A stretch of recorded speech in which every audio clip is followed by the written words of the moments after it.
Of why they went with orange for these suits. I'm going to throw that one to Sawyer because I bet you've got some information on why they went with orange. It's not just any orange. It's orange, but it's I believe it's international orange. Basically, it's a universal orange color that's meant to be super obvious and super obnoxious and super bright that you absolutely can't miss it. Like traffic cones, if you've ever seen that same kind of orange color, it's the same orange that we use for all of our graphics for Starbase.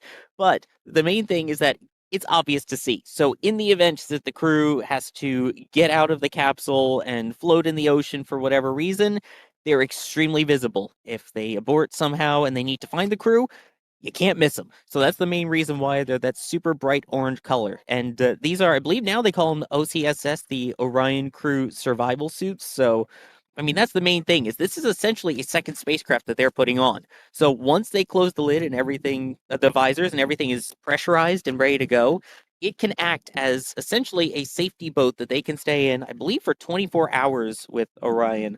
Uh, in the event that they lose pressurization or something happens that they need to activate the suits. Super cool. Thank you for that. And the obnoxious orange comment. Go on, AJ. What are you going to add? Well, I was also going to say, just a little bit of a shameless shout out here, but the Ox suits are made by the David C. Clark Company in Worcester, Mass, baby. Worcester, Mass. Let's go. How do you Yes. spell that? I don't know. I nobody knows how to spell it. The scholars maintain that the spelling was lost centuries ago. I don't know. There's somebody out there that has Wash Your Sister as their Worcestershire sauce naming, which I thought was quite amusing that everybody can't say Worcester over here. I just want to run through while we're watching those crew getting ready. Some of the people that have been gifted members, gifted memberships. A big thank you to Apocalypse Cowboom, who's gifted 5 Red Team memberships for everybody. Get into those on the chat as quickly as you can. A2 0TA, I love the way you guys come up with your names, has upgraded to a Red Team member. Welcome, welcome. And also a big welcome to Java UKT, who's become a launch director member. It's always great to see you, welcome you on board. Chromatic CC has gifted a Red Team membership. I hope someone jumps on that super quickly. And YRR87-08 has become a launch director member as well. Welcome. We'd love to see that. We have got another super chat question that's come in, a $5 super chat from Quasar Shift CC, who's asked, do we know what the astronauts will use for their zero gravity indicator? We do. Sawyer, you and I have been very excited about this cute little fluffy zero G indicator. Would you like to share some more information about RISE? Oh, I think we might have lost Sawyer. Sorry about that. Yeah, I'm here. So, There you go. Rise, yes, I love that name. So it is basically a small mini moon, and it has a little hat on it, and the hat is the Earth, and then it's got some rockets on where the brim would be. The reason behind it, it was designed by, I believe, a second grader. It was as part of a contest to create the zero-G indicator, and it's modeled after the original moonrise photo from Apollo 8, the one where or Earthrise, excuse me, where you see the Earth rising as they're circling around the moon. So it's that kind of inspired image, but in plush form. And it has a secret little pouch inside it too. And inside that pouch, on the one that will be flying into space, is an SD card. And on that SD card is the names of people who basically put in to be on this mission. So if you remember getting one of those virtual boarding passes and things for Orion, where it would send your name to the moon, your name is inside that little Rise stuffy and will be launching, if all goes well, in about 5 hours and 17 minutes from now. Awesome. EJ, I believe you had something to add to the astronaut suit question what we were just covering a minute ago, and I apologize I didn't get to you earlier. What would you like to add to what Sawyer was talking about? Oh no, just shout out for Worcester, Mass. That's Oh, that's that was my it? home. That was all you wanted to do? Massachusetts is my home state, so Got to give him a shout out. oh yeah. A big thank you to Jessica, who's come in with a $2.65 super chat, who's asking, do you think they're nervous? Now, that's the question. Julia, what do you think? Do you think the crew's nervous right now? I would be lying if I said they probably didn't have some nerves, but think of it this way, like fighter pilots, they are trained professionals. They have practiced for this. They have practiced every conceivable scenario. that could come of, this mission. And there are a lot of people in mission controls there to back them. So nervous but confident is probably what I would say the crew is probably feeling. I would definitely be nervous. I'm sure they are. There's definitely got to have some nerves coming in there. A big thank you to Ethereal Wordsman, who's come in with a $10 super chat, who's put some funny comments. That's a funny looking space shuttle. Where's the plane? Are those sticks on the side modified Falcon 9s? I guess it's even funnier looking Falcon Heavier then.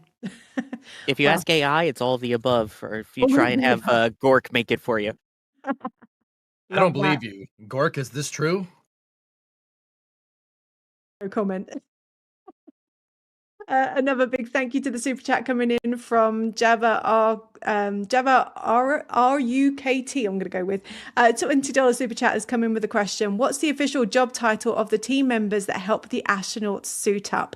We've kind of talked a little bit about them. Sawyer, do you want to take that one? Yeah, so their official title is the Closeout Crew. And in fact, on that van that we saw driving by earlier with them in it, it says Closeout Crew right on the side there. So as we were pointing out, their job is to close out the capsule when everything's done. But that's at the very end. Before that, they're the ones that are going up there. They are setting up the capsule. So they've got the 2 hatches up there, making sure those are all opened and in their proper places. They'll be going in, getting the spacecraft turned on, making sure all the switches is in the correct position, that their seats are set up and tray tables are in the upright and locked position. And then get everything ready so that once the crew arrives, all they have to do is help them suit up, the last bits of suit up and get into the capsule. Once they're in, they'll help them basically strap into place, get them ready to go, and then they will work on closing the 2 hatches, of which there are 2. There is the main one on the capsule, and then there is this outside sort of shroud on the launch abort system that has its own capsule as well. So their job will be to close both of those up one by one, making sure the seals are super tight. Even a tiny human hair in the seal could cause an issue, as we saw with a previous Crew Dragon mission on a SpaceX flight, that they were able to remove the hair, close it up again, seal it, and launch that mission. So that's their main job. And then, of course, they'll get out of Dodge and stay a relatively safe distance away, but ready to jump back into the pad if they need to come back on, if something happens, or if they choose not to launch today. I won't say the S word. And I saw someone saying, wait, they don't have numbers like the pad ninjas that SpaceX does. They do. On the back of their suits, they do have numbers. And Taylor Hose, by the way, is number 1, who has been in our chat here for many of these SLS milestones. So shout out to Taylor. Awesome. Thank you for that, Sawyer. A big thank you to TY John MKE 414 with a $20 super chat. Thank you for the support. We really appreciate it. EJ, we've got one for you that's come in.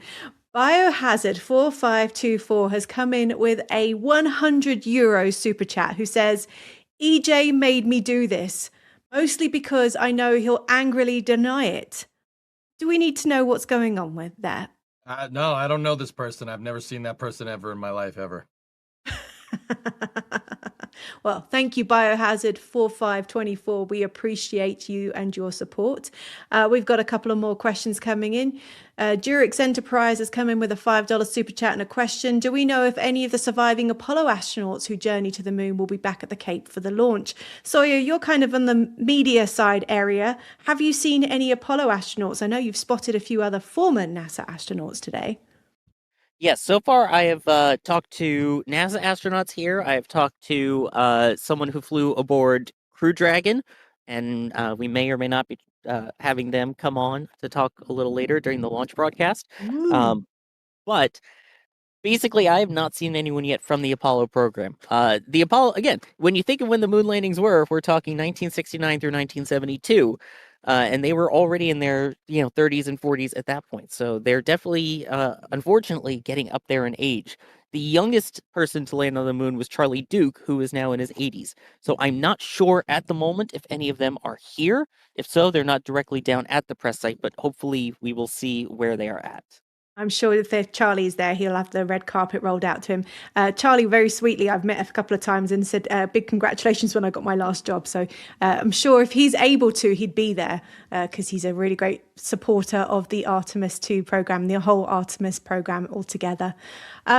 Another great question that's come in from constructed time lapses with a $5 super chat, or a £5 super chat even, showing them get suited out reminds me of the same scene in the movie Armageddon. Yeah, didn't they have orange suits in that movie? I can't remember off the top of my head, but do either of you remember that?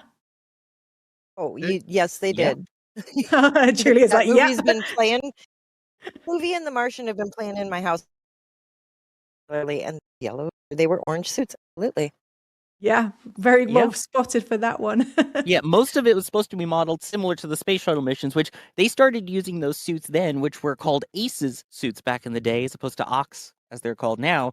That started after the Challenger disaster in 1986. So when they returned to flight with STS-26 in 1988, they switched to the orange pressurized suits. They originally used them for the first 4 test flights as well of the shuttle, and then figured they'd switch to the more T-shirt environment, even on launch with the flight suits only. So they were wearing those by the time that Armageddon came out. There's a lot of other things that they could have chosen to get right about shuttle flight, but that's a whole nother story. But well spotted for that one.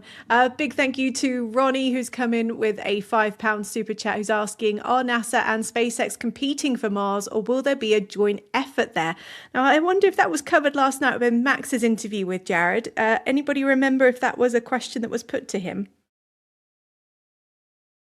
Necessarily about if Mars is going to be kind of a battleground.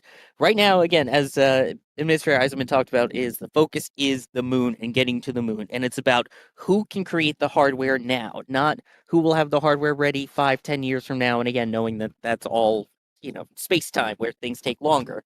It's who's ready now, who can make this happen now. The moon will be the stepping stone eventually to Mars. And I'm sure Elon and SpaceX and Gwen and all of them will have their plans to work on Martian missions. When it comes to crew on Mars, we'll have to see down the line. But I would not be surprised if there was collaboration between both NASA, multiple commercial partners, and international partners, just like we see with this mission. Absolutely. I feel like this is a good time for us to sort of take stock of where we are and where we're at and where we've been so far. We're currently about 5 hours and 8 minutes away from the launch window opening of the SLS Artemis II mission around the moon. I will get to one of that because one of the comments has come in asking when they're landing on the moon. We have been started this countdown clock at 49 hours and 50 minutes. So this has been a couple of days in the works. Have we got an update of where we were at? Any reports? I can see we've got a weather report looking over there. I believe there's some rain on the ground. Yep. There is, yeah. I can report that there has been some rain blowing through here. As you can see, a lot of it's closer to US 1 at Titusville, which is exactly where Gage and Julia were. So the people that were saying, hey, I think it's rain, it was. But the main thing to point out is the official forecast called for exactly this. They said there was going to be pop-up storms that come up, especially this point in the afternoon. So expect that. They were prepared for that. They expect that it will clear out in time, and if not, that they will find a gap within this 2-hour launch window that they will be able to send this rocket, or at least have the weather ready so that they can send this rocket. So rain now is not an issue. They're fully fueled and into the top-off mode, so nothing to worry about right now. Just worrying about all of the cameras and gear and our people out there who might get wet. Yes, do stay dry for those who are on the ground. We got to that L minus 5 hours and 10 minutes, which I believe was the start of a 1 hour, 10-minute hold. Why are they doing a hold at this point, Sawyer? Hey, EJ, can you take that? I got someone that I want to talk to here real quick. Yeah. Busy boy. Of course. Hydrogen is full on both stages. Is that what was the question? Just so we got to L minus 5 hours and 10 minutes of a 1 hour, 10-minute hold that was built into this rundown. Do we know what they were going to plan to do and why they have a 1 hour, 10-minute hold at this point? Okay. Yeah, sure. Sorry, I was reading the lower thirds because that's usually where the questions are. It's all good. Whenever he puts on the teleprompter, he'll read. No. So they have plan holds in the timeline to take into account that certain events take aggregate amounts of time. Sometimes there might be things, and I don't want to say like what can go wrong here. No bad vibes, right? Like sometimes things take longer to do, like fueling in wet dress rehearsal 1. Fueling took a little bit longer. So they have these planned holds here. Now, ideally, everything runs on time. But sometimes events take a little bit longer, and that's why they have these breaks in the windows. So right now, what we're doing in the time between the entire vehicle being in what's called replenish mode, basically where it's got a full tank of gas, half a pack of cigarettes, it's light out, and we're wearing spacesuits. In yes, yeah, I did that. In that time, between full vehicle replenish and now, they're going through flight weather briefings, and they are making sure the crew is suited up and ready to go. And the next big phase of the flight that happens here is the closeout crew getting to the pad, and the crew eventually making their way out there in the next hour or so. But every one of those events that I just mentioned they might take more time, they might take less time. There's leeway built into it. Think about it like a rubber band. Like, there's leeway built into the timeline. And that's why you have L, like launch, in minus 5 hours 5 minutes. And that's why you have time. T is representing those planned holds. L represents when the vehicle leaves the pad.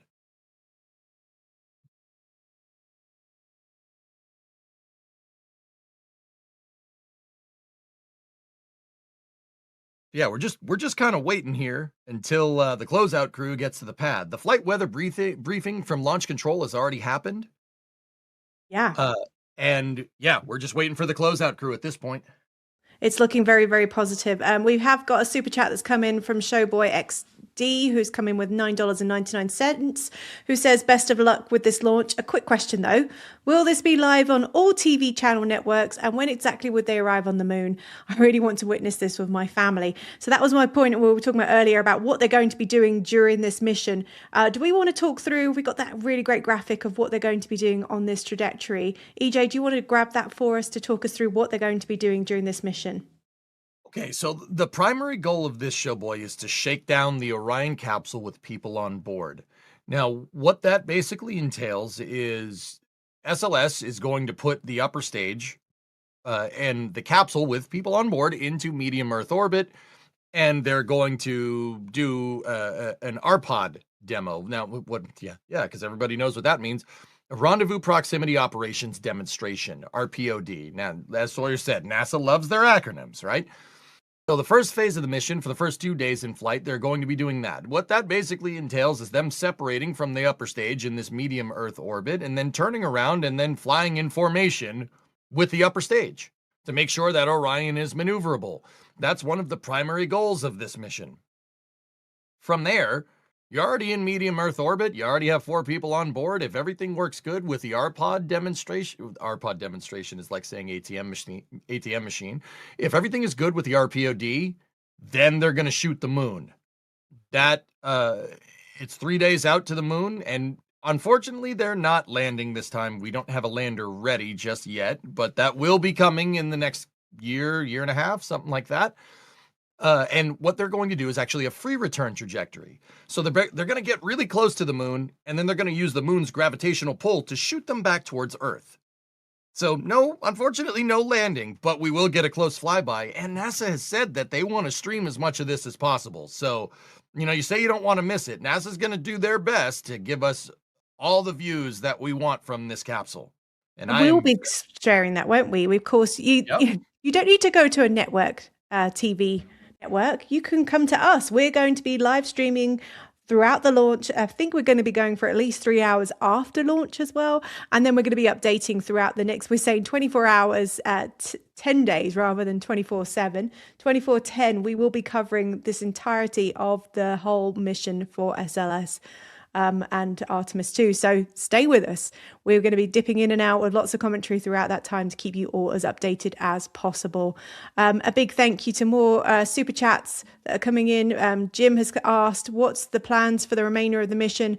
Will we have a stream of their return to Earth, and will there be any in between? I think I've just answered that one for you. Hopefully you'll stay with us. We're going to make sure we cover as much of this as possible, which is very, very exciting for all of us to be involved with as well. I just wanted to take a chance to go through some of our new members that have come in and some that are also gifting membership.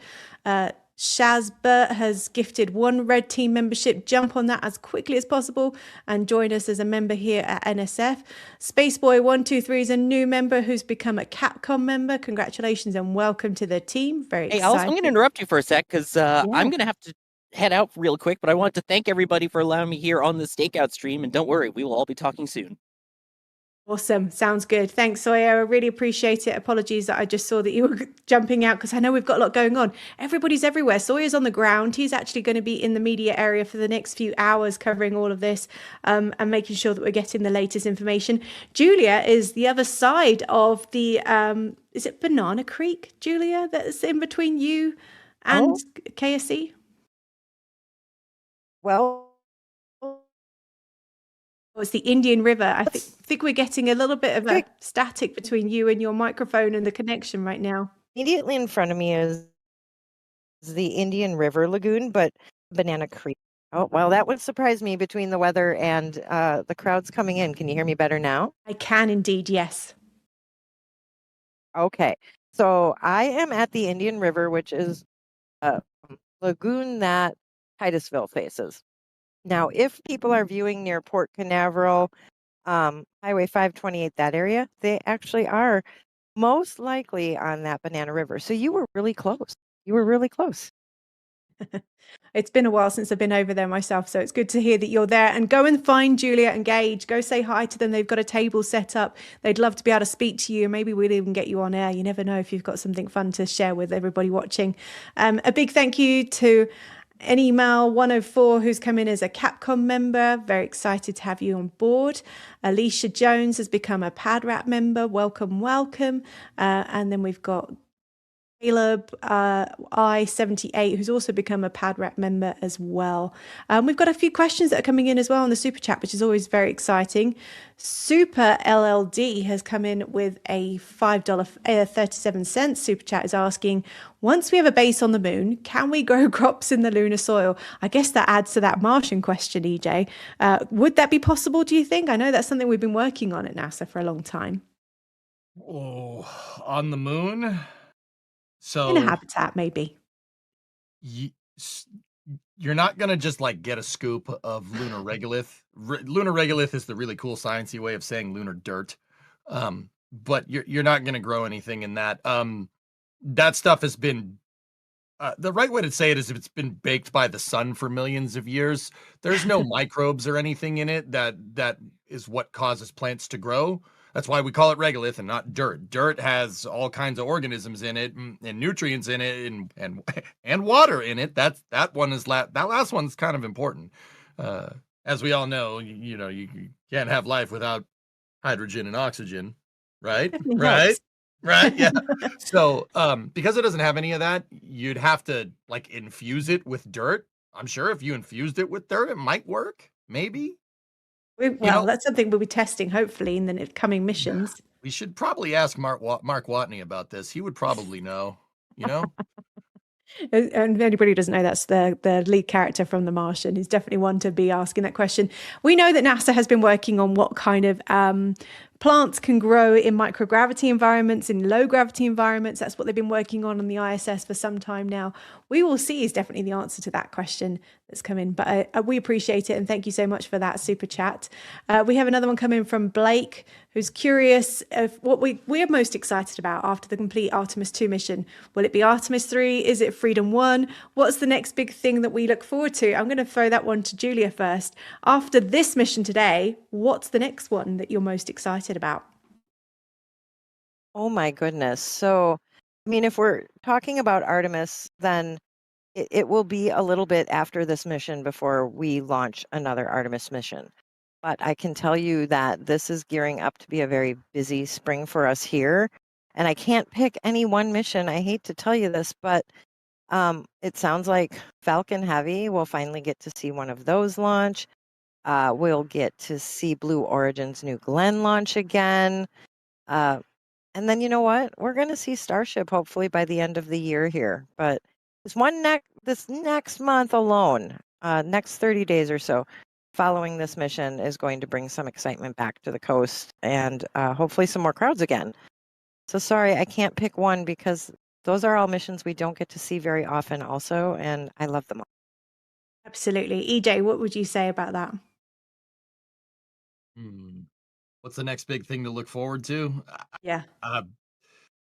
Call me old-fashioned, Alice. I want the landing. I want Yes. that lunar landing. I want to hear a future astronaut say contact light. Okay, engine stop. That is what I want to hear. What we don't want to hear is 1201 and 1202. Am I right? Am I right? Am I right? All right. If you know, you know.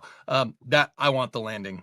2028 is going to be very fun if NASA's plans pan out the way they're hoping that they do. Absolutely. And thank you for that. We have been with you for the last few hours on the stakeout stream. I'm going to be handing over to the next team taking on. My name's Alice Carruth. I've been your host for the last 4 hours. Joining me is EJ, who's going to be continuing the commentary, I'm sure, of the live stream in the next few hours. And out in the field is Julia. A big thank you to the team for staying with us. And with lots of great support coming in on the chat, please continue to ask those questions of the team that are coming on next, because I know they're going to be wanting to answer them for you as quickly as possible. A big thank you as well to Carson, who's been behind the scenes, making sure you get all these images coming up, and join us again very shortly.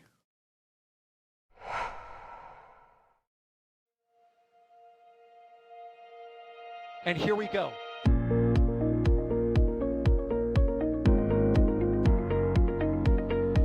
There's the W. Here's ignition. Doubling up. Did you just do a Kerbal? Back to the moon and beyond.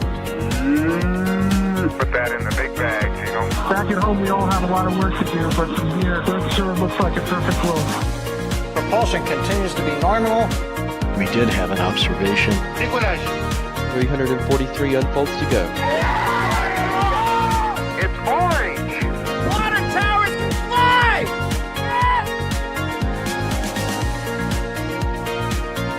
Bingo! Right in the center. Where's Jacqueline? There it is! That was surreal. That's not what we want to see. No! Oh my God. Yikes, you bet. Sure. We don't need any more of these.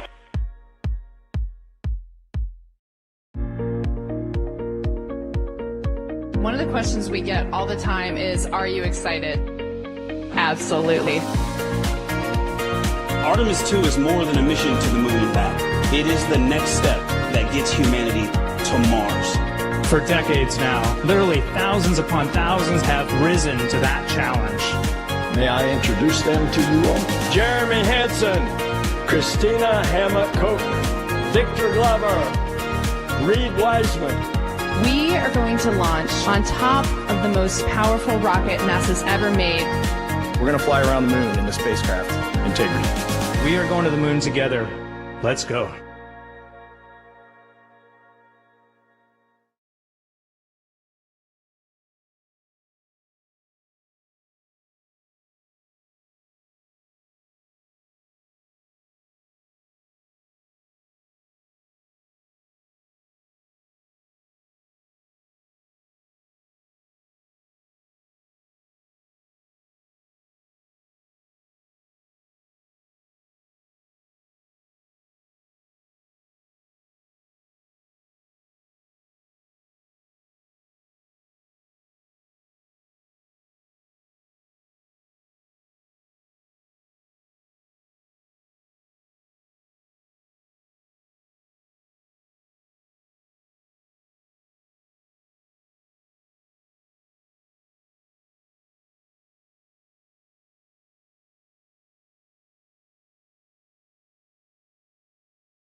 abilities of Orion to the test, taking us closer to a sustained presence on the lunar surface.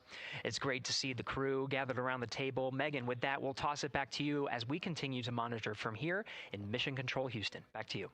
Thank you so much, Gary. Yes, a pre-flight tradition that we have seen with our crewed flights and our astronauts, the card game, Nicole. Yeah, you know, this is a fun time for the crew. Kind of relax a little bit, play a card game with the chief. You can see Scott Tingle there is the dealer today. Looks like they're playing high card wins. So Victor won. He's out. Now Jeremy's out. You know, there are two schools of thought on this game. Either you want to get rid of all your bad luck or go out on a high note. So it looks like the crew chose we're going out on a high note. And, you know, I think one of my favorite parts when I talked to Reed about this is he was just excited to play a game with his old boss from Naval Test Pilot School. So once again, his boss today. Yeah, and I love this part of the tradition because this is when, again, you usually see them like, yeah, laughing, but very focused still. But when they get to this table, laughs, high fives, smiles, just really a brief moment of levity in what can be and will be a very long day for them. Yes, you know, it's a long day. There's a lot of preparation that goes in today. And so they're just, I think, at least for us, it was a nice brief moment of some relaxation, a couple laughs, you know, a moment to take a few deep breaths and reflect on the mission ahead, and then, you know, get some high fives as well. And so with their bad luck dispelled, some good luck from Scott Tingle, let it seem like there, right? Yes, definitely. It's actually a really fun tradition. You know, I think that card game is more steeped in tradition than anything else. Every crew has played that same card game. As you said, Nicole, the primary reason for why they're there to suit up, to do communications checks, to do pressure checks, all done. And now it seems like Reed had some words for the team in that room. Yeah, you know, this day can't happen without thousands of people, right? And so the suit room is a great example of that. You've got all of the suit techs, and you've got your support team there, everyone who has made this day possible. You know, they've been working with the suit team for years at this point, getting ready. So some fist bumps to the group. Again, the suit team are the folks dressed up in those white, very snazzy outfits. Special outfits that we can talk a little bit more about later. But each crew member was assigned their own suit technician. So as you said, working very closely with the same person to make sure that the crew felt comfortable and ready in these suits as they lift off from Kennedy Space Center. Right, and you know, each suit is slightly different, each person is slightly different, and so these suit techs know each individual super well. They know exactly how they like to get into the suit, exactly where things might get caught, or, you know, small adjustments that might need to be made, so they know their suit techs well, and their suit techs know them very well. And so as we take a couple of pictures here, we really hope that you are learning a lot about the suits and the process of checking them out for a mission. But imagine the opportunity to get a hands-on demonstration from people who helped design these suits. Take a look.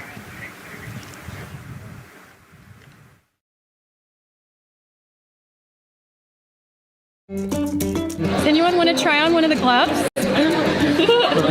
I love showing the kids the suit. I love how excited they get about space. Oh! So that would be... It just goes in there? We got to bring some stuff for them to actually put their hands in, and some of them were very excited because they want to be astronauts when they grow up. I would love to be an astronaut. That would be incredible. I'd like to be like an engineer that like maybe designs the suits. Whether it's the calm, the orange color, every aspect has an important function for our astronauts in space.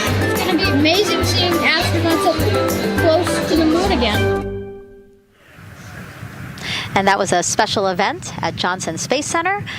What we just saw there, obviously a big part of why this mission is so important to NASA, really just an opportunity to inspire everyone, especially kids, right, Nicole, to dream big and be curious. Oh, man, yeah, the kids are so important, right? I love talking to kids. You know, they are the future of spaceflight. They are the Artemis generation.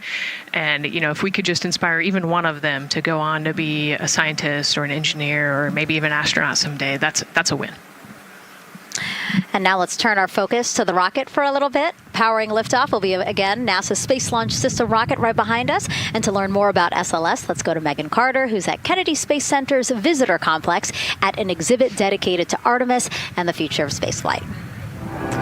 That's right, Megan. I am so excited to be over here at the Visitor Center, but not just because of launch. I get to introduce you to the moon board.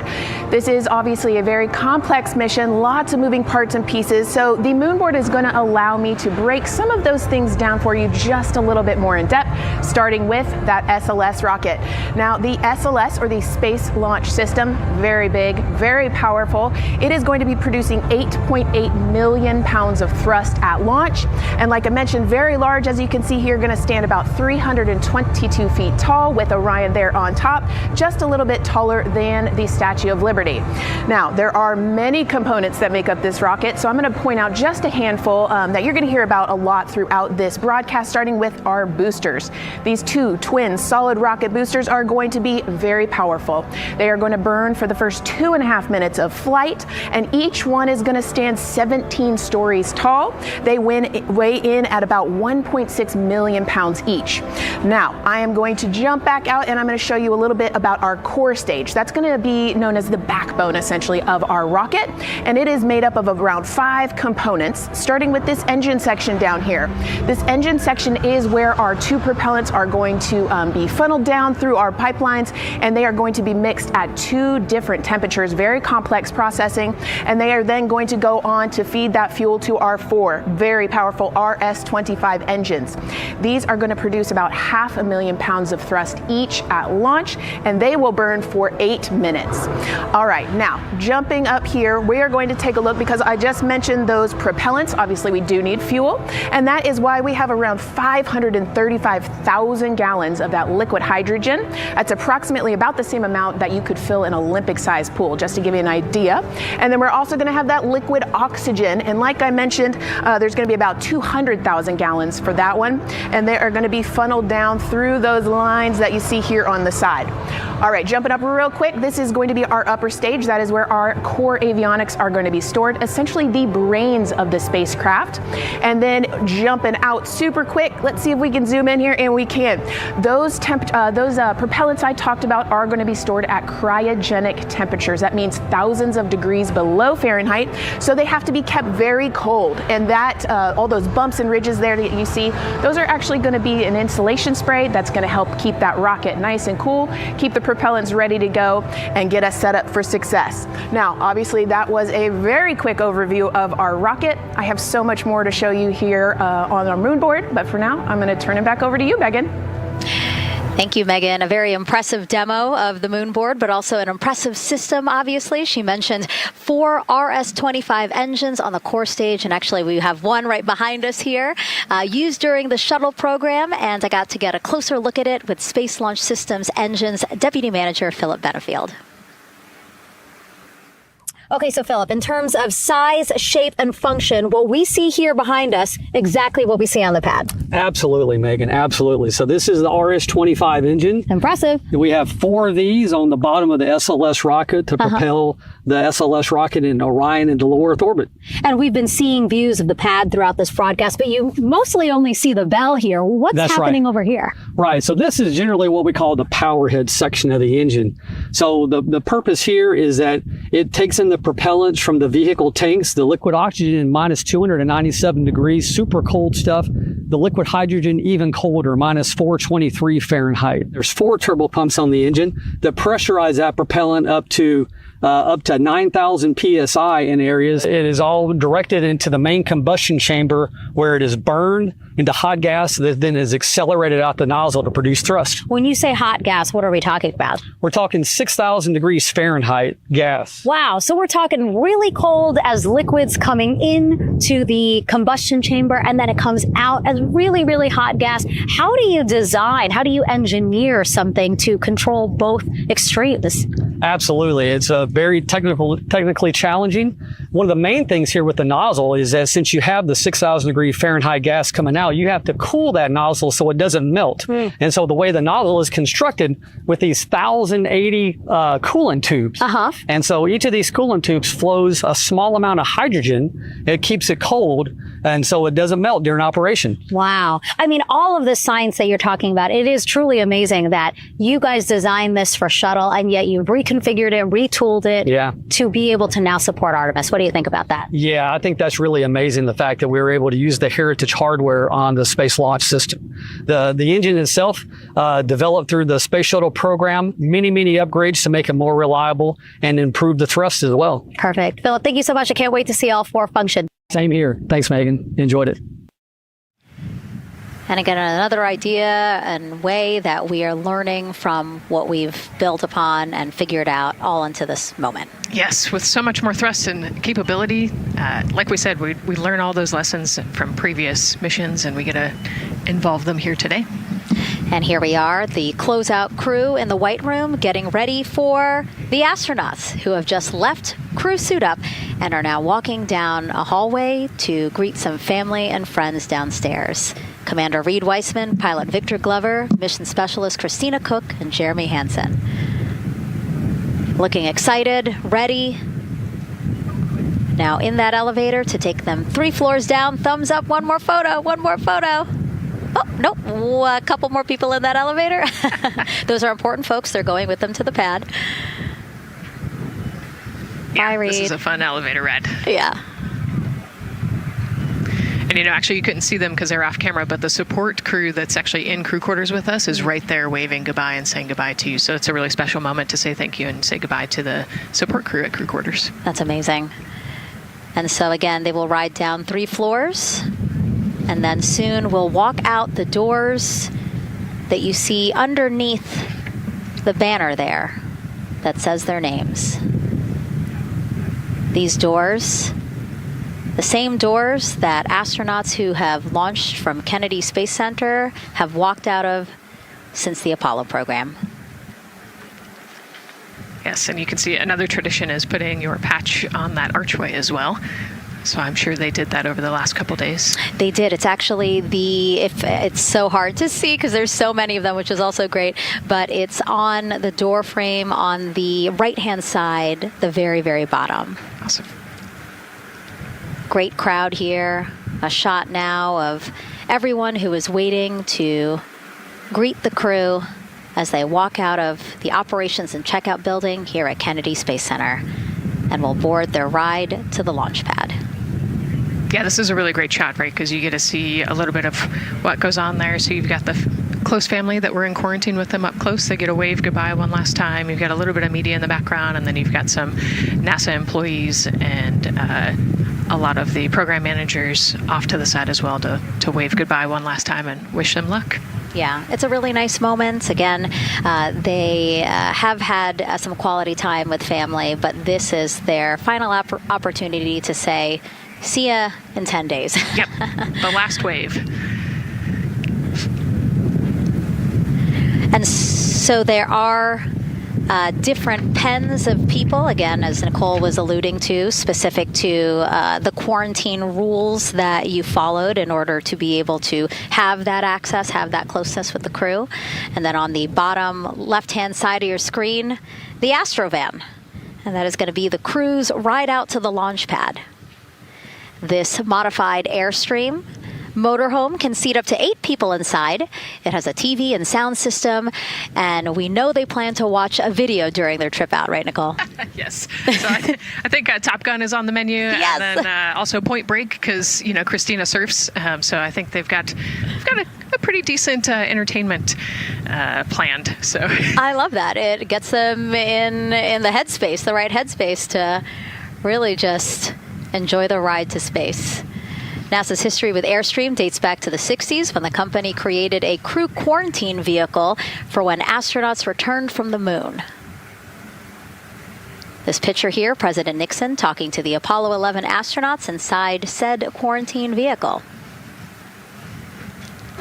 Then during the shuttle program, Airstream created the first generation Astrovan, a 27-foot motorhome that transported astronauts across KSC to their launch pad. And again, that is what we're going to see today. A very similar picture. Again, the orange suits, the Astrovan, very reminiscent of what we have done before and how we got to where we are now. Yeah, and it's a pretty cool ride. You know, you get about 20 minutes to get out to the launch pad and watch a movie, listen to some music. It's kind of an interesting, and then along the whole way here at KSC, all of the employees from Kennedy Space Center come out. You can see in the background of the shot you're looking at right now, all of those employees and everybody lining the streets, waving and wishing them luck. I think this is an emotional moment for a lot of people because this is the last time where a lot of people will be with the crew, because once they get to the pad, there's only a handful of folks with them before launch. Yeah, definitely. This can be emotional for the crew, can be emotional for the families, of course. I mean, I got to wave goodbye one last time to my sister, and when we walked out those doors, and it's surreal. It starts to become much more real the closer and closer you get to the launch pad. 20 seconds now from when we expect the crew to walk out those doors. It must be really hard for them to patiently wait for these very specific milestones. You've got a whole group back there that's telling jokes and keeping it light. So.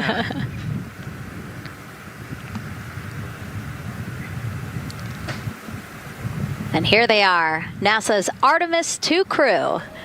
Commander Reed Weissman, pilot Victor Glover, and mission specialist Christina Cook and Jeremy Hansen taking their first steps outside for their historic test flight.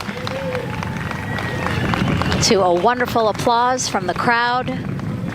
They're looking really excited. Some and big really smiles. Ready. I love that. Out here. It's a great day for us. It's a great day for this team. A few words from Reed. Great day for us, the team, he said. Thumbs up, more thumbs up. Of course, a lot of pictures. We hear some camera shutter clicks back there. I love the energy of this crowd. Let's go. And so now the crew walking over to each of their pens. The first people closest to them, of course, their family members who got to quarantine with them, correct? Yes. Yeah, so the ones that are close and waving, those are the immediate family, so spouses, partners, kids. And we're trying to give them some privacy so that they can have their conversations with their family members. Christina there, she has her husband. Victor has 4 daughters and his wife, they're there. Reed, his 2 daughters are there. And then Jeremy, his wife, 2 daughters and a son.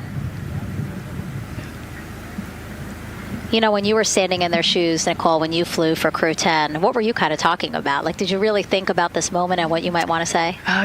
They've all already done their real goodbyes, in person. And so this is more just kind of, again, that last chance to wave, last chance to get one smile. You see Christina there smiling. So this felt much less heavy and just, waving and maybe cracking a joke or something, saying hi. So this was a really, really great moment for our crew.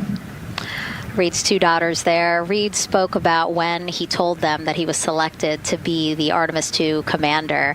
And he said he was worried. He's a single dad, didn't know how they would react. And actually, he said he was overwhelmed by their support. He woke up the next morning with cupcakes baked by one of the daughters, moon cupcakes. Yes, I love this story. Moon cupcakes the next morning. Like, how awesome is that, right? Everybody needs their support system, and clearly he has that in his daughters.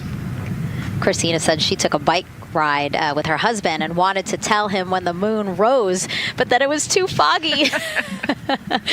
But she said he was still very excited and happy for her. Yeah, the moon's still out there. A close-up now of, again, Commander Reed Weissman and Mission Specialist Christina Cook. To the right of your screen, as we pan left, we have pilot Victor Glover. Victor told his wife, and they told their 4 kids together, and he said that one of them just started yelling, "Let's go!" Yes, I love that. Again, the support from the family is awesome. And Jeremy said his wife and 3 children, super excited. He felt very supported. He did have that tough conversation, obviously, of talking about the realities of this being a test flight, but he said they were super supportive. And now as he walks away, some kisses from Victor Glover to his family, hearts to Christina. Jeremy being a gentleman, pausing so that Christina can take a nice photo without him. Hearts too from Reed there.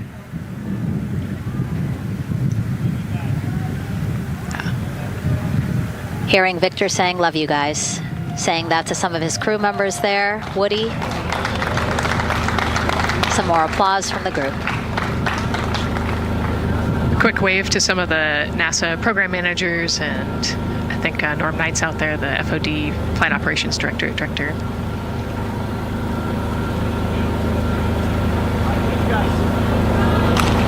You heard Reed there saying, "Thank you guys," as the crowd picks up again with their applause, and the four of them step into their Astrovan. Looking at the clock, very on schedule right now. Again, according to the very detailed timeline of launch today, they are expected to drive off in about 20 seconds.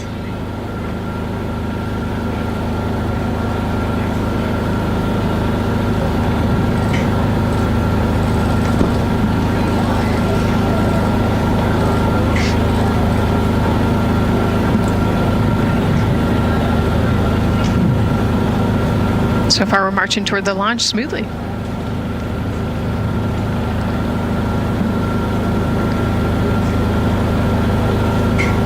Do you think they're queuing up the video? Definitely. And that's why they haven't left yet? They're like, we can't go without Gotta get our your point snacks and movie break. ready. Yeah. Where's the popcorn?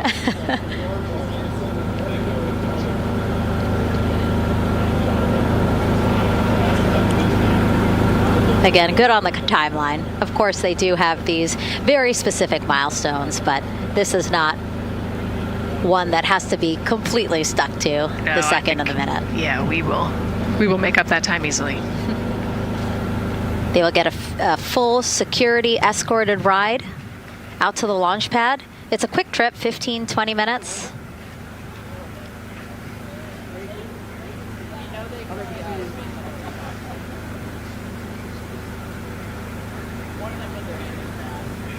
That's all you can see.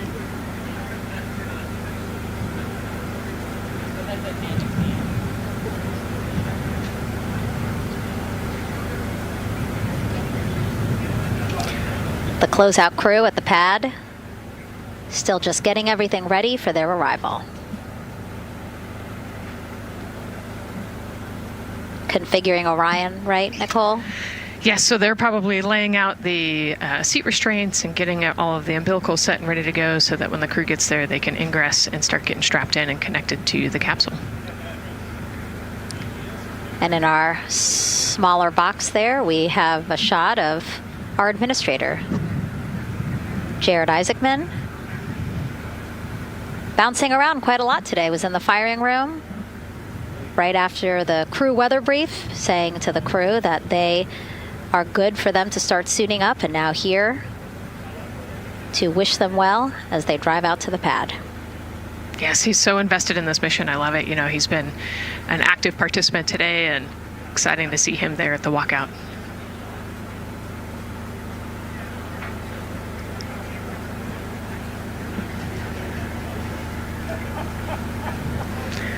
So in the van, they're probably getting hooked up to the portable cooling systems as well. So that would be my guess on the slight delay here, making sure everybody's situated, connected to cooling, and ready to go before they take off.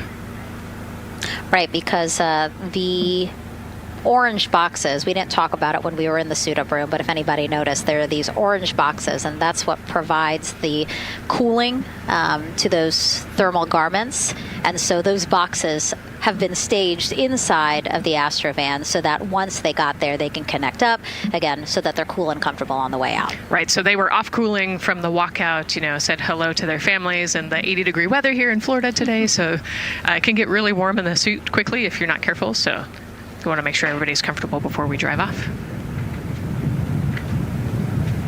And then when they get to the pad, of course, and strapped into Orion, then they don't have any need for those cooling boxes anymore. They will get that cooling through Orion, through the different lines and umbilicals that they'll be connecting to there. Yep, that's exactly right. The Orion capsule and its environmental control system will take over once they're connected to the umbilical.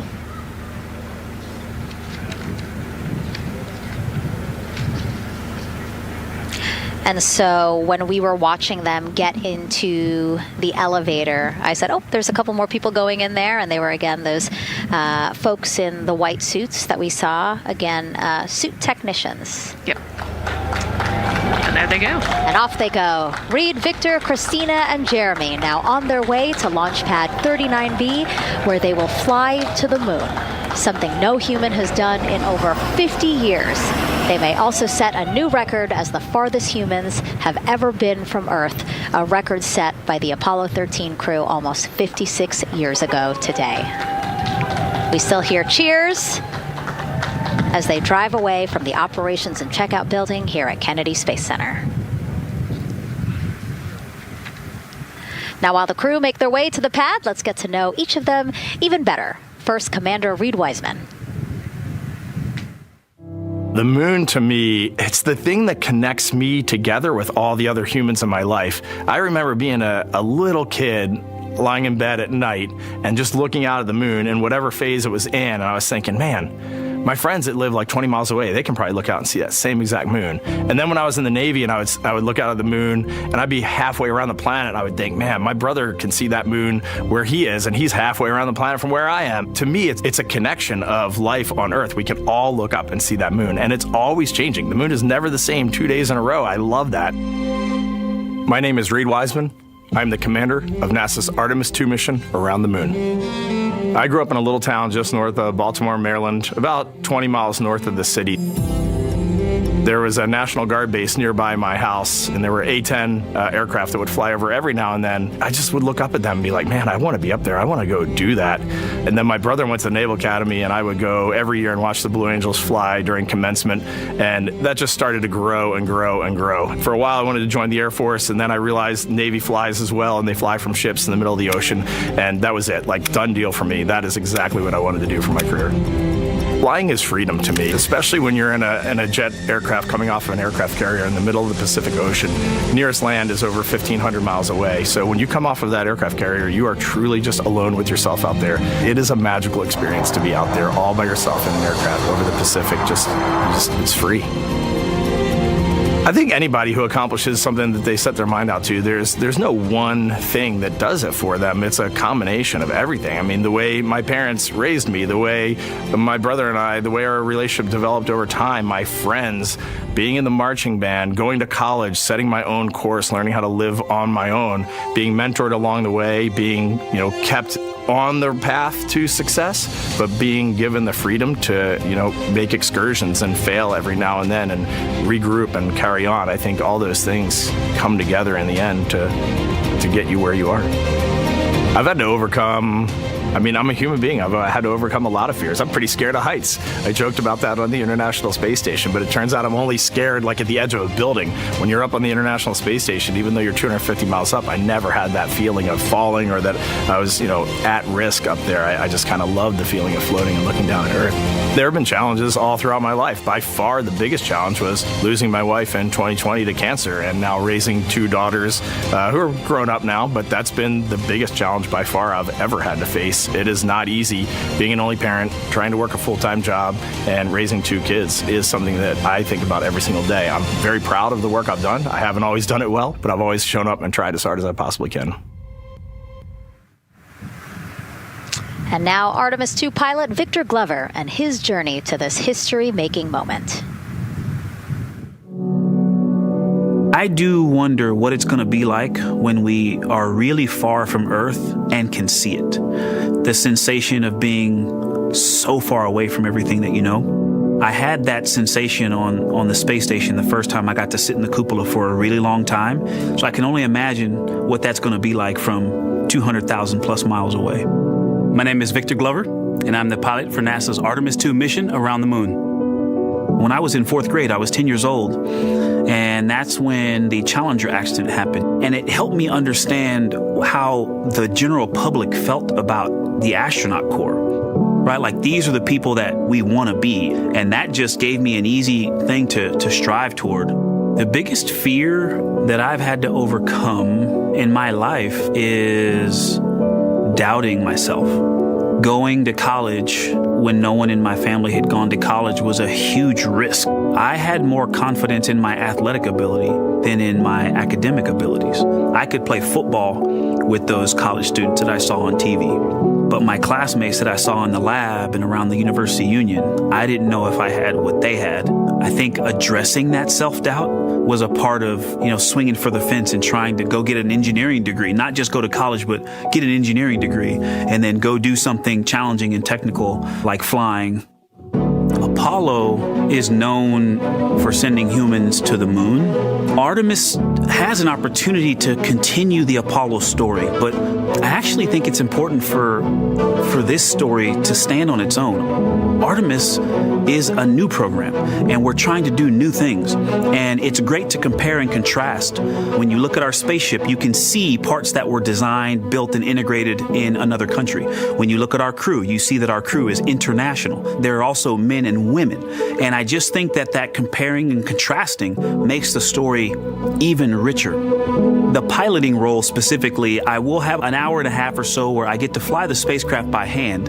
We haven't flown that many spaceships. And so the ability to fly one actually in space on a test mission is just a really unique opportunity. I can't tell you how I'm going to feel when we fly by the moon and see the moon up close and the Earth from 250,000 miles away, but I don't use the word excited because I'm focused. What we do, this is very serious and it's very risky, and we are all intimately familiar with that risk. And so if we go out there and we're successful and we can pass that baton on to Artemis III, that's something to really be excited about. Great to hear from Reed and Victor in their own words about how they feel about this mission and their role in it as the convoy turns this corner here onto the road where the vehicle assembly building is and where the group that we showed you earlier today, ready with their flags. Wow, that group has expanded exponentially. Yes, this is great. So many people. Flags. Oh my gosh, I love it. Oh, this must feel so special to the crew to see all of these people here to wish them well. Yes, this is heartwarming. Look at how many people there are. Everyone is so excited about this mission. Signs. People have made signs. I feel like the Astrovan has slowed down a little bit, to really take in the moment. Wow. That's amazing there. Again, crowds continue going as we are now passing the historic vehicle assembly building. This is where the Space Launch System rocket was assembled and stacked with Orion. Its history, of course, goes back to the Apollo days, but today it is home to the Artemis missions to the moon and beyond.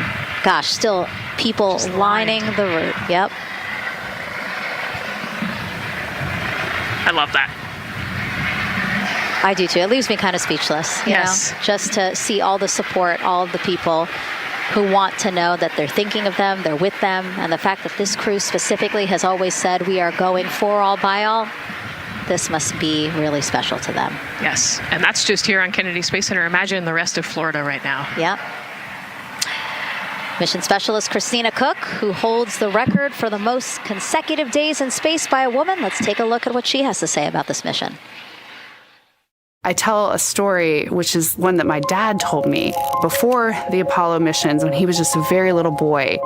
He was looking up at the moon with his mom, and his mom said to him, "Don't worry, Ronnie, we'll never get there." Fast forward maybe 70 years later, it's his daughter that's actually going there. And I think that long arc is something that we can all learn from.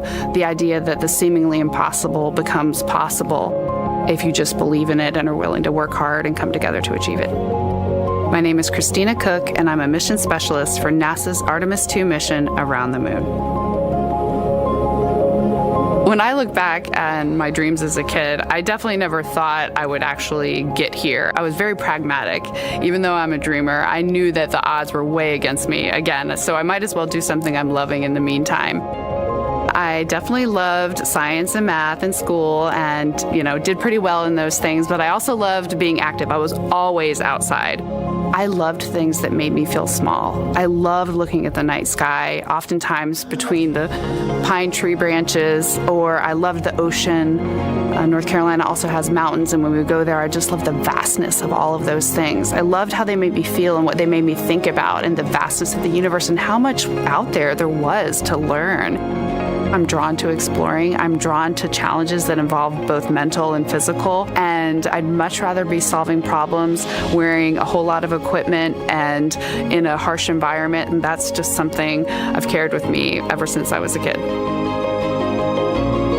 Thinking about the fears or challenges that I've had to overcome, there are just so many. I mean, basically, that has been the journey. I always say to people, do what scares you, and that means I have to follow my own advice. So doing what scares me meant getting on a plane and going to the Antarctic, getting on a plane and going to study abroad in Ghana, applying to become an astronaut, opening the EVA hatch in the airlock and going out of it into the darkness, strapping myself onto a rocket. And so for me, I think that no matter what the challenge, recognizing that if people believe in you and you believe they believe in you, the challenges seem always a little bit easier. To me, the moon, it represents history. It is a witness plate. Everything that's ever happened to the moon is still written on the moon. Every single person has looked at the moon their entire lives. We see the same moon. That's something really special. It's just the epitome of a symbol of something that's in each of our hearts, but that's also represents exploration and reaching. And as we continue to watch the convoy, almost at the pad, mission specialist and first-time flyer, Canadian astronaut Jeremy Hansen.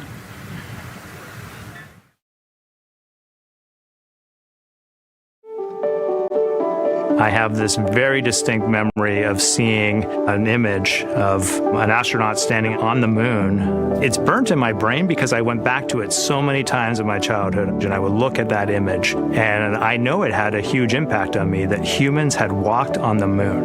My name is Colonel Jeremy Hansen. I'm an astronaut with the Canadian Space Agency, and I'm a mission specialist on NASA's Artemis II mission around the moon. My elementary school years, I grew up on a farm outside of London, Ontario. I spent as much time as I could with my dad on the farm. I learned the value of hard work, for example. If I wanted to go to work with Dad, it was going to be a long day, and I was going to have to not complain, or I wasn't going to get to go the next day. I had a treehouse, I had a vivid imagination, and I changed my treehouse into a spaceship. I made all these dials and controls. I had circuit breakers for switches that I found in the barn, and I was exploring space in my imagination. The most important thing I did to get to where I wanted to go in life, which was flying fighter jets and eventually becoming an astronaut, is I shared those desires with other people. And it turns out, just like you don't go to the moon on your own, if you could, I would have done it a long time ago in my treehouse as a kid, you have to go as a team. I think the biggest impediment to achieving my goals was, of course, myself. And I think that's a common human experience. There are many times where just little things would get in my way, and my immediate interpretation of that was, well, now that goal's out the window. You know, people must have lifted me back up, and somewhere in the back of my head, that persistence came through. And I think that's a common human experience, to doubt ourselves. I've come to this, I guess, realization that I believe that we all have gifts to contribute, and the goal is to figure out how to use your energy towards adding positively to humanity's existence on this planet. But I love it when humanity sets big goals, like sending humans to the surface of the moon with an eye to eventually going to Mars, because when we do that, we can bring together genius from not just even in one country, but around the world. I've also learned from my indigenous mentors that they refer to the moon as Grandmother Moon. So you've probably heard of Mother Earth. They use Grandmother Moon because Grandmother Moon is responsible for the water in their community, just like the moon moves the water around the planet, affects the tides. And I think that's a really beautiful thing for us as we go back to the moon, to think about all the different cultures around the world and how they view the moon differently. And that's really neat because we all share that same moon in the night sky. What's really neat too was that drive to the launch pad, that point of view to see what the crew is seeing as well, as their Astrovan rides up the pad slope and are now on the surface, about to walk up to their vehicle. Yeah, we talked about how tall this rocket is earlier. Wow. Look at that. Yeah, look at that point of view, yeah.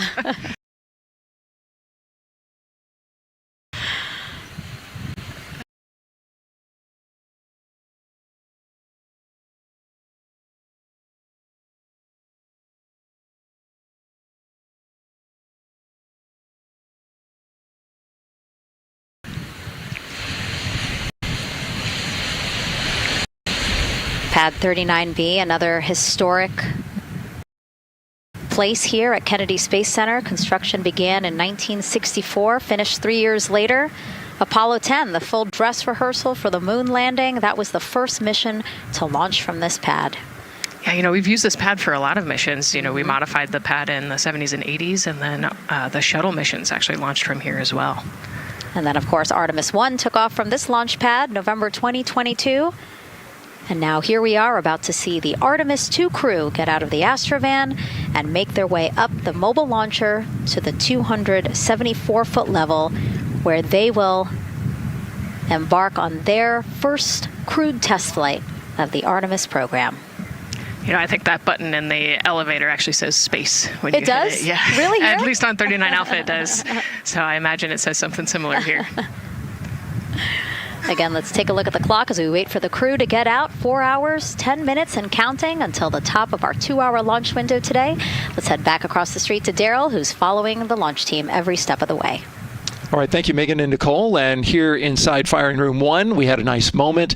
The launch director, Charlie Blackwell-Thompson, NASA's first female launch director, standing up from her console, taking her cell phone and snapping photos as the Artemis II crew that she had just given the go to leave the astronaut crew quarters, driving by, and of course going up the causeway until they got there to the pad. And now we see them coming out of the Astro van there and getting ready to ascend the launch tower. Well, we got a weather brief before they went out to the pad, and of course LWO gave a go. There could be some rain out there at the pad. It's already rained out there already. If you're in the area and you're watching right now, well, certainly you know that there's some rain in the area. There's going to be spotty showers that are going to be coming ashore here, and we expect that throughout our rest of our countdown. But we also are getting forecasts that there'll be some clearing as we get closer to our launch window. Big wave from Reed Wiseman there, and a thumbs up as the crew goes into the elevator to ascend the launch tower to go up to the level where they'll walk across the crew access arm and get into the white room. One of the things that you're going to start to hear now is from the crew themselves. We're going to be airing the Orion to Earth loop, which is the communications that's going between that crew and the launch team here as they walk them through configuring their various consoles as well as getting ready. A nice moment here, and I'll just pause to just look and see as the crew walks across the zero deck, as they call it, which is the deck that's right there even with the engines, and they're taking a moment to go over there and stand up and gaze up at the 322-foot tall SLS rocket. This was part of the plan for the Artemis II crew, and potentially a rocket that could help them make history to go farther from Earth than any crew has before. The farthest distance from Earth when they launch will be roughly around 248,000 statute miles. They're expected to go about 4,000 miles farther than the Apollo 13 crew did. And now they've headed to the elevator to go up. Again, I was talking about the loops. You're going to be hearing from the crew as they discuss with the launch team getting various systems ready to go. And then closer to liftoff, we'll hear the operational launch team loop brought forward ahead of the critical pre-launch polls and then the start of terminal count. And that should be right around L-25 minutes, right before the NASA test director gives their poll and the launch director gives her management poll, which happens at L-17 minutes. Right now, a lot of focus is on, of course, the closeout crew. They've made the way for the crew to get inside the spacecraft now and walk across that crew access arm, and there they are. They have been working on a tight timeline, but they are ready to go, and they are ready to receive the crew and start putting them inside their Integrity spacecraft. That's it from the firing room. We'll send it back to Megan and Nicole. And Launch Director Charlie Blackwell-Thompson, again, we mentioned her a second ago. Her team have been training extensively for this moment since Artemis I launched in November 2022. Today, they have a message for Reed, Victor, Christina, and Jeremy.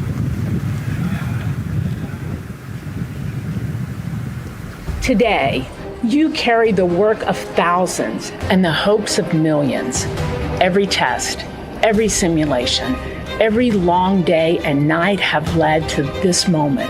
This team is ready. The vehicle is ready. And you are ready. From the ground to the moon, Godspeed, Artemis II! I love that. I just love seeing all of the people who have contributed to this mission and the fact that this is what they've been working for, and now it's culminating today. Yeah, thousands of people have worked on this mission, and we saw there from the launch team, but human spaceflight is like the ultimate team sport, is what I like to say, and that's just a great example of our team wishing our astronauts good luck. That shot there that we were just looking at was aimed at the elevator doors, again, to catch the astronauts as they make their way up to the 274-foot level of the mobile launcher. The mobile launcher is the structure you see there. It is not only a way for the crew to obviously access Orion, but also provides the fuels, communications, all that to the rocket. And now we're watching the crew walk across the crew access arm, getting a beautiful view of Kennedy Space Center. From 274 feet. Woo. Nicole laughs because Nicole is also, like Reed, does not like heights. Do not like how open that crew access arm is. But Reed made it across, so that's good news.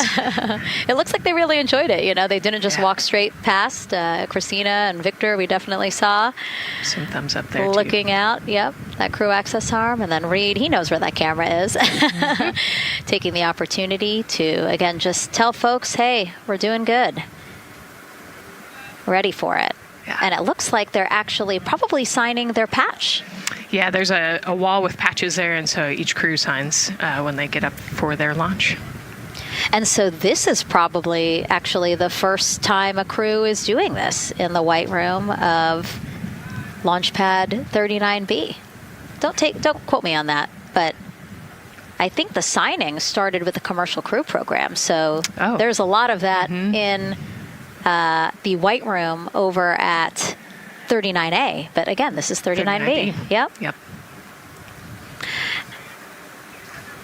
And so now in this room here, the White Room, again, we will see the crew don or put on their communication caps again, their helmets, their gloves, and remove coverings that they had on their shoes.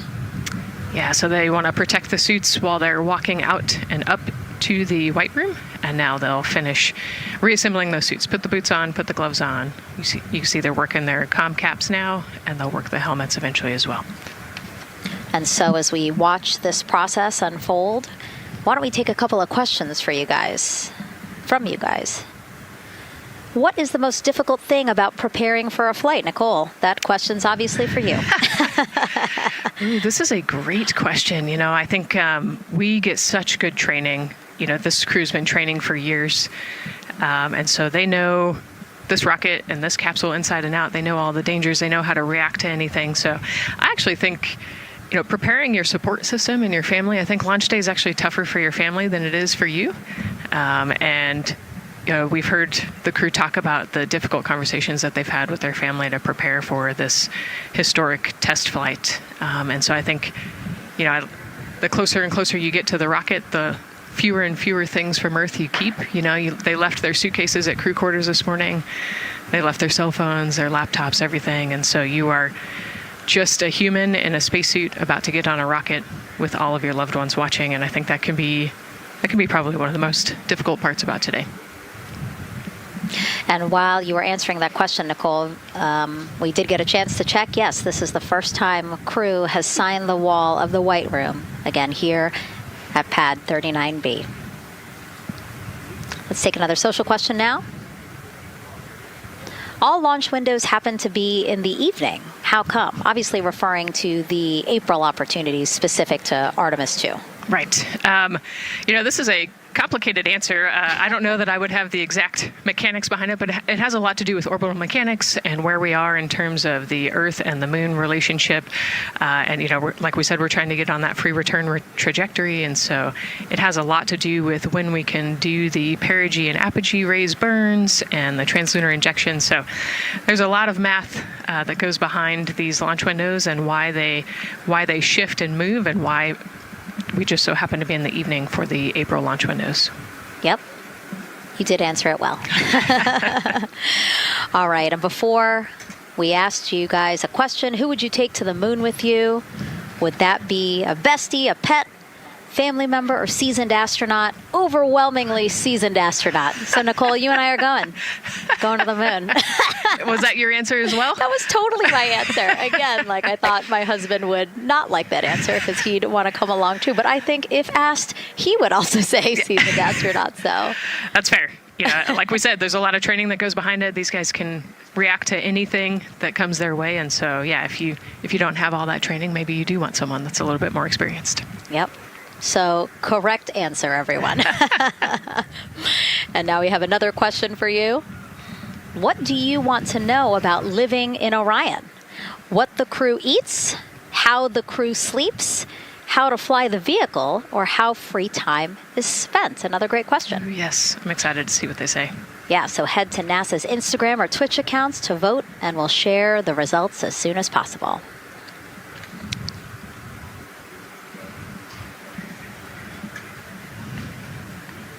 And while you're doing that, remember to also sign up to be a virtual guest for this mission.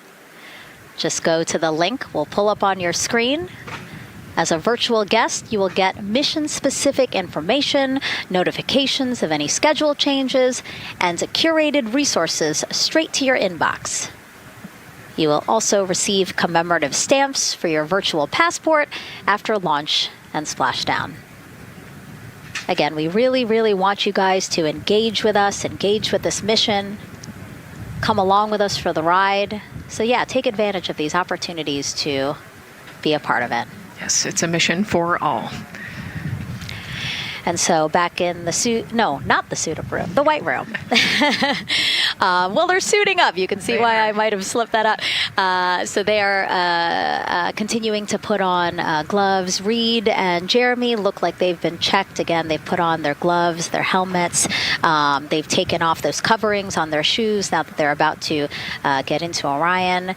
And then suit technicians are also helping Christina and Victor.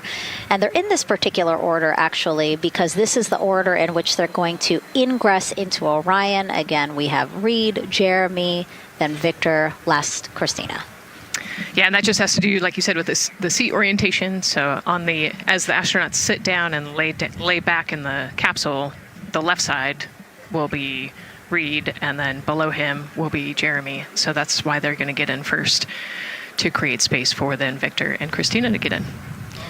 And let's talk a little bit now about the closeout team. We saw a few of these folks also in the suit-up room. Suit technicians were in there, again, to make sure that they get into the suits properly. And then a couple of them came out to the pad here to, again, do the same thing. Hey, are you comfortable in these suits? Is everything is as you expected? And then these folks here will help them get into Orion, buckle up. And so we were talking a little bit about their attire, specially made for what they're doing right now. Yeah, so these they almost look like the equivalent of a flight suit, right? They're fire resistant. They've got the straps on the back for emergencies that mimic the same straps that the astronauts have on their suits, so that you can use the same exact equipment in an emergency egress from the pad, for example. So we can use the same equipment to get everybody safely away from the pad as required or if needed. Yeah, always thinking about those contingencies, how to very quickly, if there were an emergency, get everyone out, not just the astronauts, but also the closeout crew, if an emergency was happening while they were still at the pad. And so those suits, flame retardant. Also, when we see them crawl into Orion, you will notice that they are on their knees quite a bit, so built-in knee pads. Really a thoughtful design for the purpose that they're serving today. Yeah, they're functional, which is exactly what we want, but also they're pretty classy looking. So we did a good job with the design. I was going to say, they actually look like, the outfits that car racers wear, right? Yeah. And then when I said that to the lead of the closeout crew, he's number one if we do see him, Taylor Hose, he said, well, actually, we are kind of like a pit crew, like they're very quickly moving through the operations so that not a lot of time, not more time is spent at the pad than is needed, because this is a fully fueled rocket, Nicole. Right. Yeah, we want to minimize the time that we have more humans up in the White Room, but also safely and efficiently get the astronauts ingressed into the capsule. And so that's their main job. That's I like the pit crew analogy. Works great.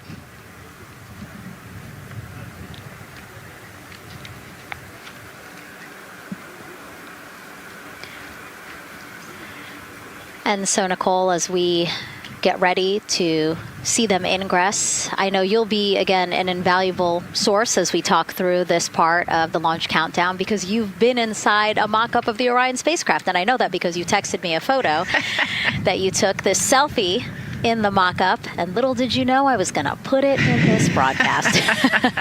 Yeah, this was actually a really wonderful opportunity. Last week, our flight control team at Johnson Space Center hosted an open house of the Orion mock-up there in the space vehicle mock-up facility. And so I got to spend some time in the capsule with some of the flight controllers who are actually sitting on console right now and talk to them about everything inside the mock-up. So you can see I've got a bump cap on. It's like a small hard hat. There are a lot of metal corners and things, and we are still squishy humans at the end of the day. And so they want you to be careful while you're moving around in there. But I got to see, how the crew will ingress. I got to look at the umbilical and the seat straps, and I got to see, the emergency equipment and the stowage and the toilet. I got to see it all. Got to talk about everything. It was pretty cool. It was a really great time. Michael and Bruce were great with me. They answered all of my questions. Yeah, because it's really good to be able to give that perspective because, and as you guys will see, yes, we do have cameras inside Orion and we'll, of course, take you in, but it doesn't give you a true feeling or idea of how big the space is, how things are configured. Again, like when we see them go in, they're actually on their backs. Yep. So, again, it's just hard to really get a sense of the inside there, but Nicole is going to really help walk us through that. Yeah, you said they're on their backs and, you have to somehow get there, and so they're actually going to almost barrel roll onto their shoulder to get onto their backs and their feet up on those leg rests. Actually, Andre's holding onto right there. You can see Andre number 2's inside getting everything ready for them. And actually, those leg rests for the pilot and commander seat will come off once they get into orbit to create some more space for them. And it looks like we're getting ready to ingress here. Yep, thumbs up from Reed. Everybody configured with their suits, and so in we go. They actually get inside by walking backwards. That's the easiest way to get in, right, Nicole? Yeah, so he will step down right over the flywheel or the exercise equipment that they've got in there. We'll talk to that in a second. And then you actually step down right on top of the toilet area backwards. You can see him going now. Oh, and he's already turned around and walking in. You can see Dre's protecting his helmet and his visor there from all that metal. Yeah. It's a tight squeeze, but they've done this a lot, so Reed's already all the way across the capsule. Yeah, that was fast. Impressive, Reed. Impressive. That's why you're the commander. Oh, a heart there from Jeremy again. Yep, Canada. Yeah. Canada is about to get into Orion. And so you mentioned Dre. Why don't we talk a little bit about him? So that was NASA astronaut Andre Douglas. And he is actually one of the backup crew members for the Artemis II mission. He trained alongside the primary crew and will step in if any of the 3 astronauts are unable to fly. Yeah, Dre's actually a classmate of mine, so fellow fly. Oh, yeah. Yeah, so we've worked very closely together. It's exciting to see him in this role. Yeah, Virginia native, selected as an astronaut candidate in December 2021. He completed his training in March 2024 and was subsequently named as the Artemis II backup crew member just months later in July. Before joining NASA, Andre worked at the Johns Hopkins University Applied Physics Laboratory, where he specialized in spacecraft systems engineering. His work focused on the systems that help spacecraft know where they are and how to get where they need to go. So obviously critical for missions to the moon. Yeah, he's a wicked smart guy. He's got like 15 degrees, I think, or something. Oh, my. So. And so now here we are back inside Orion, where the closeout crew, each one with either Reed or Jeremy. So it looks like Andre is with Reed. And this is a camera shot of behind Reed's head. So Reed, while Andre is buckling him in, it's a 5-point harness, Reed was configuring his control panel. Yeah, the displays. We're getting the displays ready so that they can monitor all of the systems and monitor the launch as they go. Christina there signing the wall.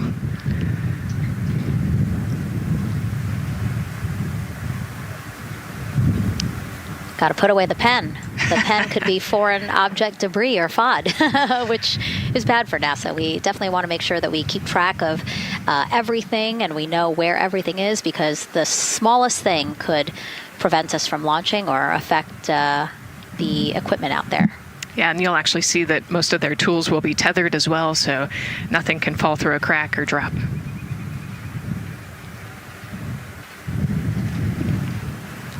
And so as soon as Jeremy and Reed are good to go in their seats and connected to their communication umbilicals, as Daryl had said before, we will start hearing the loops, the audio mission loops, specifically Orion to Earth 1, which is the communication loop that the crew communicate on to the different teams supporting launch today.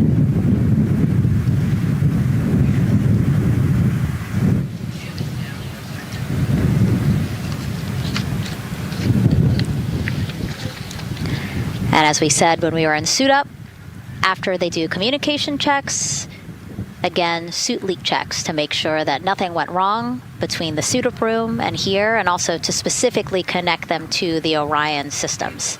Yes, this will be an integrated test with Orion and the suits to make sure the entire system is working and ready for flight. And so you'll notice Reed and when Victor sits down, Reed and Victor are the only ones with the display panels in front of them. Jeremy and Christina will actually share a personal computer device, and that will be on Jeremy's leg, and that's how they'll continue to follow along with telemetry and data.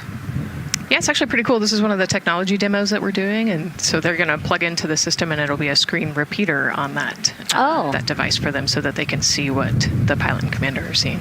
OTC at MS2 is online for context. This is OTC. Repeat. MS2 ready for comm checks. The MS2 ready for comm checks. MS2, OTC Orion to Earth 1, comm check. OTC, it's MS2. Have you loud and clear on 1. You're welcome, sir.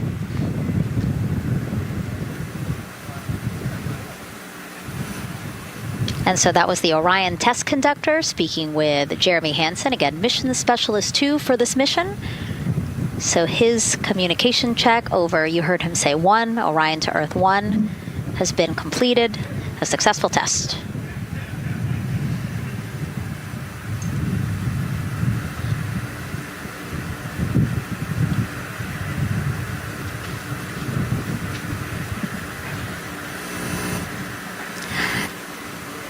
The rest of the crew here waiting in the white room. Again, as Nicole was saying, a little tight there for all of those folks. So Christina and Victor will wait until Reed and Jeremy are done getting buckled in. Yeah, I think 4 astronauts and 4 suit techs would be a tight fit in that capsule. Yeah, I mean, take a look at Bill. He's number 3 there, that the suit technician there. He is kneeling where Christina will be in order to get Jeremy situated.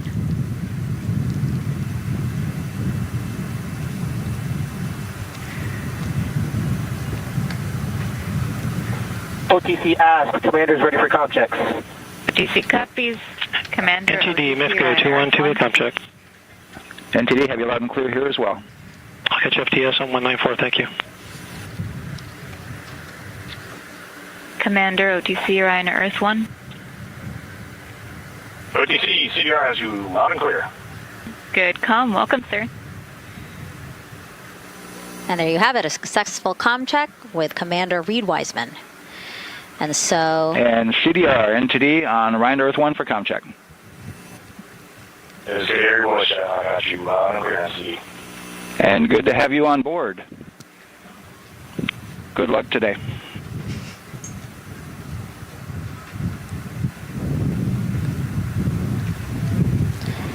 And so now these 2 closeout crew members will finish up what they're doing here. Again, Nicole, walk us through what is happening here. They're connecting umbilicals, is what we said. Yeah, they're strapping them in, so they're getting their restraints connected. It's a 5-point harness with a quick release, and then they're connecting the umbilical, which has 3 different, actually 4 different connections. So it's got the air in, air out, the water for cooling, and then the comm as well, the communication cable. So they're going to make sure that all of those connections are good to go, make sure the crew's receiving the cooling and the air, and then we heard the comm check as well. So they're just making sure the umbilical connection was good to go, getting them strapped in and ready, and then they will move on to Victor and Christina. And so while we wait for that to happen, why don't we get another check of the launch countdown milestones with Daryl and the launch team?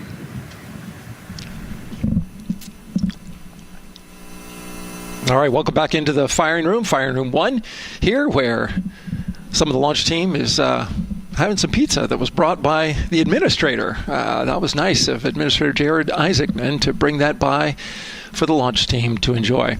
We're L-minus 3 hours and 44 minutes and counting as you can see the crew ingressing into the spacecraft. There are a number of things that are happening on the timeline. Of course, the closeout crew, they liken themselves to like an F1 pit crew, working quickly, methodically, carefully, as they go through their procedures to get the astronauts ingressed. Overall, there's a little bit of timeline pressure, right? There's only a certain amount of time as you see the astronauts going into Orion. Only a certain amount of time that they can spend on their backs. They will be there for a few hours, right? So we're sitting at 2:40 p.m. Eastern time, and the window opens at 6:24 p.m. Eastern time and runs until 8:24 p.m. Eastern time. So 4 or 5 hours or more on their backs, and then they'll hopefully lift off for a launch. So, of course, The crew is mindful of the time. They don't want to slip into the window if they don't have to.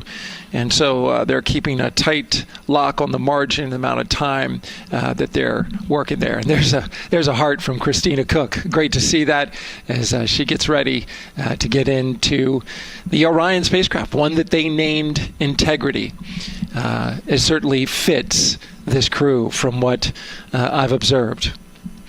Now, right now, the rocket's tanks, they're in what's called replenish mode. So another factor for this closeout crew is, and the crew themselves, this is a fully tanked, almost ready to go rocket. It's got all the propellant it needs to go to the moon. It's just a matter of getting the astronauts in, getting them configured, and getting all the systems, the high energy systems, bringing them all online in order to launch this rocket. As they sit there, there is propellant boil off that's happening.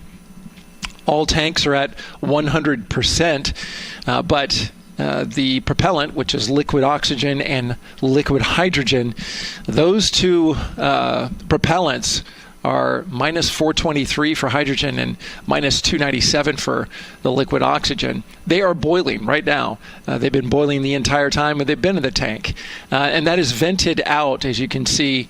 When we look to a wider shot of the rocket, you can see the venting and the little wisp of clouds that are coming out from the top of the rocket in the middle part of the rocket. And that is because just like you boil water on your stove, those propellants are boiling. Of course, their boiling point is much lower than water, and so it doesn't take much for them to boil. But just as if you were to leave your pot of water on the stove and just leave it there, what would happen?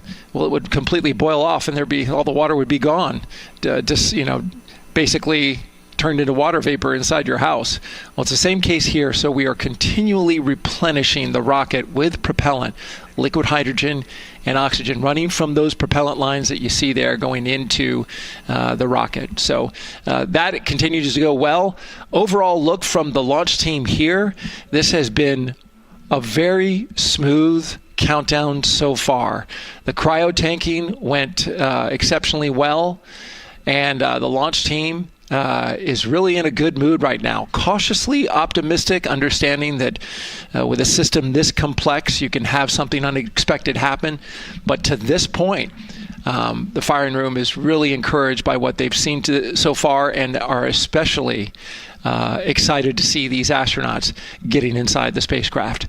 L- 3 hours and 40 minutes and counting until we open up that window for launch. For now, we'll send it back to Megan and Nicole.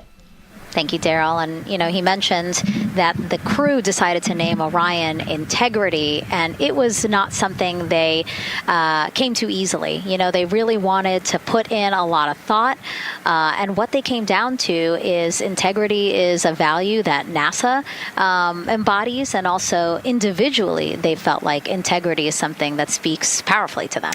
Yeah, and I think the other part of integrity, it just represents the humility and the professionalism behind the entire team that built this rocket and got us here today. And so it's a fitting name for this capsule.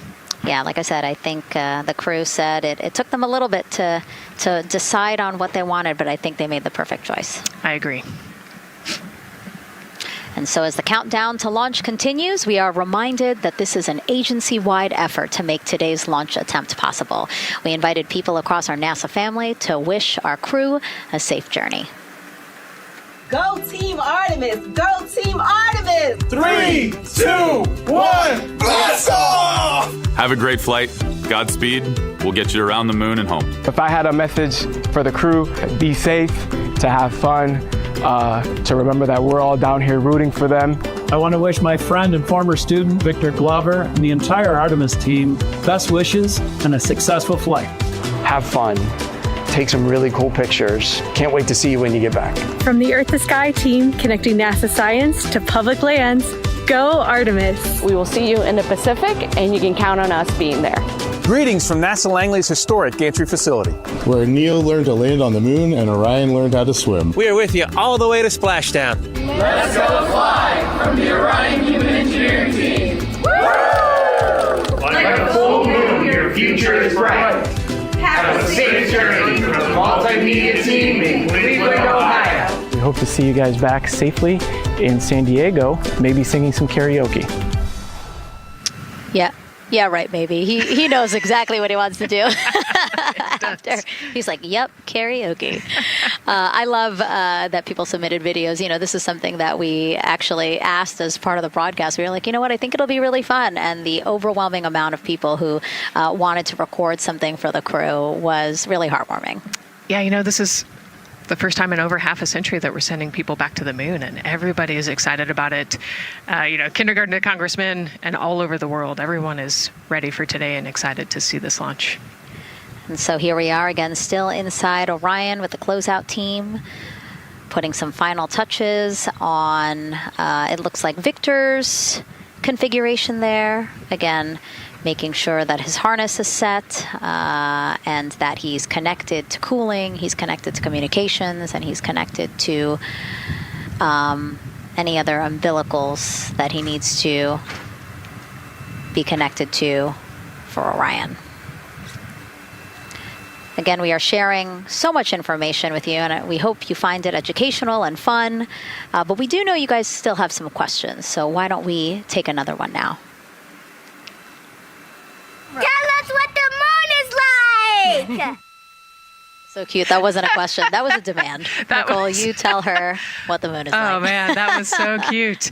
Oh, man, the moon is really cool, right? So it's a lot of like gray and white and kind of shades of gray. It is something that doesn't have wind or rain or rivers or an atmosphere. And so we like to say Christina said it earlier, it's the witness plate to the universe. And, you know, it has all these impact craters because it's not protected. Things hit it all the time. Mm-hmm. Meteoroids, asteroids, all sorts of things hit the moon and create these impact craters. That's part of what we want to go and look at and learn about on the moon. Can tell us a lot about the age of the universe and the age of the moon. You know, it's 4.5 billion years old, and we can learn a lot from just looking at the regolith or the dirt that is on the moon. Well, thank you for that question, and thank you for that answer. She was cuter, Nicole. I agree. And then earlier today, we wanted to ask you, what do you want to know about living in Orion? And we told you to pick between what the crew eats, how they sleep, how they fly the vehicle, and how free time is spent. And the winner, most of you wanted to know how to fly the vehicle. And we are going to be doing that. Yes, we are. You know, that's a great question, and actually, part of what we're going to go do. So the rocket is fairly automated, right? There's a countdown, and the whole system knows when it needs to ignite the engines. But we are going to do some manual piloting throughout this mission. Once they launch and they separate from the ICPS, they're actually going to do a rendezvous and proximity operations demonstration. So what does that mean? They're going to take that portion of the rocket and they're going to try to fly closely to it. And so they will actually take manual control of the Orion spacecraft and try to get nice and close to the other portion of the rocket that had just separated. And so you can see actually a little bit in the view that you have right now. So for Reed, the left-hand person, his right hand, there's a kind of a joystick, if you will, on the right side. And then on the left side, there's something similar. And so they've got, you know, translational and rotational hand controllers in order to command the rocket in different axes. Yeah, it's really exciting. I mean, Victor said it himself, like one thing that he's really looking forward to is piloting Orion manually. So we'll get to see that during our continuous coverage. Again, we are covering this entire mission. We started with tanking, and we will go all the way through splashdown, so you will see what Nicole was just talking about, that proximity ops demonstration, where the crew will pilot Orion manually. And so, speaking of their 10-day mission, why don't we take a closer look at the crew's home away from home for the next 10 days. Here's Megan Carter again from the KSC Visitor Complex. All right, thanks, Megan. Yeah, it's getting real out there, so I am going to bring you back to the moon board so I can show you just a few things about the Orion. Obviously, it is going to be very compact, sitting up there on top of the SLS rocket. Very compact, like I mentioned, over 355,000 pieces. So let me show you a couple key components, starting with these three fairing panels right there. When the rocket blasts off, obviously it is going to get very fast. MS1 it's going to get NTD on Orion Earth 1 for ComCheck. Windy, and so we have these three fairing panels in place to help protect our astronauts. I am also going to take you into a little bit closer look and talk about the LAS, or the Launch Abort System. This is the one piece that is going to be in place to protect the astronauts should something happen to go wrong in the first few minutes of launch. They can actually hit those abort motors, and these can activate within milliseconds, basically faster than you can even blink, and that is going to pull the crew and the crew capsule away from any danger. Now, obviously, we hope that those are not needed, and if that is the case, then about 3.5 minutes into flight, the LAS and those fairing panels will actually activate and jettison away. They'll fall away from the rocket, because at that point, the crew can actually abort the spacecraft safely by themselves. Now, we've talked a lot about the crew capsule right here. This is where they are going to spend the duration of their flight. We're going to talk a lot more about that one in just a little bit, but for now, let me jump down here to the service module. This is the one, we're going to think of this as the powerhouse for the spacecraft. It's pretty much going to provide them with almost everything that they need for the entire mission. Temperature control, removing the carbon dioxide, providing them with oxygen, so much more. You can also do course corrections and things like that. So, super quick breakdown, but as you can see, all of these components together are going to make the spacecraft one that is built not just to fly, but to protect, sustain, and bring those astronauts home. All right, lots more to come, but let's see where we are with the crew. Back over to you, Megan. Hey, thanks so much, Megan. A lot of useful information there. And we did want to point out that you did hear over and the PLT NTD on Orion Earth 1 for ComCheck. NTD PLT, I have you loud and clear on OE1. And I have you the same. Welcome aboard. And so, again, we are now hearing mission audio loops, specifically the Orion to Earth 1 loop, the communication channel for the crew. Successful comm checks by both Victor and Christina. CDR, OTC Orion to Earth 1. CDR. Yes, sir. Configure ARS to shoot mode per EPROC 10.1.1. Crew ingress and vehicle pre-launch config, step 1. 10.1.1 crew ingress and vehicle pre-launch config, step 1. Going in work now. And so see, now we are privy to some of the countdown procedures that the team is asking for the crew to do. Yeah, so they're going to work through some of these procedures and finish the ingress portion, as you heard in that procedure. So this is where the crew is going to start building their nest, if you will, running some procedures, getting the capsule ready for humans to be on board. And now look at the clock, 3 hours, 30 minutes and counting until the opening of our 2-hour launch window, and we are pretty good on time. We are as we are expecting in terms of when ingress will be wrapping up soon. And so now let's bring Gary Jordan, again, our commentator inside of Mission Control at Houston. Gary, let's check in with you about mission preparations. Hey, Megan, thank you. Yes, we're following along here in Mission Control Houston. OTC copies. And we'll stand by for those comm checks.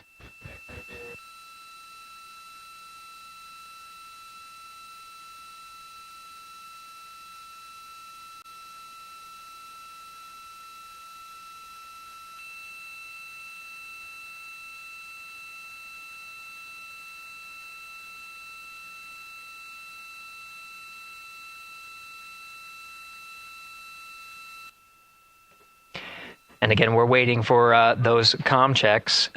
We did confirm from our IVA officer here in Mission Control Houston that all 4 suits have plugged in umbilicals.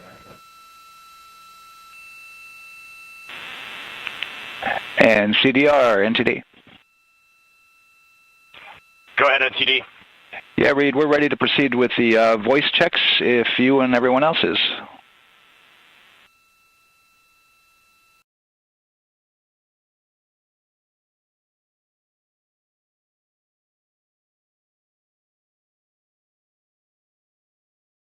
NTD, Integrity Crew is ready for voice checks. I copy that. And Integrity for the entire crew, ComCheck on Orion to Earth 1. CDR. PLT. MS1. MS2. Good ComCheck by all. NTD moving to Orion to Earth 2.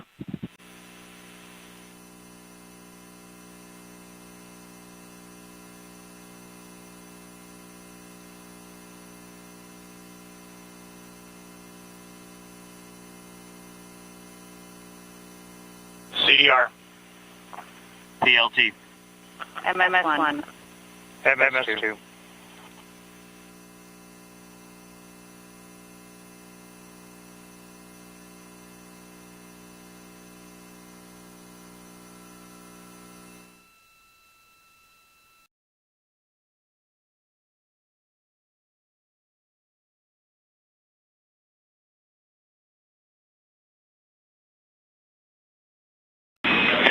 Integrity Houston on Orion to Earth 1. Voice check for the entire crew. CDR. PLT. MS1. MS2. Houston has all 4 crew loud and clear on OE1. Stand by for 2.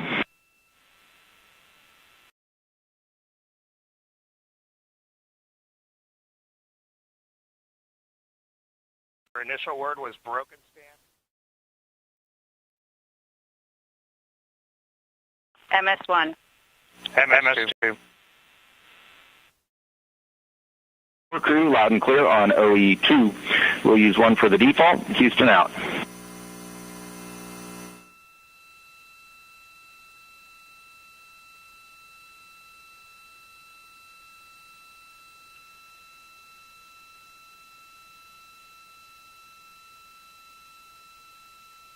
And CDR, NTD? CDR. Yeah, we're going to go ahead and we're going to clear a couple of those messages on your screen here. Just want to give you a heads up that you'll see that. Copy all.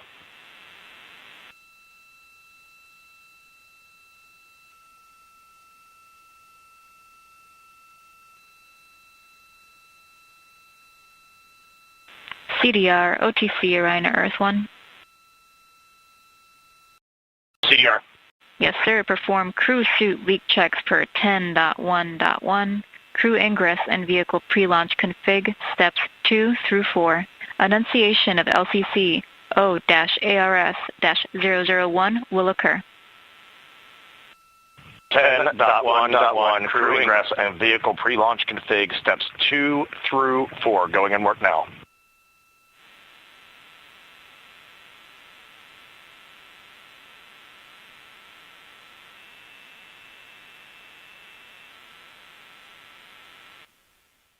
This is Mission Control Houston. We are following along as the 4 crew members of Artemis II work through their voice checks, then the umbilical connections and various pathways to get communications from all of the... refresh on your screen.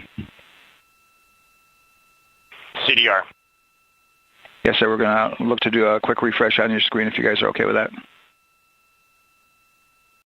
Okay, firm, just let us know when we can continue in 10.1.1. We'll go hands off.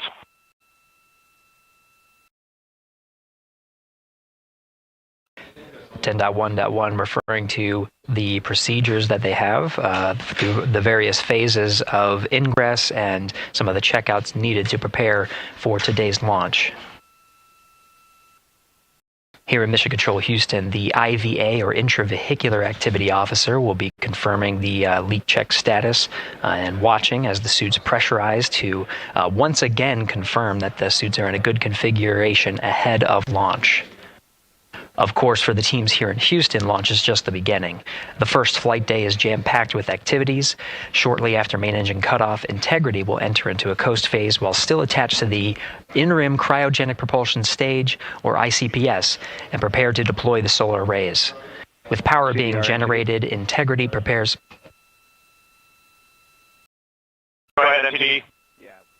With that refresh, and you got to go to proceed with your 10.1.1. Picking up 10.1.1, step 2.3 through 4.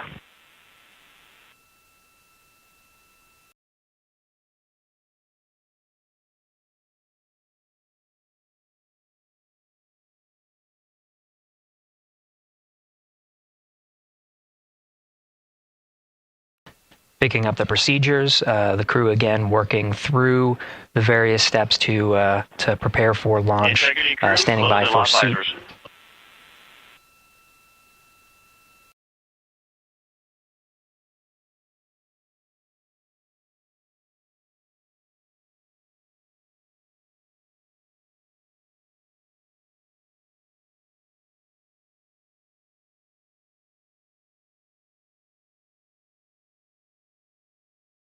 This is Mission Control Houston with visors closed. The pressurization tests can commence. We'll stand by for word of a good leak check on all 4 of the crew member suits for the Artemis II mission. Again, this is the very beginning of a very busy flight day for our 4 crew members. After launch, they have a series of burns to prepare for. The first major burn being the perigee raise maneuver that allows them to continue in low Earth orbit, and the next being the apogee raise burn that puts them in a high Earth orbit. This is an orbit that takes them around the Earth for nearly a day, 23.5 hours to be precise, and allows the teams, including the astronauts and the flight control teams, to check out critical systems ahead of committing to the next day's translunar injection. But before they even call it a day, Integrity will separate from the ICPS, and the crew will command around the moon for the first time, and give further confidence in the capabilities that are charting a return to the lunar surface.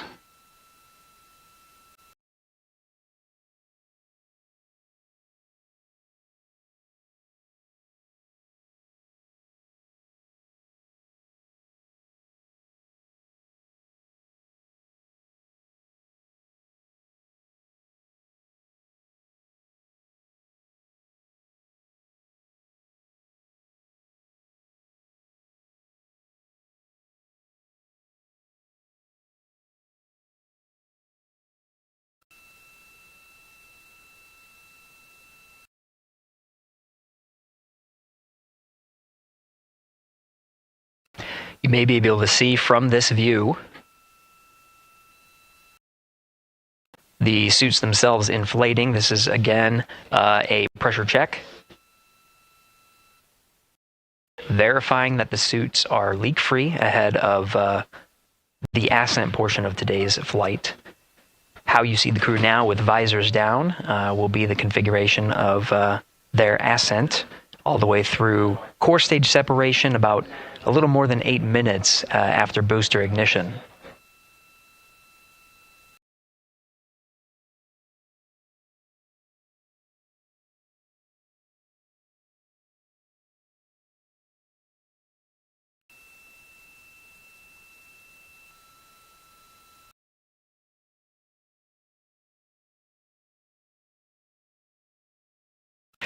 All right, here in Mission Control Houston, we are continuing to follow along, standing by for confirmation of good leak checks. In the meantime, there are no showstoppers here in Mission Control Houston, and we continue to monitor the countdown to launch. Megan, we'll send it back to you over at the Space Coast. Hey, Gary, thank you so much. Yeah, as we wait for confirmation of a successful leak check for all 4 astronauts, why don't we go back to Daryl, again, who has been following along with the launch countdown as we inch closer to the opening of our 2-hour launch window. All right, thank you, Megan. And yes, getting some good communication. It's great to hear from the crew inside, even though it is as simple as a comm check. It's really good to hear their voices as they move through those various comm checks and then get ready for their suit leak checks. Fantastic views inside Orion that you're looking at now. Give you an update on the weather outside. We're still 80% go for our 2-hour launch window, which starts at 6:24 p.m. Eastern Time and closes at 8:24 p.m. Eastern Time. That's the good news. The bad news is that we've got some rain showers that are starting to head in. Looks like it may miss the pad. Wouldn't matter if it rained on it or not, though. It's received some rain earlier today. Water isn't going to hurt anything out there at this point. But the rest of the area might be getting a little bit wet, which may include the hostess, so keep an eye out for that.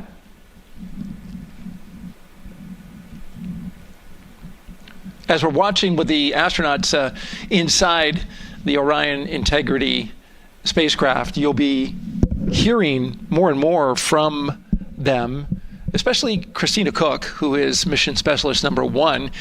She not only is going to be making history. All crew, visors open, suit loop leak check complete. OTC. Okay, there you heard the suit leak check complete. They check those suits for leaks in astronaut crew quarters. They check them again inside the spacecraft. As you can see, the closeout crew, our astronaut support person moving around, turned off the camera, and so now we're looking from outside the Orion spacecraft looking towards, oh no, let's see, get oriented here.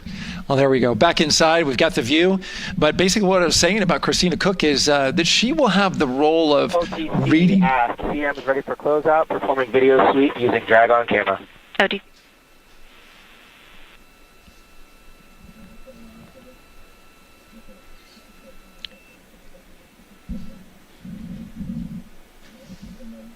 She will have the role of reading out a pressure reading that tells the team that... and CDR or NTD? Go ahead, NTD. Yeah, we're going to do another cleanup on those suit leak check messages that we got from since we're done with that now. Integrity copies. Yeah.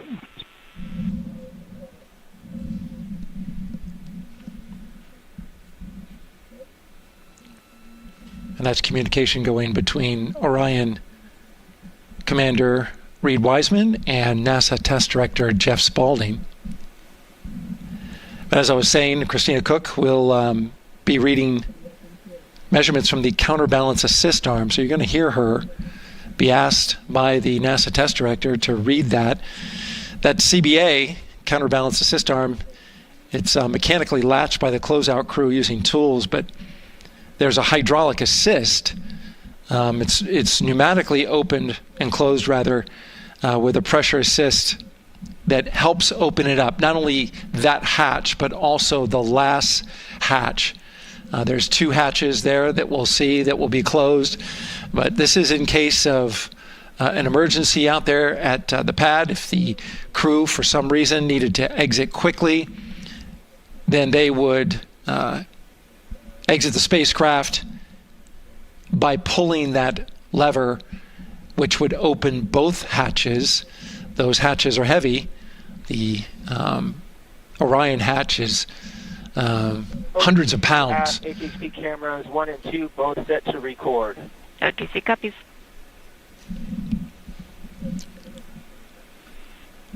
And just an update on the launch countdown, continuing to monitor the team's communications here in Firing Room 1.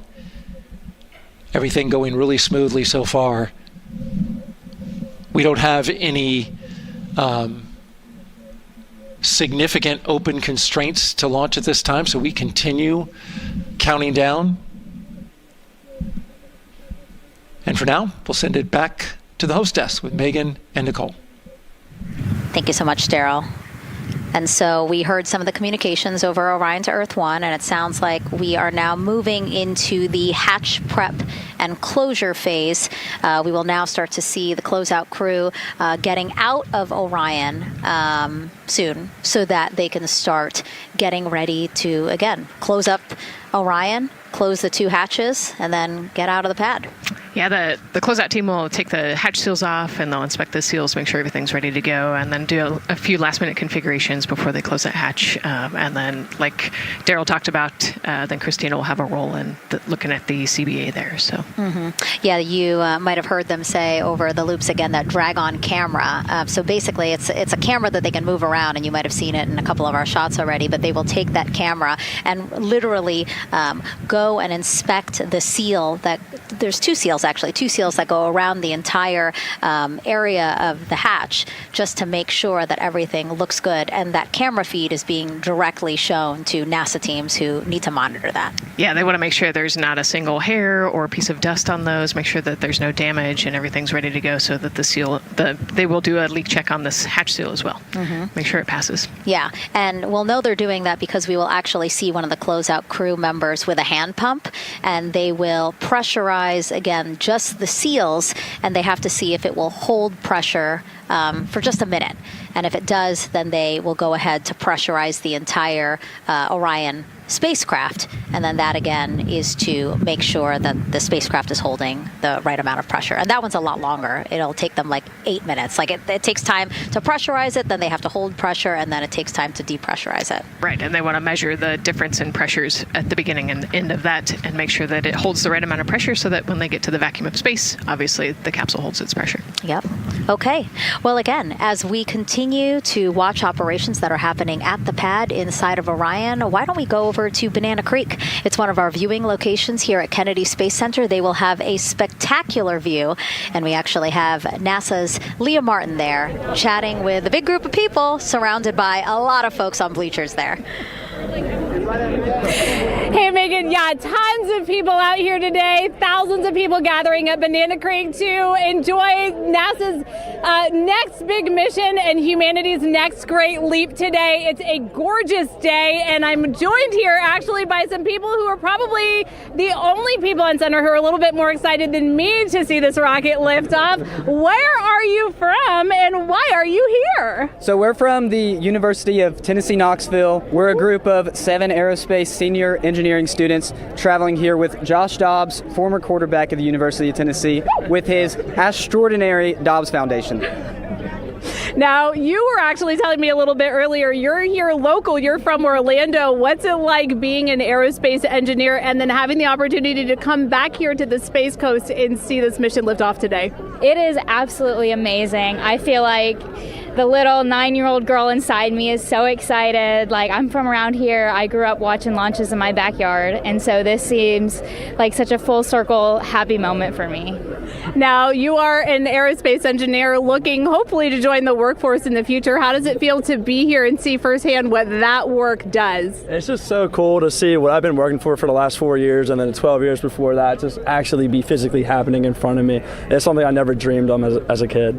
And I'm actually joined here by the astronaut himself, Mr. Josh Dobbs. Now, you have a history with NASA as well. You did an externship here. And how did that kind of play into your passion for aerospace and then the foundation that actually provided this opportunity for these students today? 100%. So I spent a month here around the Artemis I mission, which was a tremendous opportunity to learn about the space program and also what's next. And so to be back here for Artemis II, and unfortunately Artemis I went in the middle of the season, so it's surreal to be here for Artemis II. And with my foundation, like, the goal is to be able to take advantage of the opportunities that I've had and pass them along to the future of the industry and give them the opportunity to see what all their hard work can accumulate into. So it's an honor to be here. We're really appreciative of all the engineers and all the hard work that's gone into this moment, and we're excited to watch history happen today. Absolutely. And as a group, I think if you guys had one well wish for the team today, what would you say? I think we can all join together and maybe say, go Artemis. Go Artemis. That was a fun interview, and again, just so neat to see all the people who are here. I mean, still hours before liftoff. Not even hours before liftoff, but hours before a 2-hour launch window. So people just really committed to being here and seeing it in person. Yeah, you can see the Banana Creek is already buzzing. Yeah. There behind Leah. You could hear the chatter in the background. It's an exciting time. Yeah, you could tell that it's a lot louder than we noticed because we just have very good mics. But, you know, she's obviously yelling over a huge crowd there. So super fun, super exciting. And yes, I hope that we all get to see liftoff here shortly. Okay, so as we know, Victor, Reed, Christina, and Jeremy will have their hands full during their mission. So for some of their test flight objectives, let's go back to Megan Carter at the moon board. All right, as we have seen from those camera views, their capsule is very compact, obviously. So let me show you a few cool things about this piece. The Orion capsule is going to only be about 16.8 feet in diameter and a whopping 10.5 in height. Think of it about the same cubic feet as 2 minivans. So obviously every piece of that capsule has been planned with purpose. And a really great example of that is going to be these seats that we have seen that live view of. Now these seats are going to be out for launch, re-entry, and splashdown, but in between they are stored in between to give them more room for daily activities and things like that. While they are on board, obviously they are going to have a lot of things to do. One of those is going to be to manually fly Orion, as we've discussed, but they also have several other objectives as well. And they are going to be doing lots of system checkouts, checking out the service module, making sure everything is working correctly. They're also, like I said, going to have a chance to manually fly. Now this was taken during one of their training simulations, but as you can see here, they will have advanced flight displays, hand controllers, touchscreen interfaces, so much to work with and practice with as well. Now, while on board, they will also have the ability to eat those shelf-stable meals that are designed specifically for microgravity. I think I saw somewhere that one of their meals is going to be mac and cheese and brisket, so that makes the Southern in me very happy. All right, but they are going to have also some time to look at some things like power and propulsion. They will have 3 key propulsion systems that are going to help power Orion as well.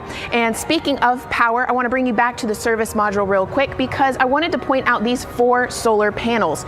These are going to take about 18 minutes to unfold like giant wings, and they're going to stretch 62 feet from end to end, and these are going to help power the service module and in turn provide what the crew needs for their journey.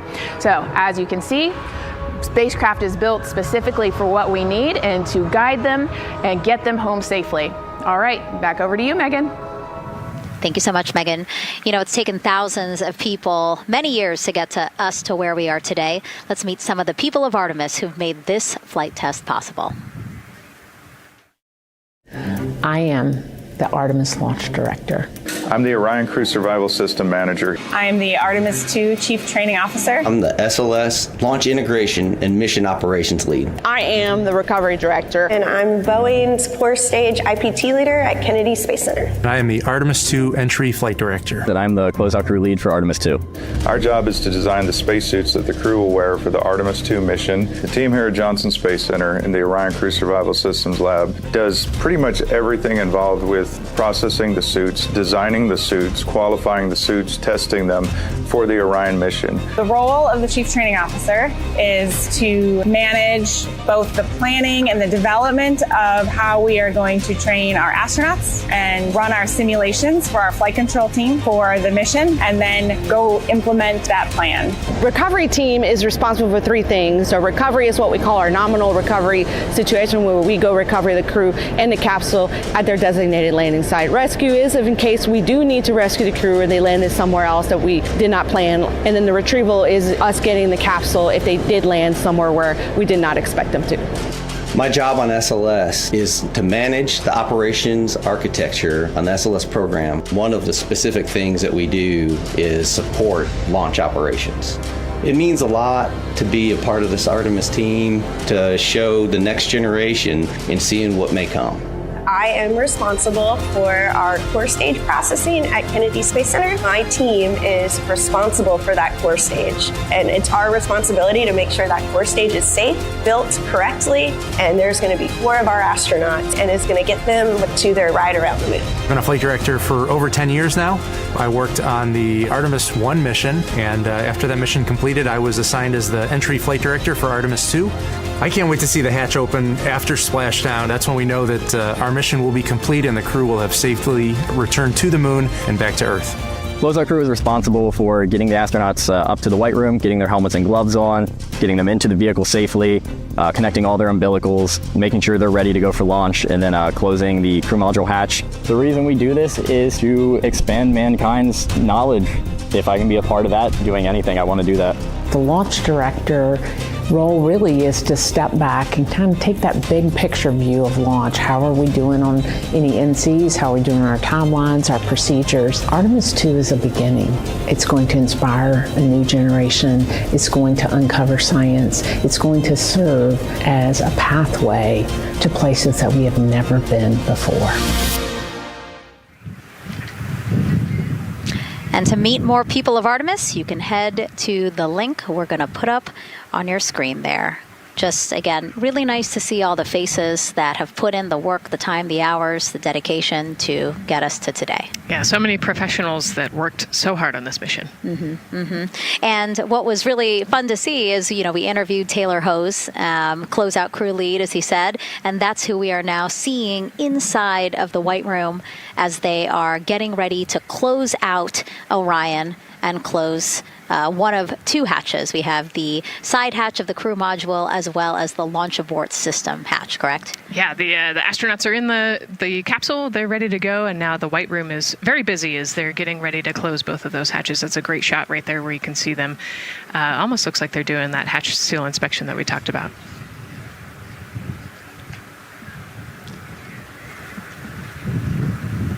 And so, Nicole, as we continue to see them get ready to close that smaller hatch, again, the crew module side hatch, let's take some questions now. Sounds good. A lot has changed since Apollo, and I have a few questions about what's next. What part of the moon are we exploring through Artemis, and what are some of the key points that NASA needs to consider when planning missions like this? Were you expecting to see Scarlett Johansson? I think that took you. Yeah, I mean, took you aback. We've talked about this, but everybody has an interest in this mission. It's humanity trying to explore and go back to the moon. And I love this question. What part of the moon are we going to? Eventually we want to get to the polar regions, the South Pole specifically. We think that there are volatiles there, so water ice, something that can be harnessed as a resource as we create the permanent base on the moon and then try to get onto Mars. But getting to the moon is a tricky mission. We're going further than we have in a long time. And, on the International Space Station, we're 250 miles from the Earth. And so we're pretty close. We resupply that spacecraft pretty often with cargo missions. But the further and further you get away from Earth, the more you have to think about the lack of cargo, the comm delay. There's a communication delay the further away you get. And so there are different and unique problems as we continue to explore further and further out into the solar system. And there is so much to learn about the moon. So it's no surprise that, yes, even though our goal is to have the bombs bursting in air gave proof through the night that our flight was still there. Oh, say does that star-spangled banner yet wave o'er the land of the free and the home of the brave.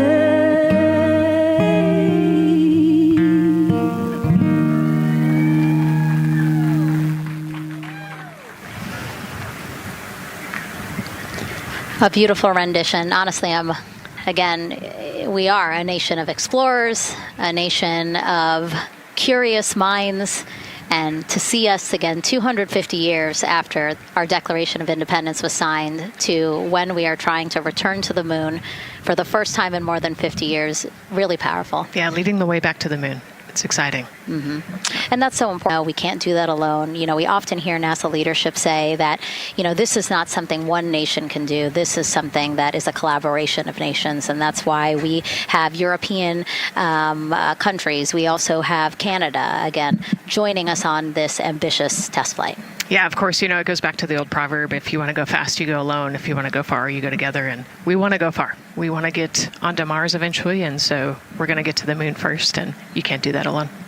So thank you again, singer Ann Wilson, for that beautiful rendition. Again, reminding us of what it is we are trying to accomplish for all, by all. We are now back inside the White Room with the closeout crew. Again, backup astronaut Andre Douglas, number 2 there. Just outside in the White Room, which is right outside. I think one of our most exciting guests is Lucas, who's joining us, like you said, all the way from California. He and his family actually worked this as a group project to design the zero gravity indicator. Lucas, can you tell us a little bit about your design?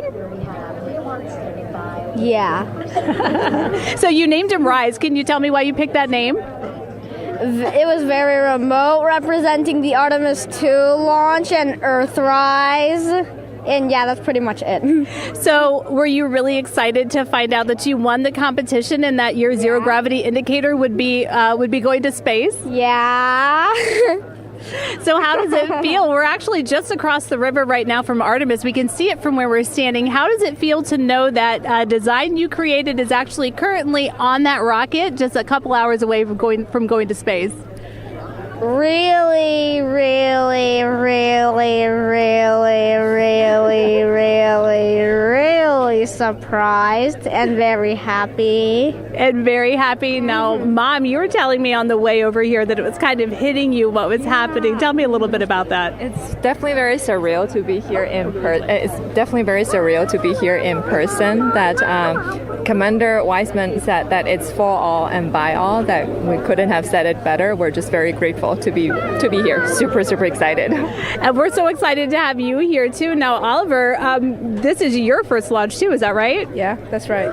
And how does it feel to be here just a little bit away from watching the first group of astronauts in your lifetime on their way to the moon? It feels like very, very happy and surprised.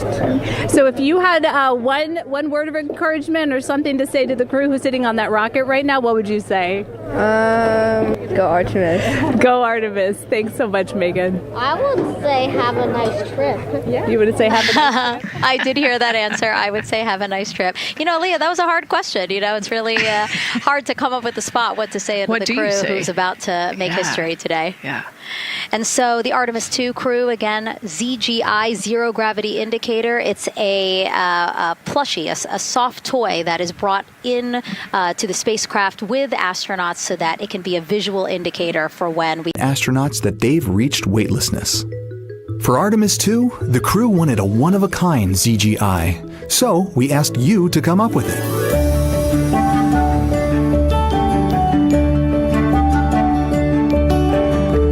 Thanks everyone for sending in your entries from around the world. Over 2,600 of you submitted. And we loved seeing all of your contributions. It was a really difficult decision because each design had a unique quality that stood out to our crew. In the end, we were able to narrow it down to a top 5 from Finland, Canada, Peru, and 2 from the United States, Kansas, and California. In the end, we went with one called Rise. It was a design inspired by the Earthrise photo taken on Apollo 8, which is very special to our crew.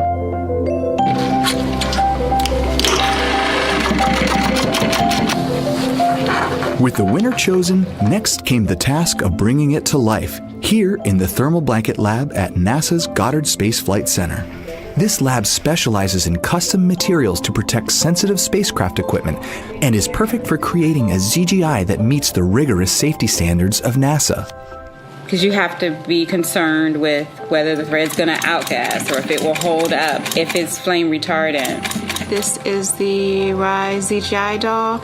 All I have left to do is to close the opening here and hand sew the hat on, make sure its stuffing is stuffed in there, and we have our pocket here for the SD card.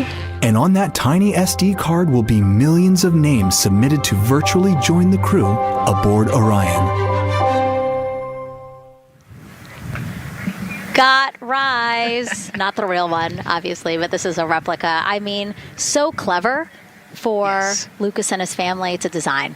Yeah, I love that he replicated the famous picture that we all love of Earthrise. And then I love that the bill represents the space in between the moon and Earth. It's just such a cute and wonderful way to represent this mission. Yeah, and again, Earthrise, very important to this crew. It harkens back to the picture that was taken by the Apollo 8 crew where they saw Earthrise.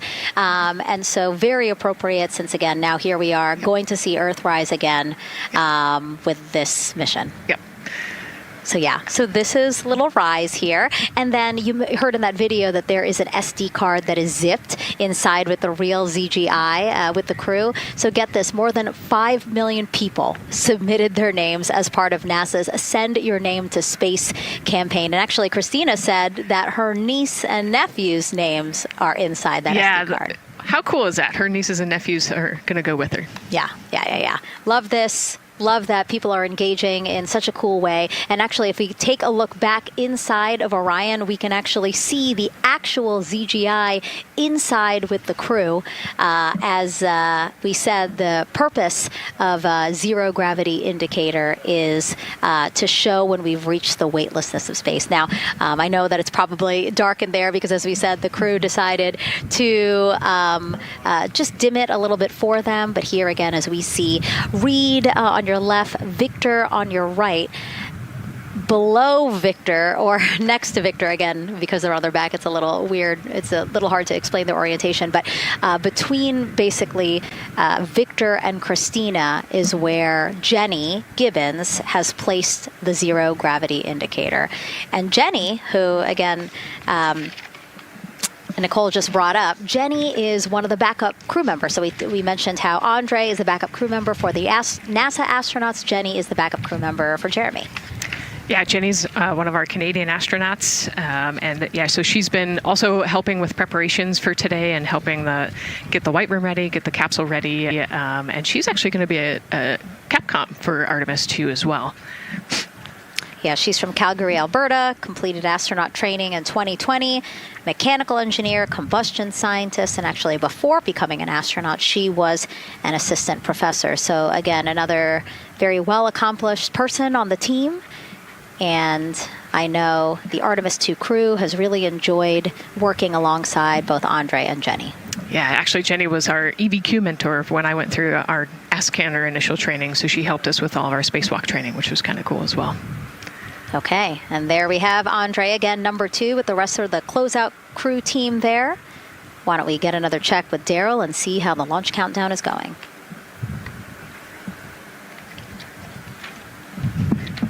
Still going quite smoothly here from Firing Room 1 here at the Kennedy Space Center. Launch team working no major constraints to launch, which is great news. We did get an update on a weather balloon that the launch weather officer and his team released. This is an important weather balloon released at right around the 3-hour mark. And what it told us is that winds are around 10 to 11 knots in the upper parts of the atmosphere. That's important information for the launch abort system should the astronauts need the LAS. This would, of course, pull the Orion spacecraft off the top of the rocket in case there were an emergency, and then take them offshore to a water landing in the Atlantic Ocean. And so the winds are pushing onshore.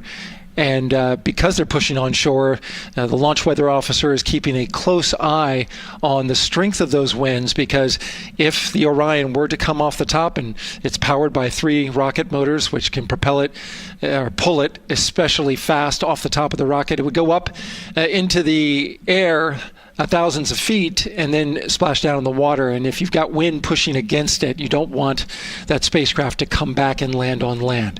So they're watching that very closely because of the onshore flow. That onshore flow is also what's giving us a little weather action down to the south of us along what's called the beach line, 528. We got a whole lot of people out there. We're getting ready to watch the Artemis II historic launch. Well, they just got a good soaking. Line of rain showers, I should say, pass through that area and soak the place. So Certainly rain is a possibility, spotty showers from time to time, but overall the launch weather officer tells us that we are trending towards getting that stuff to all push to the west the closer we get to our launch window. A reminder, that window is from 6:24 p.m. to 8:24 p.m. Eastern Time. We don't have a specific T0 at this moment. There's a lot that needs to be calculated before we get there. We also need to get through the rest of the countdown on time. As of right now, we are right on time. The launch countdown is going exactly as planned. That's not something that we saw certainly in Artemis I. There was a lot of flexing in the timeline during those 3 launch attempts back in 2022. But so far today, on our first launch attempt, we're really enjoying some really solid countdown work, some solid operations by the launch team so far.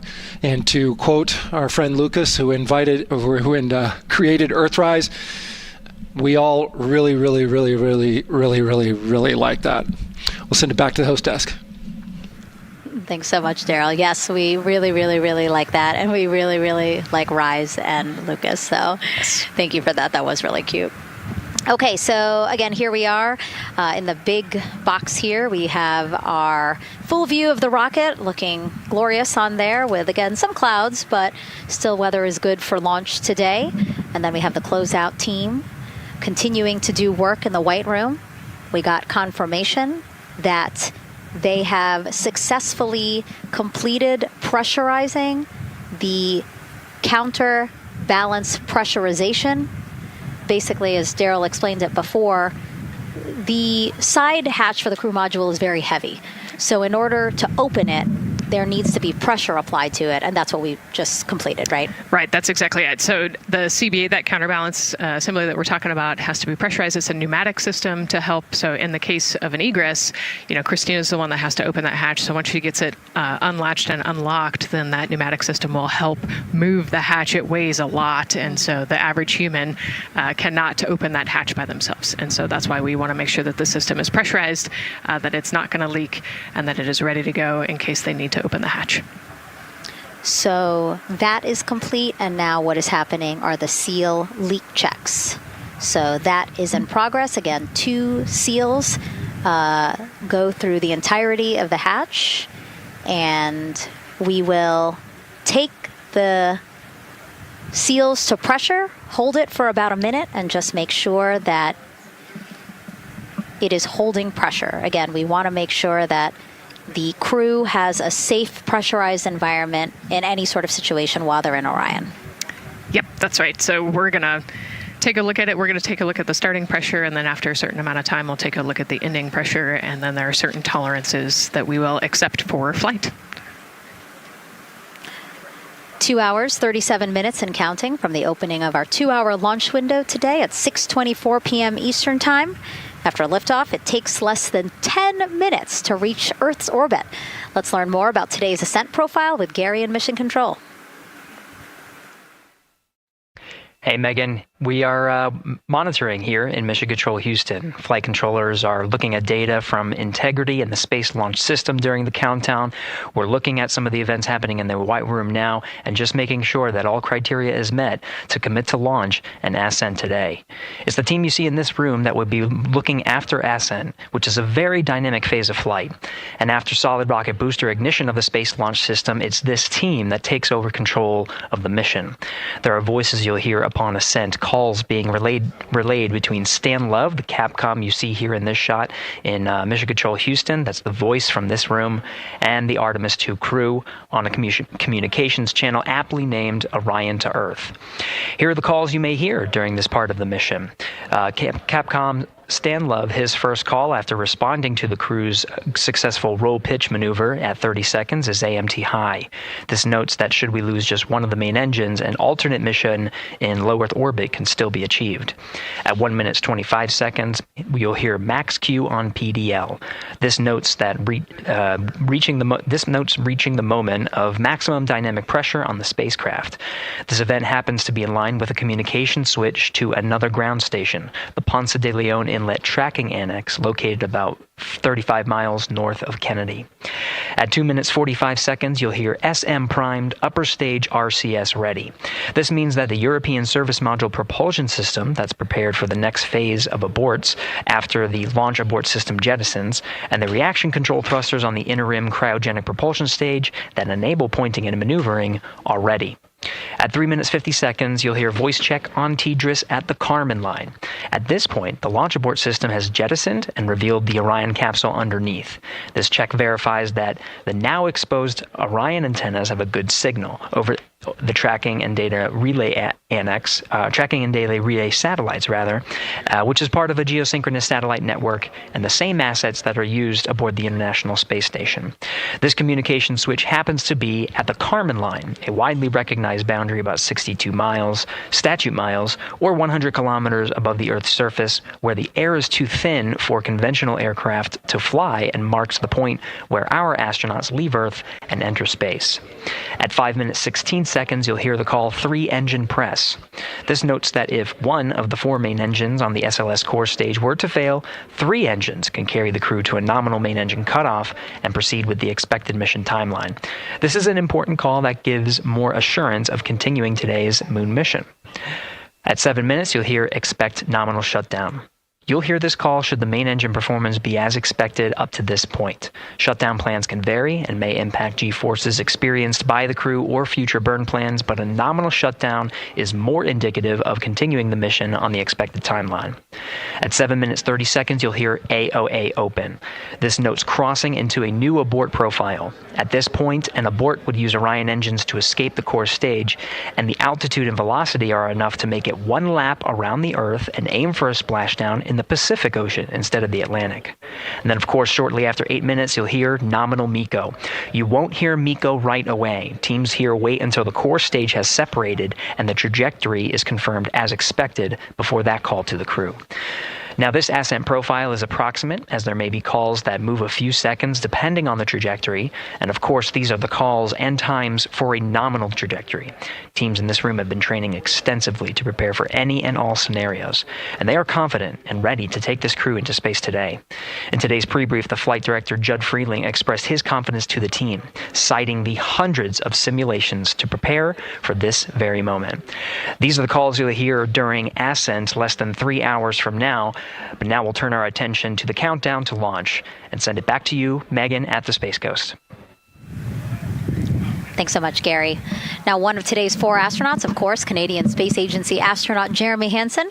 Let's go now to Jasmine with her next guest.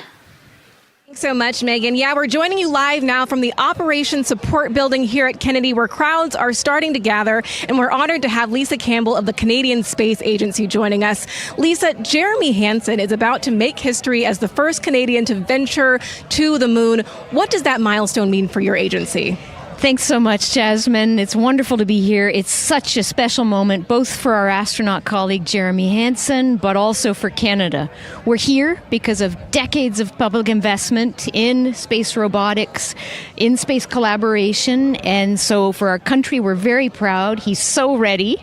He's been waiting for this his whole life, preparing, training, and he's a wonderful example of Canada. Yeah, and that's a perfect way to capture Jeremy. He really has been prepping for this his whole life. This will be his first space flight. So what has it been like watching him become part of this Artemis II crew? Well, as I mentioned to you, I've known Jeremy since 2020, and he's a colonel, a fighter pilot, a father, and he really is a very dedicated, passionate human being. So both for him to realize this goal of being an astronaut and flying, he also is hopeful that witnessing that will raise awareness about the value of a space program, of the benefits here on Earth, of exploring the universe and our place in it. Wow, that's beautifully said. And really, this international collaboration has been going on for quite some time now. We've worked together in low Earth orbit and now going into deep space together. So why is it so important that we have these international partnerships? It makes us stronger. We can go faster and further together. Canada is one of the original signatories of the Artemis Accords, and Canada and the United States have been partnered for more than 60 years in space. Wow, that is phenomenal, Lisa. And this really is a team effort in many ways. We also have Jenny Gibbons. Yes. She'll be listening in on Capcom. What is her role going to be like? So Dr. Jenny Gibbons has been training all along as the Canadian backup with the Prime crew. Last night, she was in the Orion capsule checking out all of the communications, making sure all of the systems test out and work perfectly. And then she will be among the first lunar Capcom, helping the astronauts navigate during their mission. Wow, Lisa, that is so exciting. Any final words for the nation of Canada before today's mission? Just, we are so proud, so excited, and we can't wait to welcome Jeremy home. Fantastic. Lisa Campbell, thank you so much for being here today. Thank you, Jasmine. Of course. And with that, let's get back to NASA's Megan Cruz. And right now, Go ahead. Ma'am, TBA press has been completed. Did you see any drop in pressure? And MS1, we saw just a little bit. It is just over 2,600 now. Copy. Thank you, ma'am. again, a call out to mission specialist Christina Cook. Again, it was her responsibility to monitor the pressure on the counterbalance system that will help open the side hatch. And she did report a drop in pressure, but it seems like it's within nominal limits. Right. They might have had a small drop, but we have a starting pressure and an ending pressure, and as long as the difference isn't too high, then we will take that. And the engineers know exactly what they're looking at for in terms of that delta pressure. And so again, that milestone on the checklist of things that have to happen before they launch today, that is complete. The crew, again, still inside comfortably as the closeout crew team work to close the side hatch. Again, a separate seal leak check, followed by a full cabin leak check, and then they will close the last abort system hatch. Lots to do still in the White Room and marching down the countdown timeline well. And so Bill, again, number 3 there, he is holding a silver flex hose. That hose is what will be connected to Orion in order to do that cabin leak check. So again, it does seem like we continue to march down through the milestones in this countdown. Hopefully lifting off today within our 2-hour launch window that opens at 6:24 p.m. Now, right now, people inside the Kennedy Space Center Visitors Complex are learning about this mission. There are great exhibits there about the rocket and Orion, and of course, our Megan Carter with the Moonboard. All right, Megan and Nicole, yeah, you mentioned that checklist before launch. That checklist is going to continue during the mission, as well as there are several vital objectives that we are hoping to accomplish with this mission. So we've talked about the rocket. We've talked a little bit about Orion. Obviously, during Artemis I, we had that test flight, and there were no humans on board. That is our one big difference for this one, and we are going to have that crew this time. So what are they going to be up to during this mission? Let me tell you just a little bit. Now, for Artemis I, like I mentioned, we were really focused on the SLS, making sure it had the power and capabilities that we needed. We were also checking out the Orion spacecraft in deep space environments, making sure that it was good to go. Now for Artemis II, we are going to be taking the testing for Orion to the next level by adding that human component. So those test objectives are going to start even before launch. Like you mentioned, they are out there making their way through that checklist. But these objectives are going to start now, and that includes safety. So one really great example of safety is going to be something called the egress baskets. They're out there in the spacecraft, obviously, and should a situation happen to come up, they are going to have something called the egress baskets they can get in, and those are going to zip line them essentially down to the ground within seconds to safety. Another great example of those safety procedures are going to be the LAS, or the launch abort system that I mentioned earlier. Just a reminder, that's the one that can pull the crew and capsule away from any danger within a few minutes of into the launch.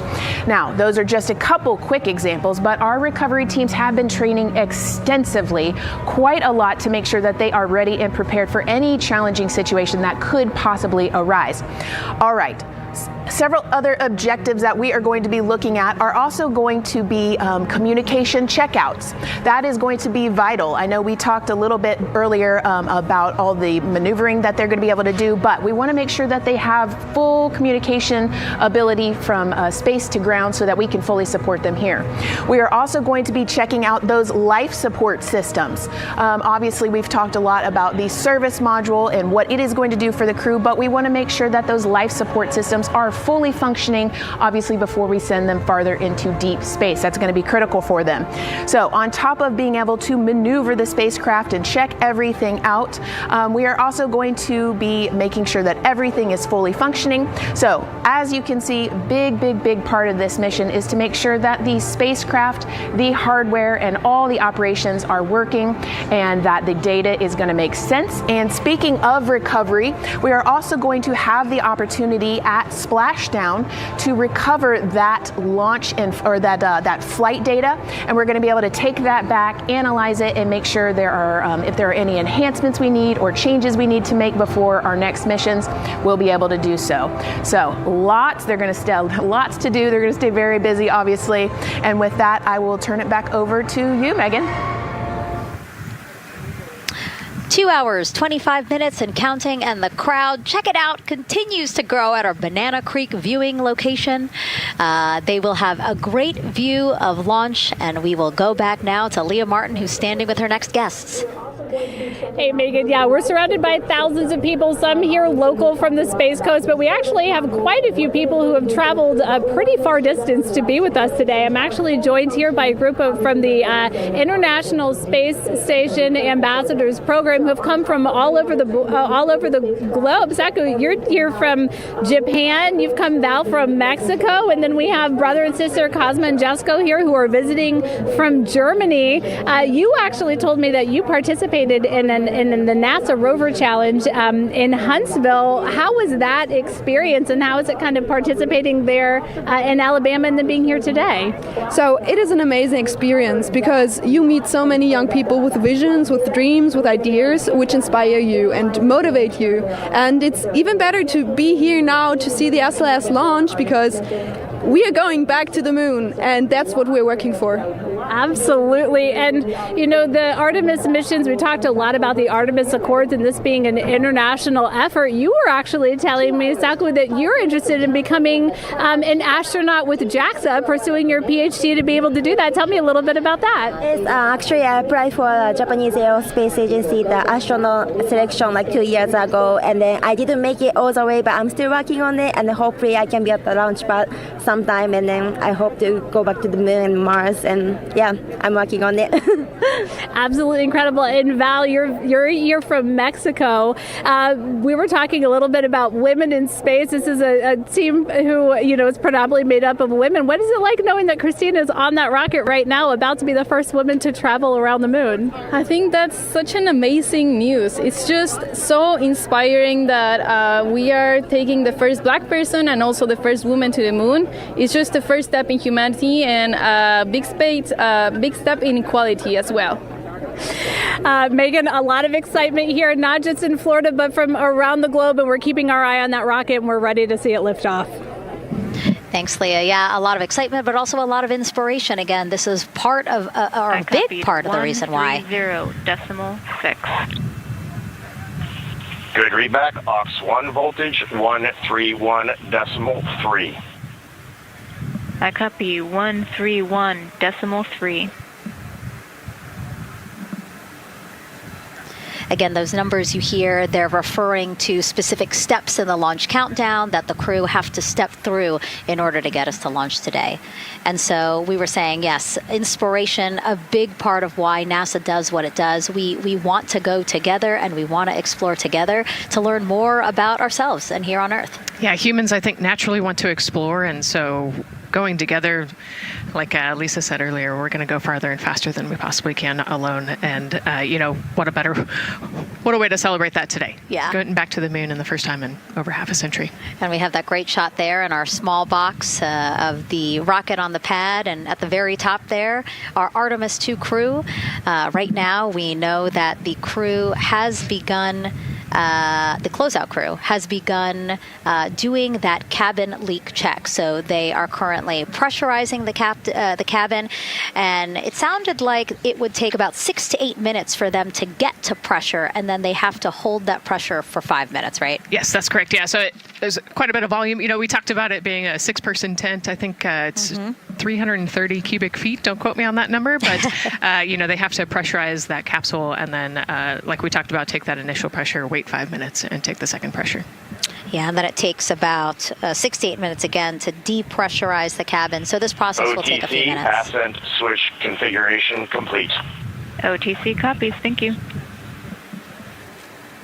And then after the cabin leak checks, then they will finally close the last abort system hatch. So again, chugging along in the countdown, really excited to, again, continue to hear the crew's voice inside Orion, stepping through all the procedures. Yes, it's exciting to hear them making progress, right? It's all good news hearing the crew talk to the ground and working together to get to the launch. And what I think is really cool is that this is the first time NASA is going to have astronauts in low Earth orbit, but also in deep space at the moon. So here's a message from some of the crew aboard the International Space Station right now. Hello, Megan, and a big hello to everyone around the world counting down together to the launch of this historic flight test. If we weren't in microgravity, we would also be on the edge of our seats. Here on the International Space Station, all of us are honored to have the chance to wish our fellow explorers Godspeed. Throughout human history, the moon has sparked our imagination, curiosity, and wonder. With our return to the moon, we're not only going to be learning about its history, the history of our solar system and of our planet, but also about our place in the cosmos.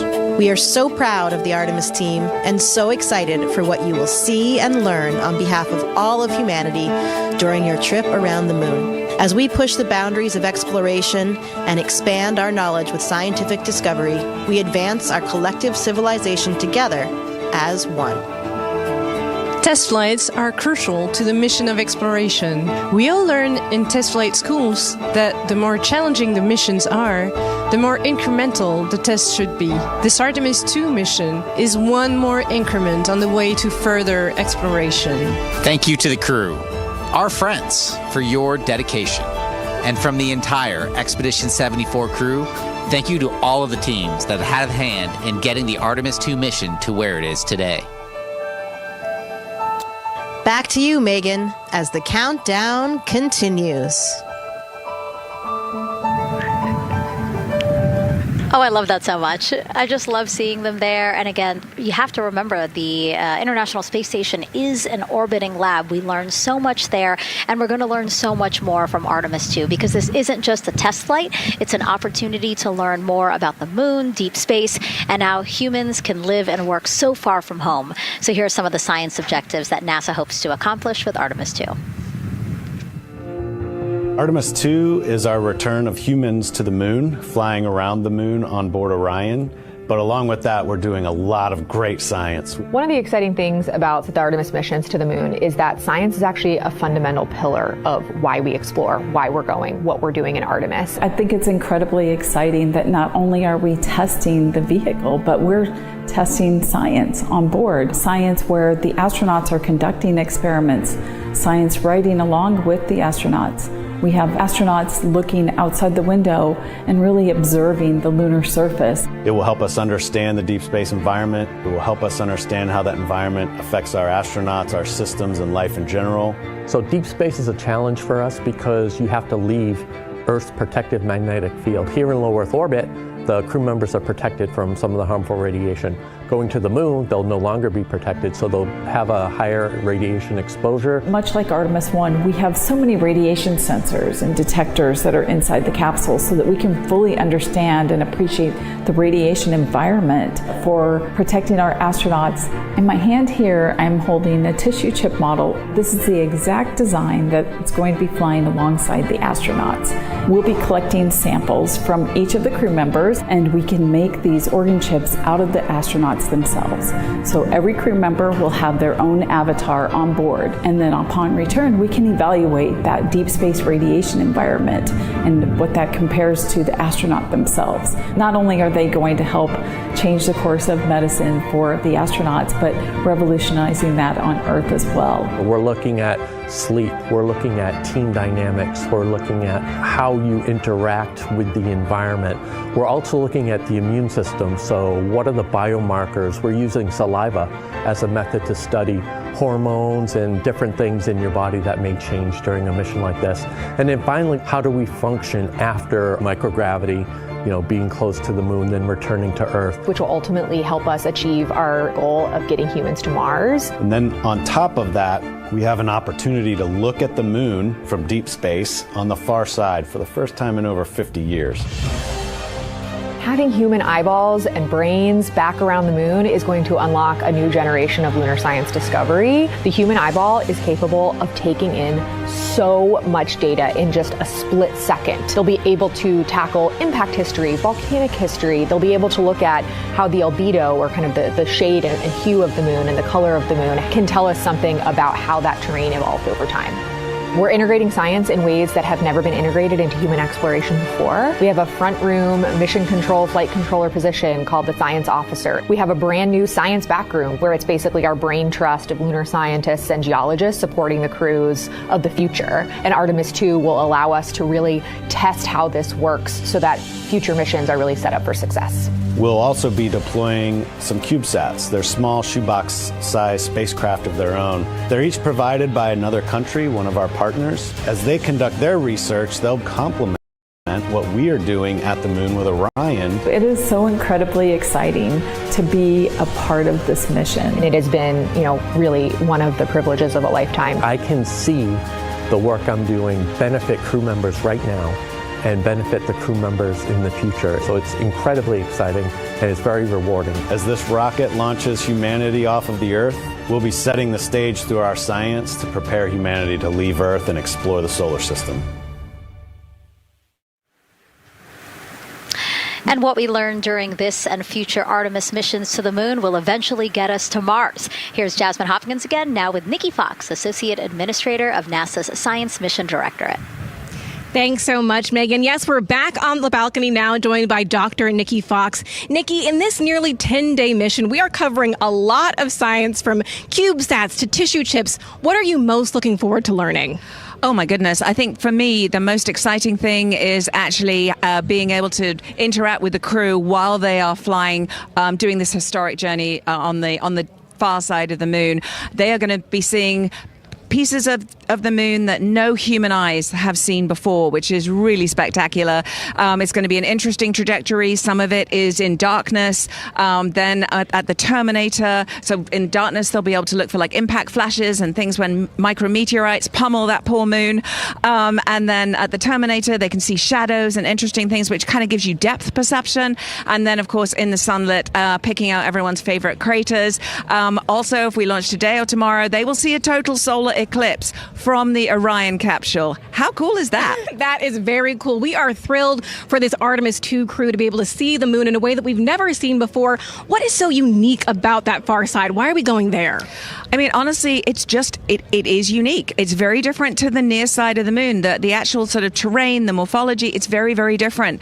And so it will be very exciting to see that as we're going past that. Absolutely. And Nikki, we are performing a lot of science at the moon this year, actually, not just Artemis II. Can you speak to the commercial lunar landers we're planning to send? Yes, we are very, very proud of our commercial partners as they take our payloads for us to the lunar surface. And very excited. Next one up is Blue Origin's Blue Moon Mark 1 going. It's got some science on it. It's got the scalps that went on the Blue Ghost. So we'll be able to sort of look at that plume as it's coming down onto the lunar surface, and then also the laser retroreflector that will be the array that's up there too. So even on that first test flight, packing it with science as much as we can. Wow, Nikki, so much science. It's hard to keep track of everything. But the unique thing about Artemis II is we're sending crew. Can you speak to the importance of the human element of science? Absolutely. I mean,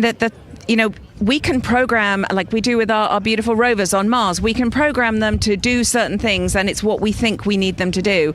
When you have an astronaut up there, they can make that sort of like really unique split-second decision. The thing I'm most looking forward to is when they think they're going to be looking here, is hearing one of them say, "Oh my goodness, look over there." And I think that's just incredible about how we do that. Also, flying our tissue chips with the astronauts, our Avatar experiment. Here we go, Avatar. Oh, wow, look at that. And that's got the tissue chips samples that matched to the crew, so we'll be able to monitor the effects of microgravity and radiation on that human tissue as we prepare for more and more missions to the moon for longer and longer durations, and then off to Mars. Wow, Nikki, so much science ahead of us. But first, we have to launch. Thank you so much for being here today. Thank you so much. Go Artemis. Oh, of course, go Artemis. And with that, let's turn it back over to the countdown with NASA's Megan Cruz. Nikki is so fun. She has so much energy and so much passion about the science. And again, it's just so important to remember that so much science is happening with this mission. It's not just to test out the hardware and the life support systems. Yeah, you saw the science video, and then we talked to Nikki. Man, there's so much going on, right? We talked a little bit about the lunar observations that we're going to do.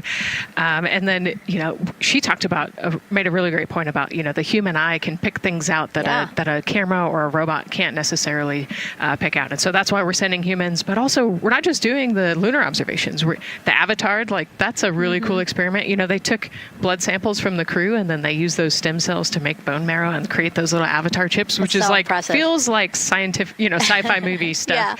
But, we're going to look at radiation. We're going to look at all sorts of different scientific experiments. We got the little CubeSats. We're going to go look at space weather.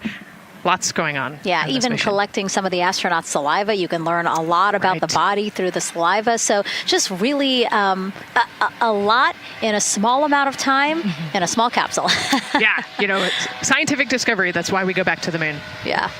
And so, again, her energy just so...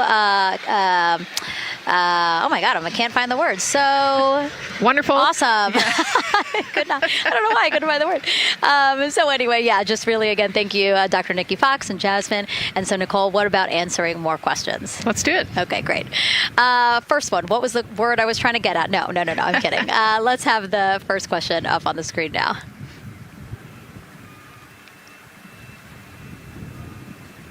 I know we got them. I see him being asked. And CDR OTC and Earth 1. Go. For your awareness, scrubber cycling is about to be restarted. Integrity copies.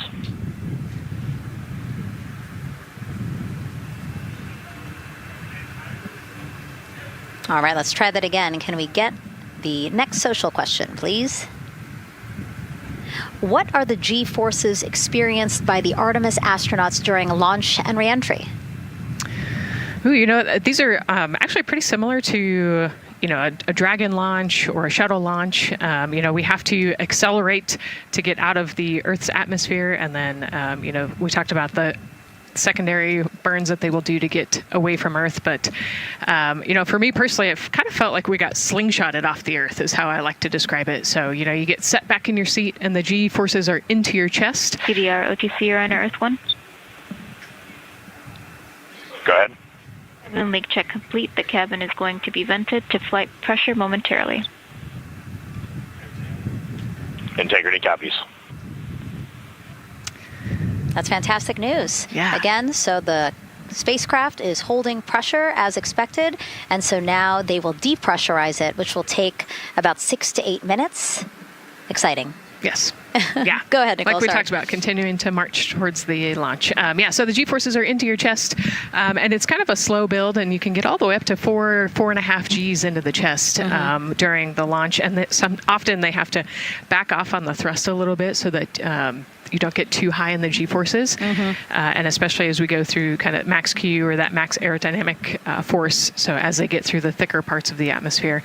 And then very similar G-forces on the way home. So slow, steady build up to about 4.5 Gs as the rocket actually decelerates. You heard in one of the packages, when they come back, they're going to be going 7 miles a second. Gosh, that's and incredible. So you have to slow down somehow, and to do that, you have to actually, when you brake in a car, you feel those G-forces, and so for the astronauts, it'll just be, again, into the chest based on the orientation. Great. Thank you so much for that answer, Nicole, and for that question. We're going to continue to try to take as many as possible. Again, you know how to send them to us at NASA Artemis. But now we again have another question for you, for our audience. We want to know, what part of Artemis II are you most excited for? Liftoff, Earth views from Orion, lunar flyby, or splashdown? Tell us again on NASA's Instagram or Twitch accounts, and we'll share your answers a little later in the broadcast. That's a tough one. I don't know what my answer would be. I know. I don't know either. I'm excited for it all, but that's a cop-out. All right. Now let's head back over to Banana Creek. Again, the crowds there, really excited. People coming from all over the country, from around the world. Why don't we get another check with Leah Martin to see who she's caught up with now? Well, Megan, we were a little while ago talking to some students from around the globe. Today, we're actually talking to some local students who are from right here, locally, Merritt Island in Titusville.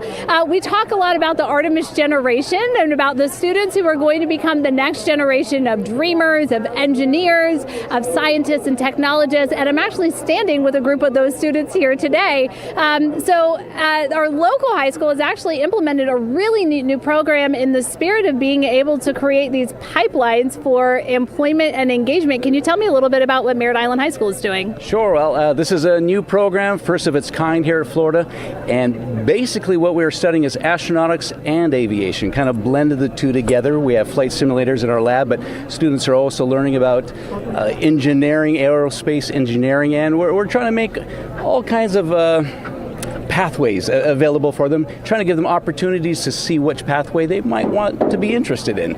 So, yeah, it's just a great opportunity for them to learn about space. We just finished doing a whole model rocket build where the students took CAD software, developed their own rockets, put them together, and launched them right from our school. So it was very exciting. Incredible. And then another local high school, Titusville, you guys also have a similar but slightly different program. Yes, we do space mechatronics with advanced manufacturing, preparing students to build and manufacture things to automate, do automation to build things on Mars and things like that, or locally too. Now, you told me that you're actually trying to figure out a little bit what you want to do when you're done. You're a freshman in high school. What things are you learning in your class here that are really kind of tweaking your interest in the aeronautics field? So we're building a lot of things with like metal and how we're supposed to do it on the rockets. We're also doing computer programming, which would help with NASA and like programming and coding. Absolutely. And you were actually telling me that I think were telling me that you're interested in becoming a pilot. We talked a little bit about the pilot who is on board the rocket right now. How is this program preparing you for your future? I mean, it's teaching me everything that I know about aviation, and it's really inspiring that I get to learn it in a classroom, like locally as well. It's amazing. I love it. And then you were also telling me you're taking this class. What's the most interesting thing you've learned? I really like the whole design part of it, like actually like engineering, like because I want to be an engineer. Engineering the products we use when we build stuff, that's definitely my favorite part, learning how to use those kind of softwares. Absolutely. Well, Megan, when they're seasoned NASA employees, you'll be able to say that you saw them here first when they were still in high school. Back to you at the desk. I can also say that they have fans. Nicole Ayers here. As soon as that girl said that she wants to be a pilot, Nicole went, yeah, why is that something that's so thrilling for you to hear? I mean, I love when kids in high school have goals and they set their goals high and they want to go do something. You know, the kid who wanted to be an engineer or a pilot, like, I love that. You know, find something that you're passionate about, go work hard at it, and go get good at it.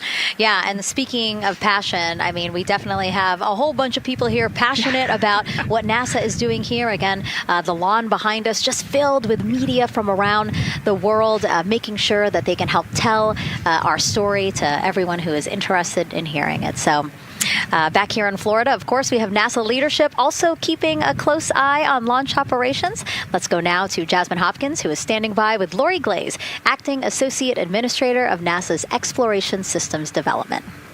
Thanks so much, Megan. Yeah, we're honored to welcome Dr. Lori Glaze to the balcony now. Lori, this is our very first time having crew on an Artemis mission. How does that feel, and how does that change our overall approach to the mission? It's a really good question, and it really came home today when we were watching the crew walk out, and then we saw them get into their van and go out to the pad, and we've been watching them getting into the crew module. And so we've really put an enormous amount of rigor into assuring the safety of our crew. One of the most important things on this mission, different from Artemis I, is we now have environmental controls and life support systems. One of the most important things we're going to do on this mission is test those out and make sure that we can keep our crew healthy and safe throughout their mission. We also on this mission have an activated launch abort system, which we had the system for Artemis I, but it wasn't active. But we definitely had that active on this mission. We want the ability, again, if something goes wrong, to be able to have that ability to abort and get them back to the ground again, safe. Absolutely, Lori. I mean, as you're driving home, safety is paramount here at NASA, and your program is responsible for all of these Artemis elements. We have the Space Launch System, Orion, ground system. So how do you get everybody cohesively on the same page for a day like launch? And that's a great question, and it's really been wonderful to watch our teams working together. We have the ground systems, which are kind of the bookends of our mission. The ground systems help prepare us to get the rocket ready to take off. They're doing all of the loading of the tanks right now and getting the crew into Orion. And then at the back end, they'll be there to recover the crew when they land in the ocean. But they know that their job is to make sure that that rocket is ready to go and that the crew module is ready to go. And then the rocket itself, the space launch systems, they know that their job is to deliver the crew module to the right point in space so that they can conduct their mission. And then again, they have to make sure that everything is ready, that they set them on the trajectory that is going to bring them around the moon and set them up to land in the right place in the Pacific Ocean. And that's their job, and they know how important that is. And they have to work closely with Orion, which again, they also have to work with all the other teams to make sure that everything's working together. And then on top of that, our flight operations teams, all the people on the ground, they're all working together. They know this mission doesn't work unless every single part of the mission works. Right. Lori, there are so many things that have to work together today. We can't wait to see what happens next. Thank you so much for being here. It's my pleasure. Thank you. Of course. And with that, let's take it back to the countdown with NASA's Megan Cruz. Yeah, and speaking of the countdown, 1 hour, 59 minutes and counting until the opening of our 2-hour launch window at 6:24 p.m. Eastern Time. This is a shot of Jetty Park. It's a nearby popular viewing location of rocket launches, and it is so great to see how many people are here. I mean, this is a Wednesday. Like, people had to take time off of school and off of work, but it's something that they felt like they wanted to do, to be here. Yeah, you know, I think just based on the chatter on the airplane ride yesterday, half of my airplane ride really? They were coming to see the launch. You know, everybody's excited and traveling from all over the world to come see this launch. And it really is a great day. We had some sprinkles here in the crowd, but for the most part, I mean, it's just a beautiful day to witness history. It is, yeah, you know, a little bit of sprinkles, but for the most part, the clouds are staying away, and you can see the blue sky behind us, so hoping for good weather in a couple hours. Absolutely. And so Dr. Lori Glaze mentioned what we learned from the Artemis II mission helps pave the way to sustained human presence on the lunar surface. So what are the objectives of this mission to eventually accomplish that? Let's check in with Gary in Mission Control for more. Thank you, Megan. Yes, the Ascent teams are here in Mission Control Houston, working through their steps to prepare for a go for launch. Right up here on the front board, we're watching the teams in the White Room work through their checklist and closing the hatch as we verify ours, working as one NASA team.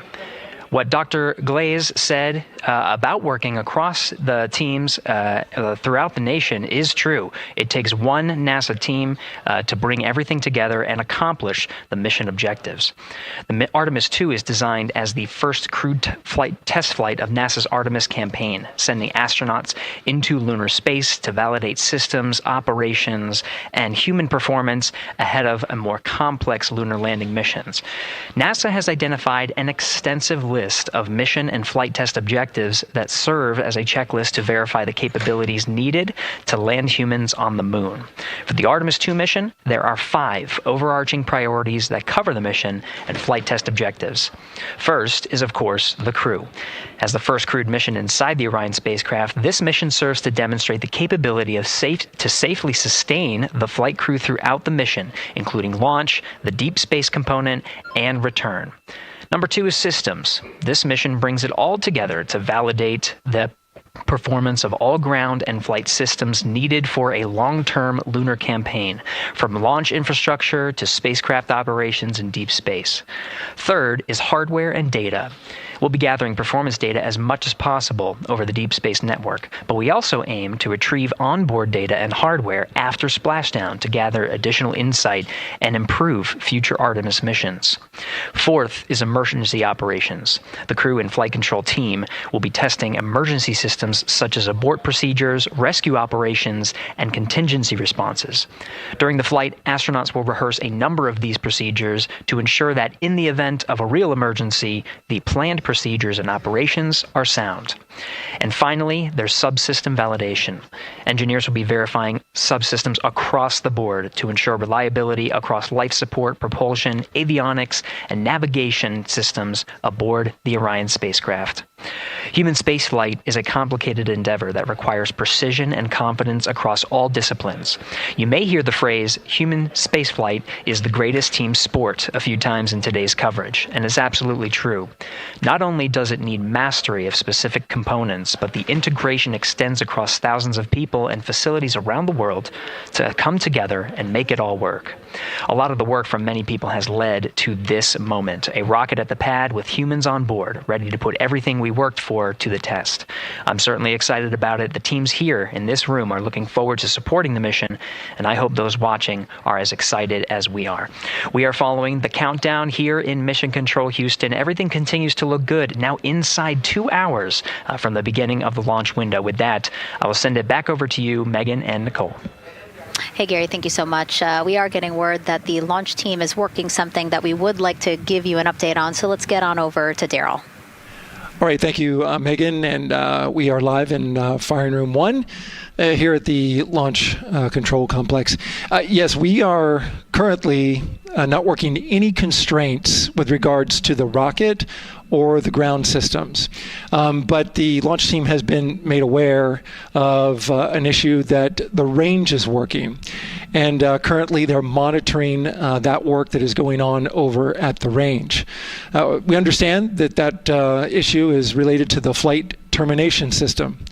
Now, the flight termination system, just to give you a quick explainer, every rocket has a flight termination system. It's the system that the Eastern Range here uses in order to send a destruct signal to a rocket in case it veers off path. So it's a very critical, important safety component in terms of how the range keeps the public safe here.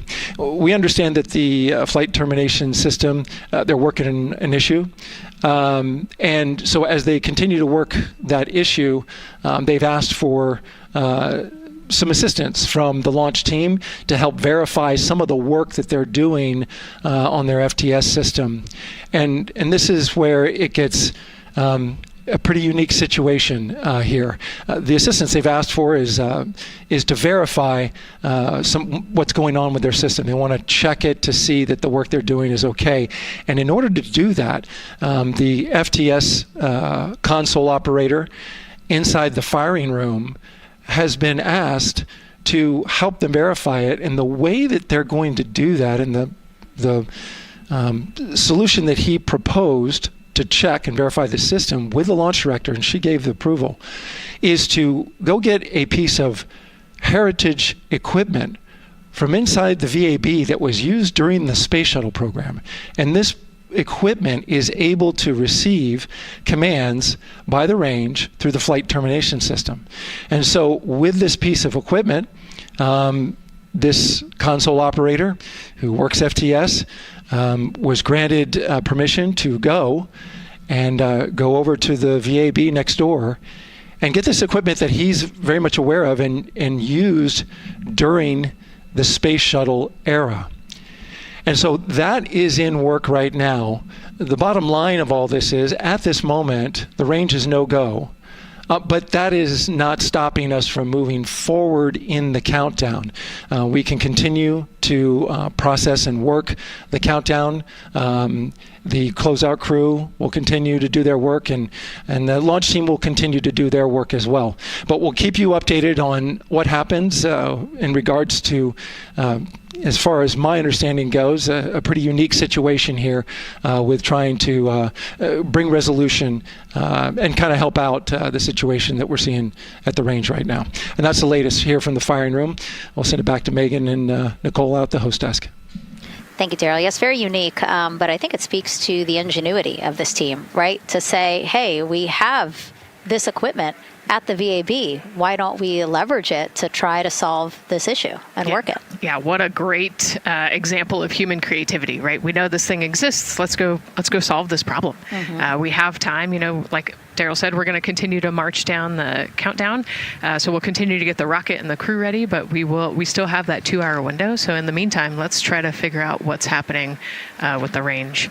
And speaking of the range, what is the range for people who might not watch rocket launches with us often? Sure, yeah. So anytime that you launch a rocket, you have to clear the airspace, right, in the launch corridor. So where the rocket's flight path is going to go, you have to make sure that that whole airspace is clear.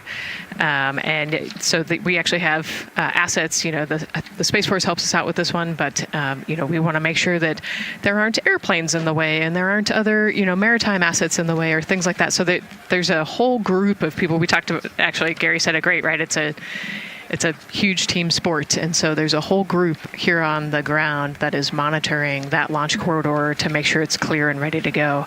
And so if they're having issues, then we definitely can't launch this rocket. We don't want to launch blind into a corridor that we can't see. Yeah, because as Daryl said, I mean, it is very important, the flight termination system, needing to activate it in case of an emergency. So yes, something that we will closely be monitoring throughout the countdown, and hopefully, again, won't be an issue, that they can fix this issue by going to the heritage hardware that's in the vehicle assembly building. Right. What a great idea.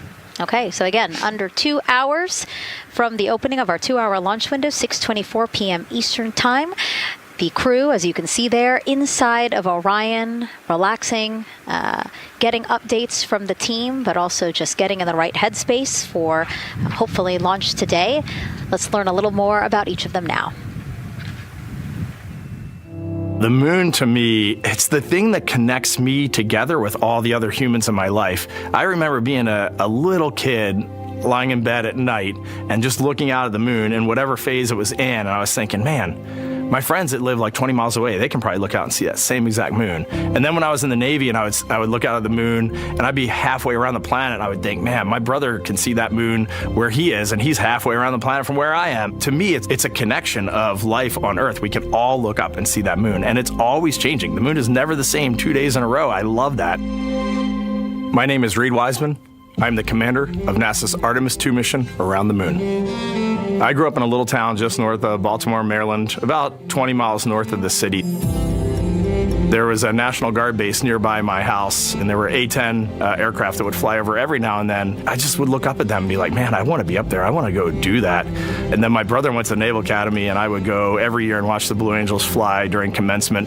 And that just started to grow and grow and grow. For a while, I wanted to join the Air Force, and then I realized Navy flies as well, and they fly from ships in the middle of the ocean.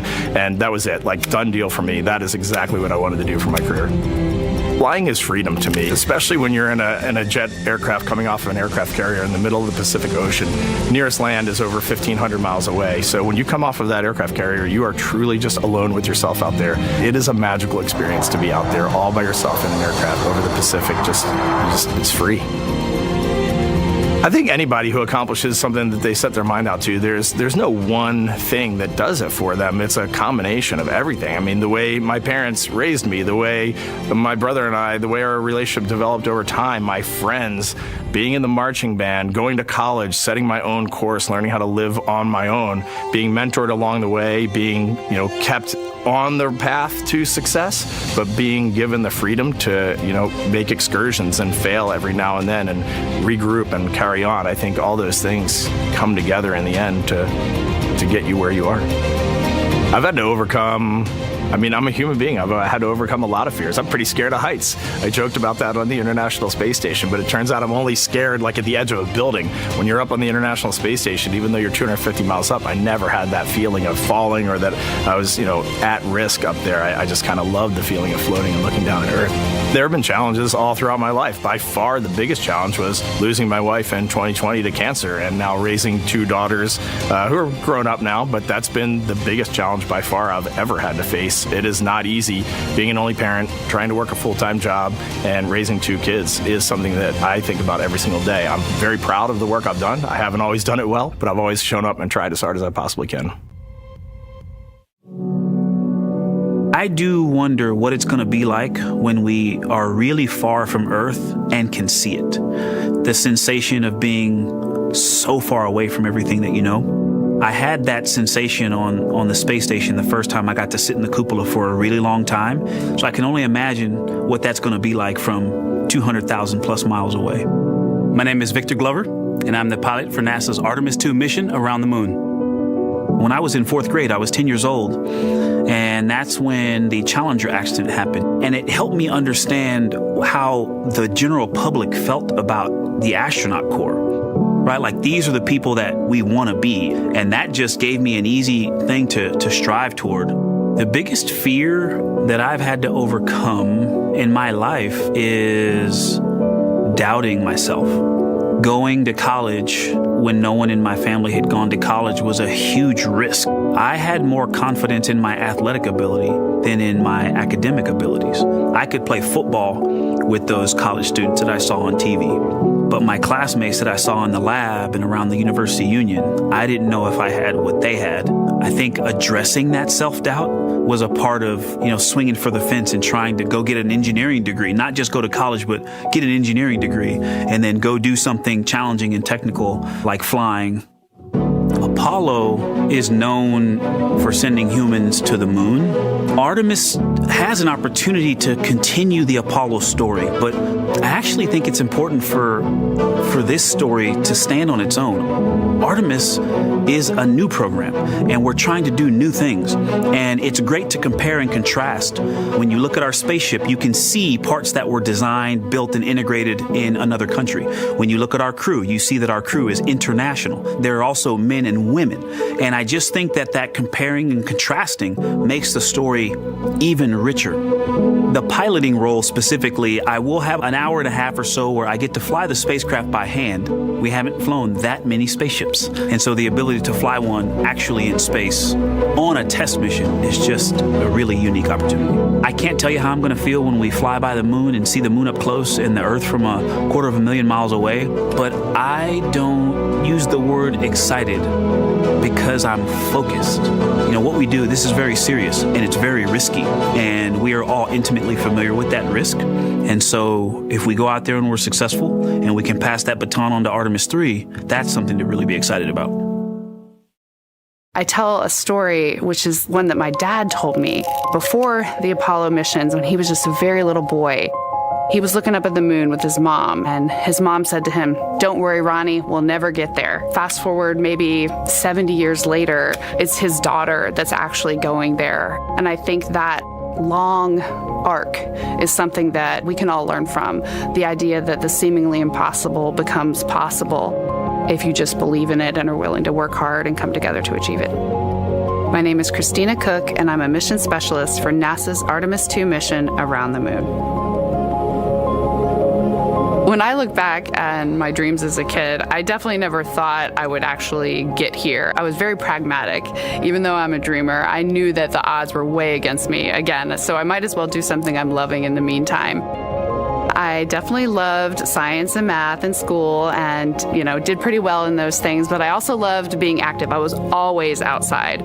I loved things that made me feel small. I loved looking at the night sky, oftentimes between the pine tree branches, or I loved the ocean.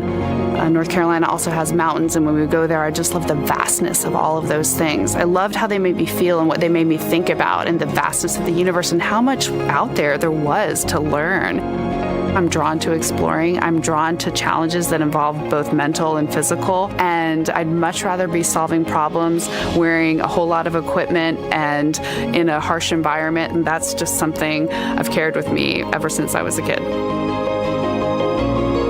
Thinking about the fears or challenges that I've had to overcome, there are just so many. I mean, basically, it's just been, that has been the journey. I always say to people, do what scares you. And that means I have to follow my own advice. So doing what scares me meant getting on a plane and going to the Antarctic, getting on a plane and going to study abroad in Ghana, applying to become an astronaut, opening the EVA hatch in the airlock and going out of it into the darkness, strapping myself onto a rocket. And so for me, I think that no matter what the challenge, recognizing that if people believe in you and you believe they believe in you, the challenges seem always a little bit easier. To me, the moon, it represents history. It is a witness plate. Everything that's ever happened to the moon is still written on the moon. Every single person has looked at the moon their entire lives. We see the same moon. That's something really special. It's just the epitome of a symbol of something that's in each of our hearts, but that's also represents exploration and reaching. I have this very distinct memory of seeing an image of an astronaut standing on the moon. It's burnt in my brain because I went back to it so many times in my childhood, and I would look at that image, and I know it had a huge impact on me that humans had walked on the moon. My name is Colonel Jeremy Hansen. I'm an astronaut with the Canadian Space Agency, and I'm a mission specialist on NASA's Artemis II mission around the moon. My elementary school years, I grew up on a farm outside of London, Ontario. I spent as much time as I could with my dad on the farm. I learned the value of hard work, for example. If I wanted to go to work with Dad, it was going to be a long day, and I was going to have to not complain, or I wasn't going to get to go the next day. I had a treehouse, I had a vivid imagination, and I changed my treehouse into a spaceship. I made all these dials and controls. I had circuit breakers for switches that I found in the barn, and I was exploring space in my imagination. The most important thing I did to get to where I wanted to go in life, which was flying fighter jets and eventually becoming an astronaut, is I shared those desires with other people. And it turns out, just like you don't go to the moon on your own, if you could, I would have done it a long time ago in my treehouse as a kid, you have to go as a team. I think the biggest impediment to achieving my goals was, of course, myself. And I think that's a common human experience. There are many times where just little things would get in my way, and my immediate interpretation of that was, well, now that goal's out the window. You know, people must have lifted me back up, and somewhere in the back of my head, that persistence came through. And I think that's a common human experience, to doubt ourselves. I've come to this, I guess, realization that I believe that we all have gifts to contribute, and the goal is to figure out how to use your energy towards adding positively to humanity's existence on this planet. But I love it when humanity sets big goals, like sending humans to the surface of the moon with an eye to eventually going to Mars, because when we do that, we can bring together genius from not just even in one country, but around the world. I've also learned from my indigenous mentors that they refer to the moon as Grandmother Moon. So you've probably heard of Mother Earth. They use Grandmother Moon because Grandmother Moon is responsible for the water in their community, just like the moon moves the water around the planet, affects the tides. And I think that's a really beautiful thing for us as we go back to the moon, to think about all the different cultures around the world and how they view the moon differently. And that's really neat because we all share that same moon in the night sky.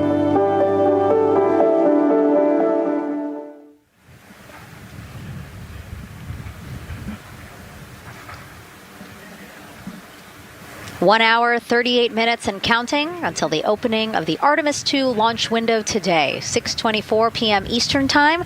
And we are looking at the rocket and Orion out on the pad historic launch pad 39B here at Kennedy Space Center. What a great view, Nicole. Yes, it is. You know, we can see the clouds out in front of us, but they are to the west, and you can see that there's some blue sky peeking through behind that rocket, which is good news. And more people continue to come on center here. About a couple of hours ago, folks with special passes to come on center were allowed to start driving on with family and friends. And of course, we have media growing by the moment here at the press site here at Kennedy Space Center, setting up their cameras, setting up tents, interviewing folks. Again, this great jib shot that we have from our camera here showing all the interest that we have here at the press site. And actually, even to the right of us, so camera left, no, sorry, the right of your screen, left of us, plenty of other people there, set up with their own tents, broadcasting to their own viewers. And so again, just really cool to see everybody wanting to share in this moment. Yeah, how many media tents we can see from here. It's a beautiful thing. Yeah. I think it's important to share this message with the whole world. Yeah. And so let's take a look now at people who are watching in other parts of the country. We have this shot here from the U.S. Space and Rocket Center in Huntsville, Alabama. Oh, man, look at that. Just kidding. Museum of Flight, Seattle, Washington. So sorry. Hello to you over there. Sorry, I thought that you were in Alabama. But here you are from Seattle, Washington. Again, the Museum of Flight. They must have had a special event to bring people there to watch, as well as a special event here. Now, correctly, the U.S. Space and Rocket Center, Huntsville, Alabama. Of course, they would have a lot of people here, and I'm sure this crowd will grow when we get closer to launch. Marshall, the home of the SLS rocket. Yes. Yeah, this is a great shot. You can see all the people there, and obviously you've got quite a few artifacts in there as well. Oh, now they know. Yes. Yeah, now they know. They're on the broadcast. That's too funny. Awesome.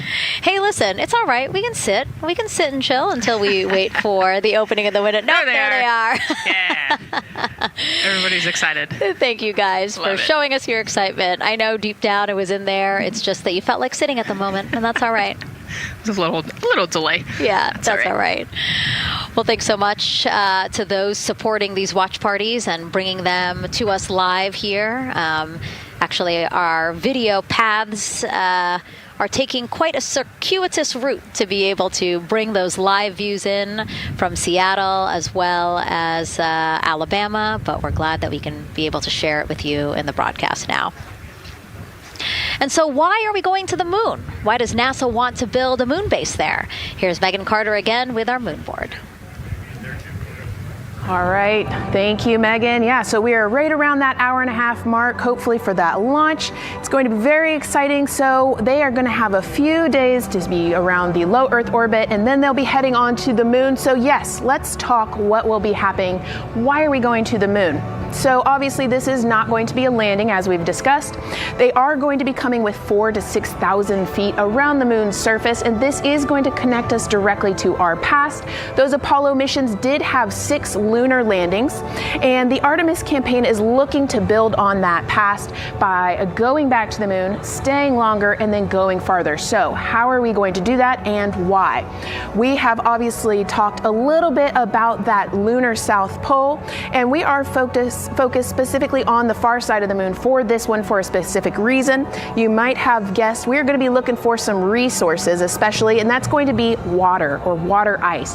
That is going to be giving us some really critical pieces for future missions. And as you can see here, we have identified 9 potential landing zones. So this is going to be a critical objective for our crew. Depending on when they launch, it will determine what is going to be visible, but we do have these 9 landing zones right here around the Shackleton crater. And as you can see here, a lot of that area is deep and dark, and that is where we are going to be looking for that water ice, because that is obviously going to give us not just water to drink, but as we know, that can actually be converted into our propellant potentially, that hydrogen and oxygen. So that is going to make the moon a critical place for that moon base, because we want to think of it essentially as a backpacking trip. If you have your tent and your hiking boots and your camping stove and all your gear, you don't want to take that out and be on the trail for the first day and then try everything out you're going to test things out a little bit closer to home before you go out on that adventure. And that kind of goes for us as well. So the moon is going to be critical for us in the future steps towards our lunar landings, and then also for going farther on to Mars in the future.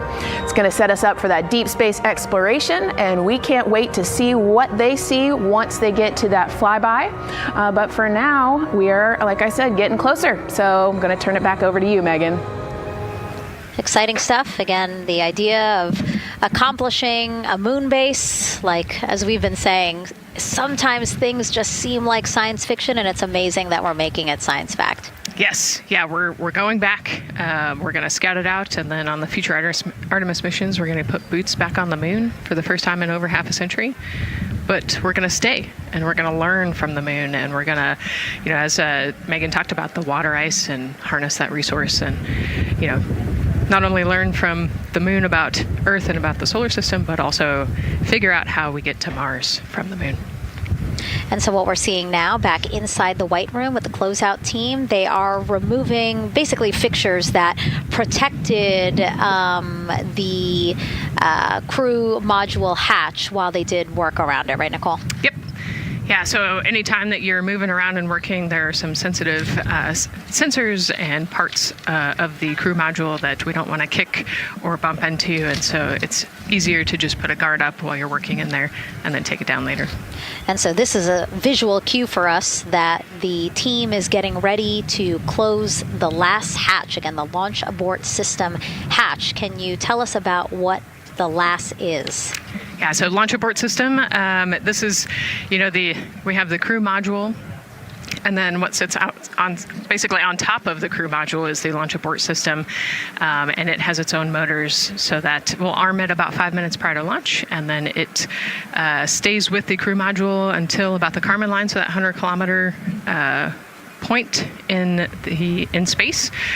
Once the crew could safely get to orbit, it will actually be jettisoned, and the crew module will then be exposed. So this is just a safety mechanism that stays on the outside of the crew module, and then as they monitor the attitude and the thrust and all sorts of the roll, all sorts of different data points to make sure the crew is safely getting to orbit. And once they are safely to orbit, then we will get rid of that launch abort system. And it looks like they're putting all these parts that they're removing from around the crew module hatch into a bag, because they have to take this out with them once they leave the pad, right? Yes, yeah, we don't want anything left up there in the White Room, and especially because that crew access arm will move away from the capsule and the rocket, and so we want an empty White Room, no FOD like we talked about, so that we can have a safe launch. And this orange tube that you see on the right side of your screen, that had been inside the crew module providing breathable air to the crew. And now again, with the crew module closed and them getting ready to close the second hatch that has been removed and is out of the way. So again, the closeout crew can continue to do their work. Yeah, that's just a duct to provide some cooling air and some breathing air to the crew and the closeout crew while they're in there. That's actually a good point, yeah. And so as we continue to watch the crew prepare to close the launch abort system hatch, why don't we take a look at the crew's mission patch? Now, crews have designed their official mission patches since the Gemini 5 launch in 1965.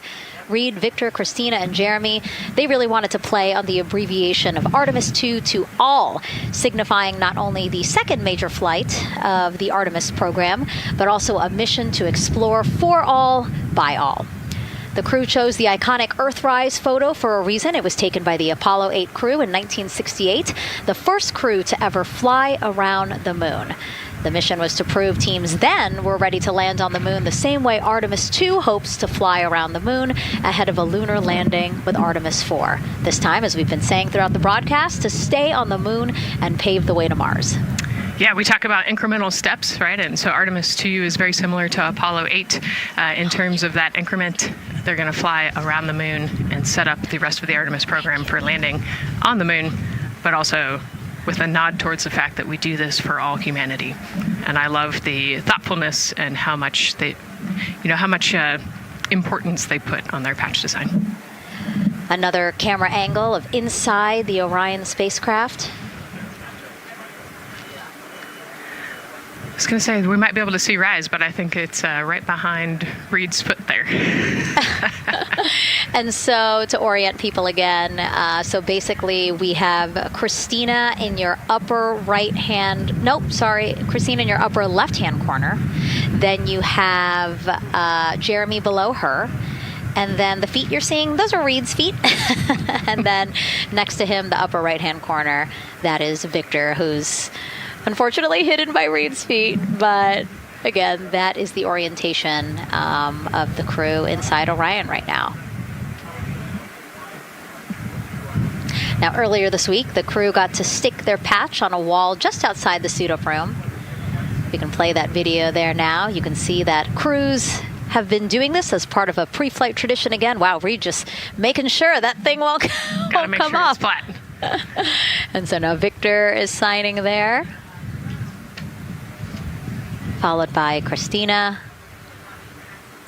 and then Jeremy.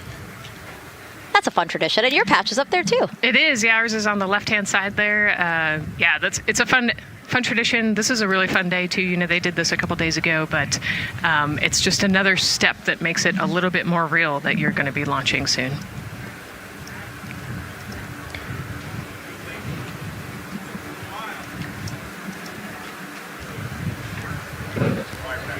Again, we talked a little bit about this before. The basically like a computer there on Jeremy's leg, a way for him to just check out the data, see some of the data that also Reed and Victor are getting to see, but in those much bigger displays for Orion. Right, yeah, it's basically a tablet on his leg, and it's actually plugged into a cord nearby that allows him to have a screen repeater so he can see what they're looking at.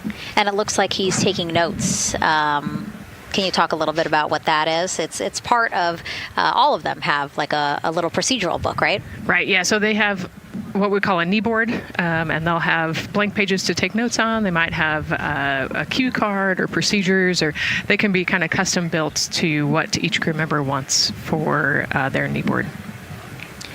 This mission, of course, built by people and companies in all 50 states, as we've been saying throughout the broadcast, and with our international partners as well. Let's take a look at some of the people playing such a big role in today's test flight. What we're doing here is a collaborative effort of hundreds of thousands of people. This is about the parts, the hardware, the software, the services, all coming together to make that mission possible. My dream for this space program is that we would not just push the boundaries, but that we push them together. And liftoff of Artemis I. We rise together, back to the moon and beyond. It takes a team to do great things. And Artemis has an incredible team. We have international partners. We have commercial partners and industry partners. It takes unity to accomplish great things, and that's what this mission's all about. We're not sending our money to the moon and lighting it on fire. We're putting that money right back into the economy in ways that benefit everybody. So every dollar that comes out of the Treasury that goes to support this mission goes back into the Treasury 3 times. What is very important to me is that we do it the right way, and that we do it with our values, that our industries grow, that our communities grow, that our families are healthy and safe and have amazing things to work on. Then we're going to build machines to go even further onto Mars. That is our generation, the Artemis generation, that defines the starting point of our exploration future. I just want to say thank you to all of the hands that have touched a part of this program and the hearts that have moved everyone to this goal, because we're going to the moon and we're going beyond. One team. One team. One team. One dream. What I really like about that package is, again, just reminding people that this is spurring so many jobs across the country. Yeah, across the country and across the world, right? The whole world has a part of this. The Artemis Accords are signed by over 40, 50 different countries. And so, yeah, we're taking all of the taxpayers' money and we're putting it right back into the jobs here in the U.S. And the money, too. You know, when we have more disposable income because we have good paying jobs, that's money that goes back into our economy as disposable income. So really, it is just an ecosystem that NASA is proud to be a part of. Right. And not only is it about the money and the economy, right, but it's also about the science and what we're going to learn and exploration. You know, we, on top of all of those things, we benefit the economy as well. Obviously, Nicole is a wealth of knowledge. We're very lucky to have her. We're going to be tapping into that knowledge throughout the broadcast, and we have been for now close to 4 hours. So thank you, Nicole. I hope you're holding up okay. Yeah, I'm loving it out here. It's been great. Let's learn a little bit more about Nicole. Her first mission to space was actually last March. She launched from here at Kennedy Space Center as pilot of NASA's SpaceX Crew 10 mission to the International Space Station. And what a beautiful launch that was. She spent 148 days in space conducting science experiments that could benefit us on Earth. For example, one studied the physics of liquids, which could help researchers deliver medicines more effectively. She also conducted an almost 6-hour spacewalk to help upgrade the orbiting lab's power system. Nicole is a lieutenant colonel in the U.S. Air Force and flew one of its most advanced aircraft. She was born in San Diego, California, and is a twin. That's a cute photo of the two of you. Oh, that one too. Young explorers, yeah. Yes, yes. That's so great to just see how far you've come. Again, I think that speaks to what we've been saying. Like, you know, just if you're passionate about something, go for it and see where that takes you. Yeah, I think that's a great example. You know, I was a serious little kid with really high goals and, you know, just kept working hard and never got bumped off the path and ended up here. And, you know, I think it's a testament to the human, like we talked about, you know, if you're willing to work hard, be a good team player, you can really get anywhere you want in life. And that's what I love to talk about. Christina has mentioned similar things. And so it's been kind of a theme for the day. Yeah, definitely a theme for the day, a theme for the team. The team has said the same, the crew has said the same sort of things. So absolutely, Nicole, thank you so much for being here. And hopefully only a little bit more until launch today. Hopefully. So today's Artemis II test flight will mark only the 7th time NASA astronauts will launch on a new NASA spacecraft designed for crew. And then controlling the flight will be Mission Control in Houston. Our Gary Jordan is inside with flight controllers. Hey, Gary. Hey, Megan, you are right. This is a significant milestone, and we may be putting the names of a few more astronauts in the history books today. The Artemis II crew is set to launch today will join a select list of humans to fly in a spacecraft for the very first time. And Artemis II, like missions before it, is a test mission. During ascent, the crew and the teams here in the room are prepared for a variety of scenarios. Some of these will be called out directly by Capcom Stan Love during ascent, and some are a little more subtle. These calls can be split into 2 categories: alternate main engine cutoff or MECO targets and aborts. First, there are 2 alternate MECO targets, or AMTs. These note milestones to give flight control teams and astronauts an idea of what would happen after that moment should the core stage lose one of the main engines. First is AMT low. You won't hear it called out by the crew or Capcom since this happens right at liftoff. If the core stage loses one engine at this moment, an abort once around option could be made at main engine cutoff, meaning the crew could target a splashdown in the Pacific. The second is AMT high, which will be called out by Capcom's Stan Love around 22 seconds. After this moment, if the core stage loses an engine, we can still pursue an alternate mission in low Earth orbit to accomplish some of the test objectives. And at about 5 minutes, 16 seconds into the flight, you'll hear the call 3-engine press. This is a good moment. After this point, if the core stage loses an engine, we can still make a nominal main engine cutoff and pursue a moon mission as expected. Again, these MECO targets give the flight control teams and crew an idea of what lies ahead should one main engine be lost, but assumes we are otherwise continuing to a main engine cutoff target. This differs from an abort, where the Orion capsule separates from the Space Launch System prior to the planned separation time. At every moment, that integrity is attached to the Space Launch System, from the pad to more than 3 hours into the mission. During the first 8 or so minutes of powered flight, there are 3 abort options. First is the use of the launch abort system, which you see at the very top of the rocket and here in the White Room where the hatch is open and teams are working to close it. This particular abort capability can be used from here at the pad through roughly 3 minutes and 22 seconds into the flight. Next is an untargeted abort splashdown, or UAS. This uses Orion's service module engines to escape the SLS and becomes available immediately after the launch abort system jettisons. Third is an abort once around, or AOA. You'll hear Capcom Stan Love call AOA open around 7 minutes 30 seconds into the flight. This also uses the service module engines, but the burn profile is a bit different to aim for a splashdown in the Pacific after one trip around the Earth.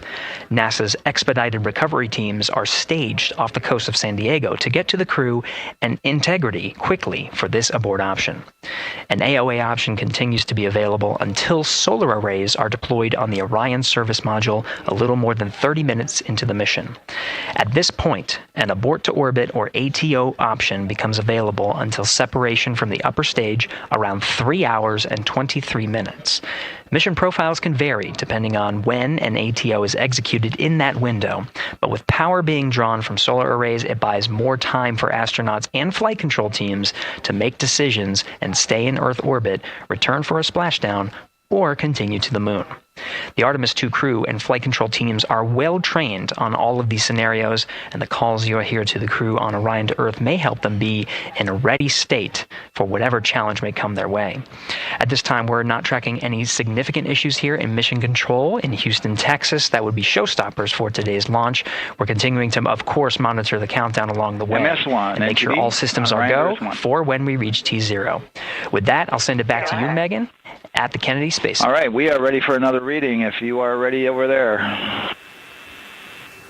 Yes, sir. CBA is steady at 2,600 PSI. All right, copy that. And you know, the more times we ask you to do that, the closer we get to launch, so that's a good thing. Copy. You heard it there from NASA Test Director Jeff Spaulding. The more that they keep on asking her how the pressure is holding in the counterbalance assembly mechanism is a good thing, because it means we are getting closer to launch. So that's amazing news over the loops that we just heard on Orion to Earth 1. Again, that communication channel with the crew. But now I want to get back over to Daryl with the launch team. He has an update now on the flight termination system that the team was tracking. All right. Thank you very much, Megan. And we're getting an update now from the launch team as we speak.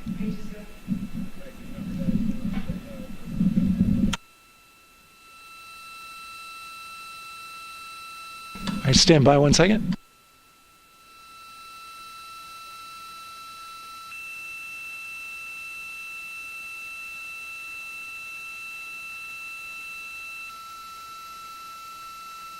Okay. Sorry about that.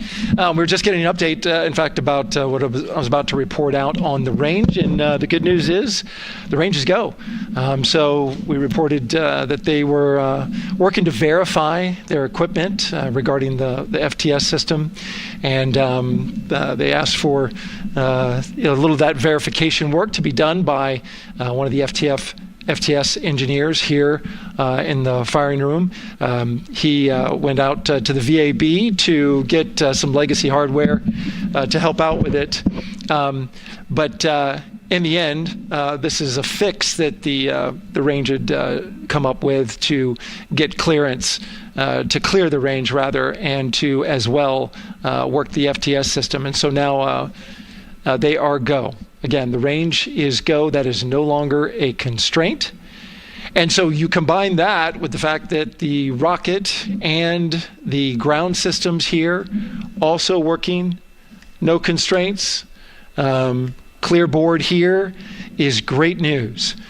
So again, the range is green, and we're continuing to work through the countdown. We got a weather update that came in to the launch director from Launch Weather Officer Mark Berger. He reported out that there's still a little bit of feisty weather activity that's happening up in the Titusville area. That's the city neighboring the Kennedy Space Center. Those showers had passed over Kennedy, and then now they're currently over in Titusville, currently still within that mile kind of constraint of flight through precipitation rule. But we're still far enough from the window that it looks like it won't be an issue. And in fact, we're seeing some good sunlight now breaking through onto the launch pad. As you can see, it's actually shining on the other side of the rocket here. But to the west, we're starting to see some of that clearing that was forecast. And so the launch weather officer held his forecast for 80% go for flight during our launch window tonight, which, as a reminder, is 6:24 p.m. Eastern Time until 8:24 p.m. Eastern Time.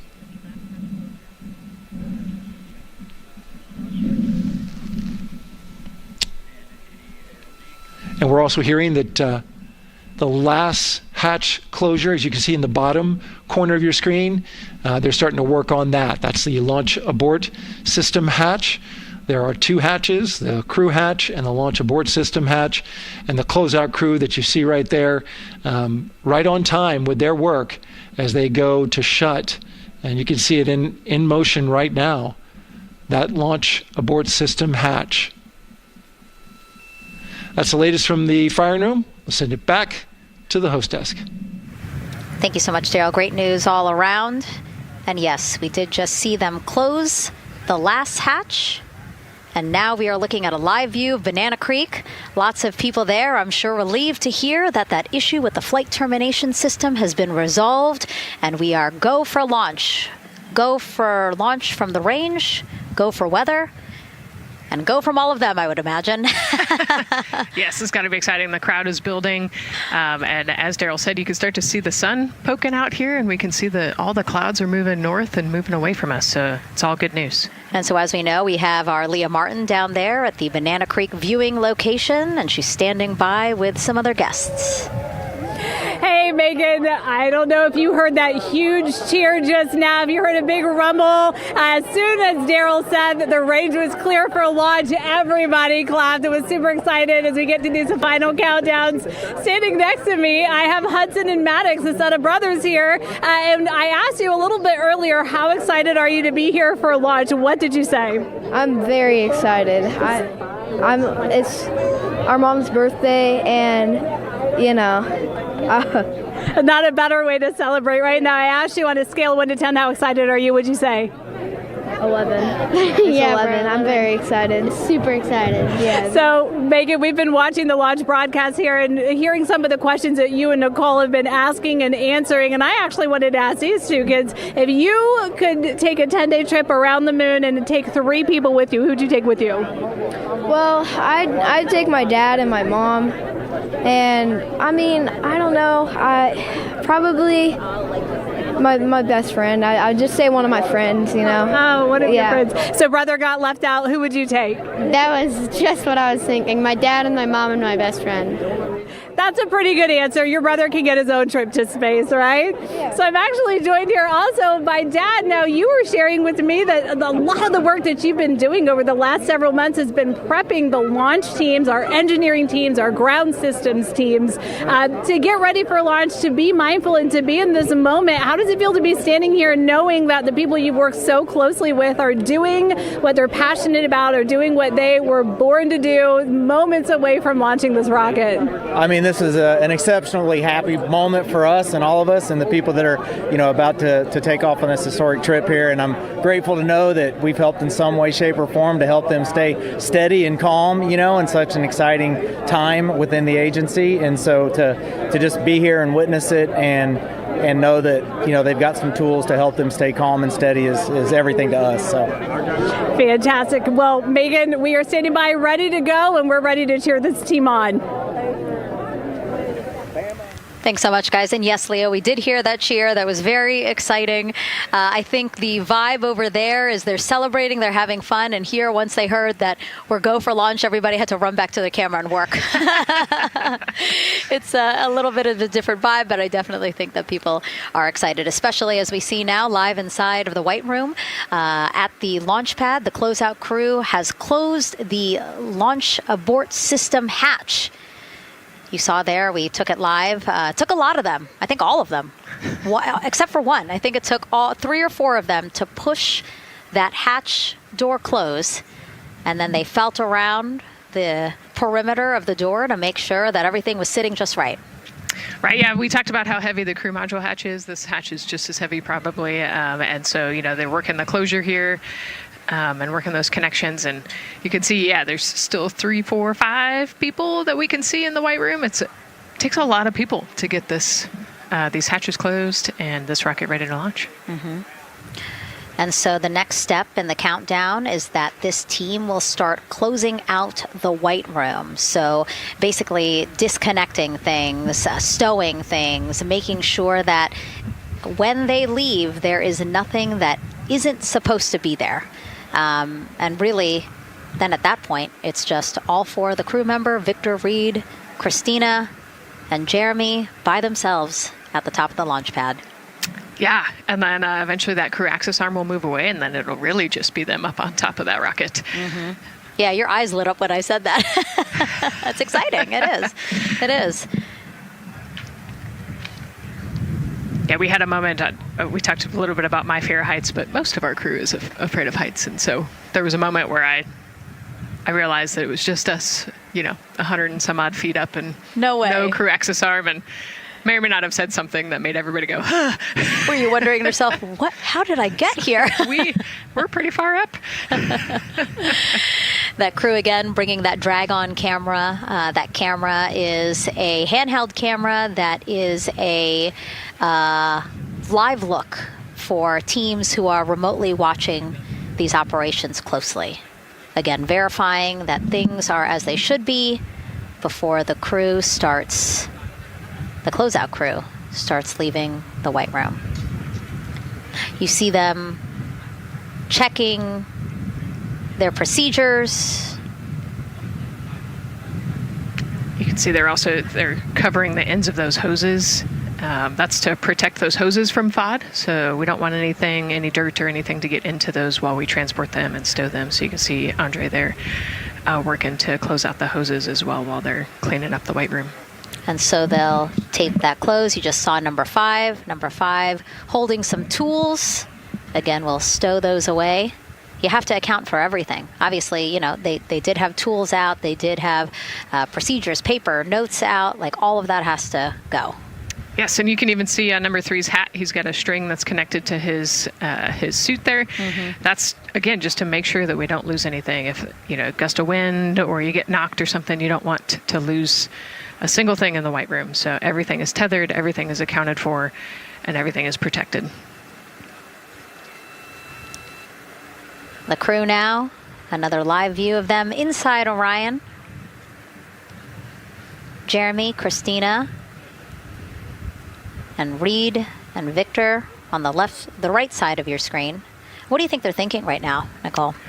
Oh man, just over an hour to launch. There's probably a little bit of a lull right now, monitoring some systems, but you can see Reed's got his feet crossed. So I think just trying to relax and, pass the time by maybe thinking through the items that they're going to monitor through the launch, the different jobs that each of them have throughout the launch. And once they get to orbit, this first day on orbit is actually really busy for them. Mm-hmm. They've got, 2 burns that they have to monitor. They've got to get the system set up, and they've got to get the cabin set up. So there's a lot going on in the next 24 hours for this crew. I think they've got a couple sections where they get to take a nap, but I don't think they get a full night's rest for quite some time. So, going through what's next. And so as we say that, imagine what it would be like to live in a spacecraft for 10 days. Let's take a look at what life will be like in Orion. Artemis II is our first crewed mission back to the moon since the Apollo program. A lot of the focus of Artemis II is really checking out systems to be sure that we're ready and well positioned for continued human exploration. My name is Susan Baggerman, and I'm the Chief Health and Performance Officer for the Orion program and the Artemis II mission. And this is 10 Days in Orion.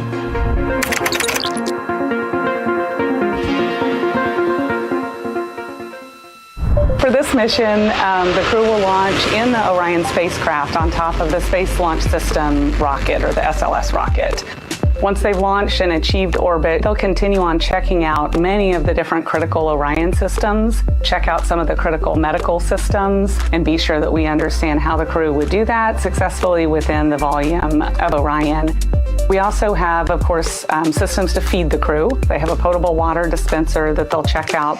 And then we also have a food warmer, kind of looks like a suitcase that the crew can use to heat their food.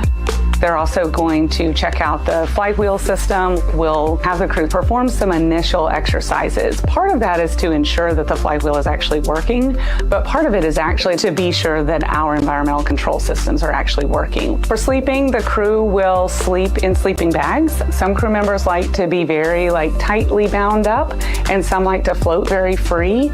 They'll use the toilet for the first time and be sure that it's able to flush. While they're on their journey, they'll do some testing that they quickly don their suit just to be sure that we would be ready in the future for an emergency. They'll also check out our radiation shelter. If we were to have a solar particle event, we would be asking them to take stowage out of the stowage bay and put it in some specific locations on the vehicle, basically for it to serve as shielding.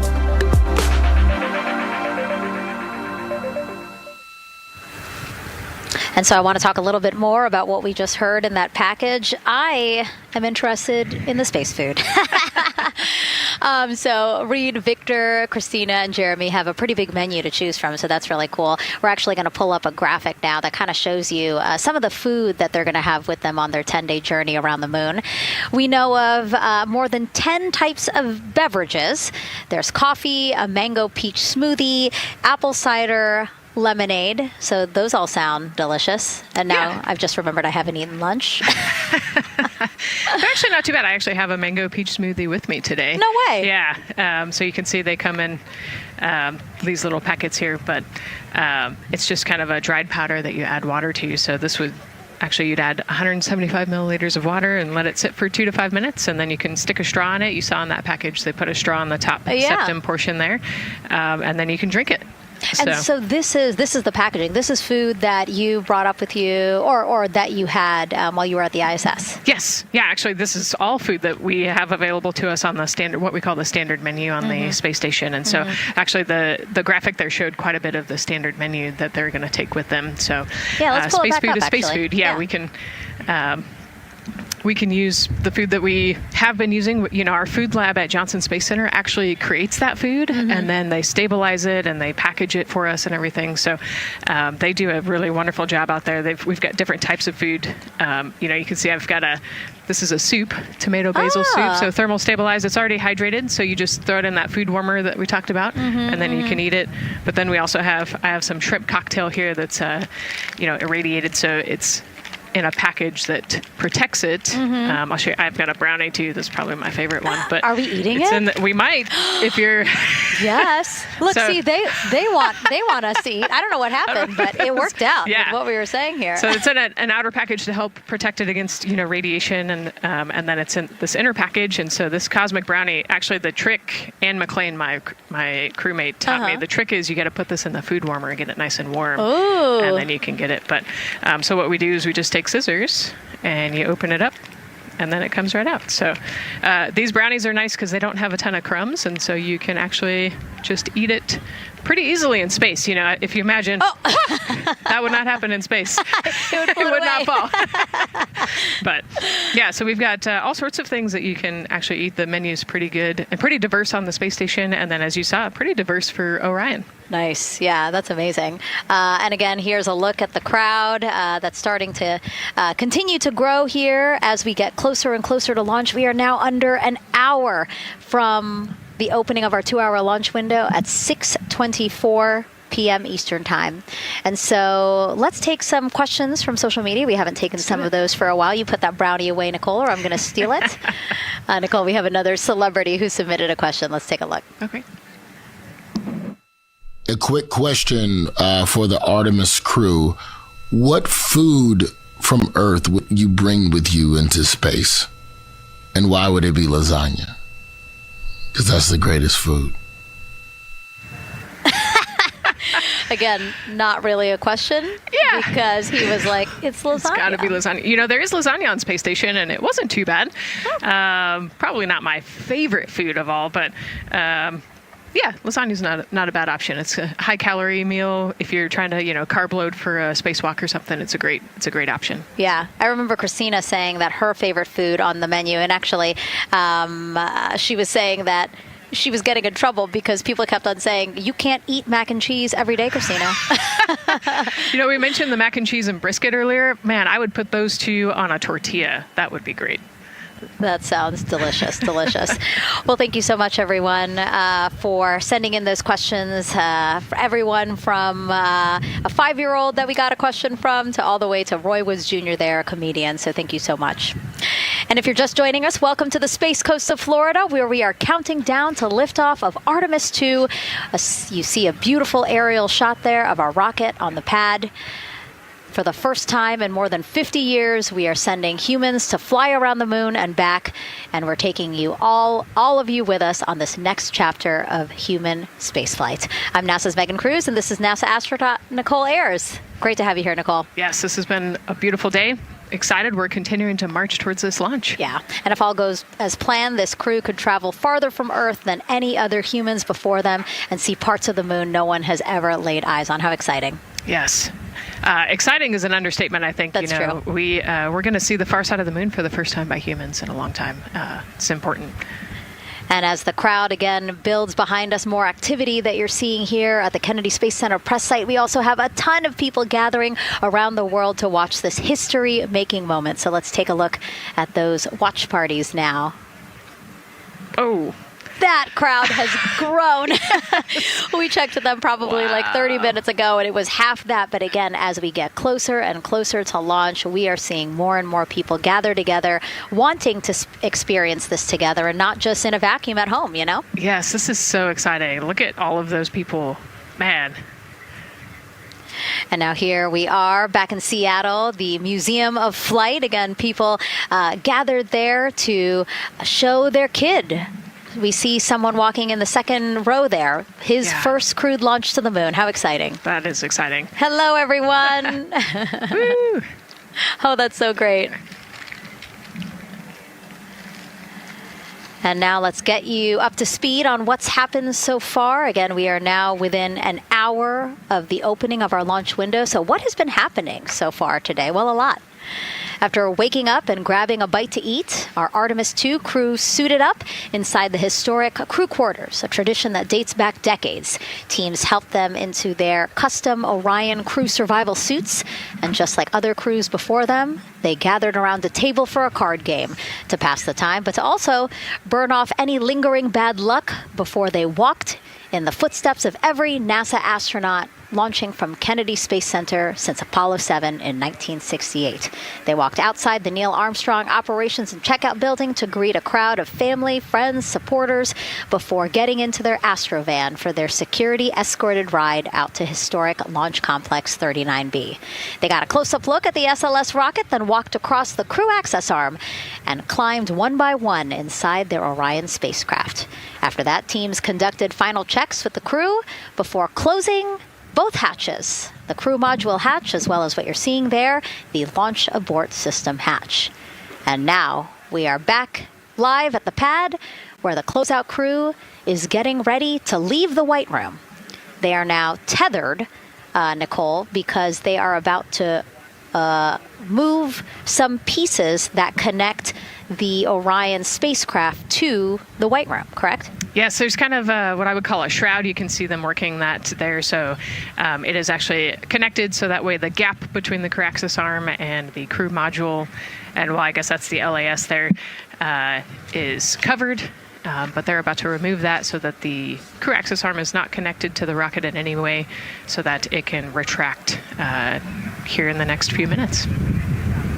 And for how we're looking with the launch countdown milestones, let's go to Daryl Nail in the Launch Control Center.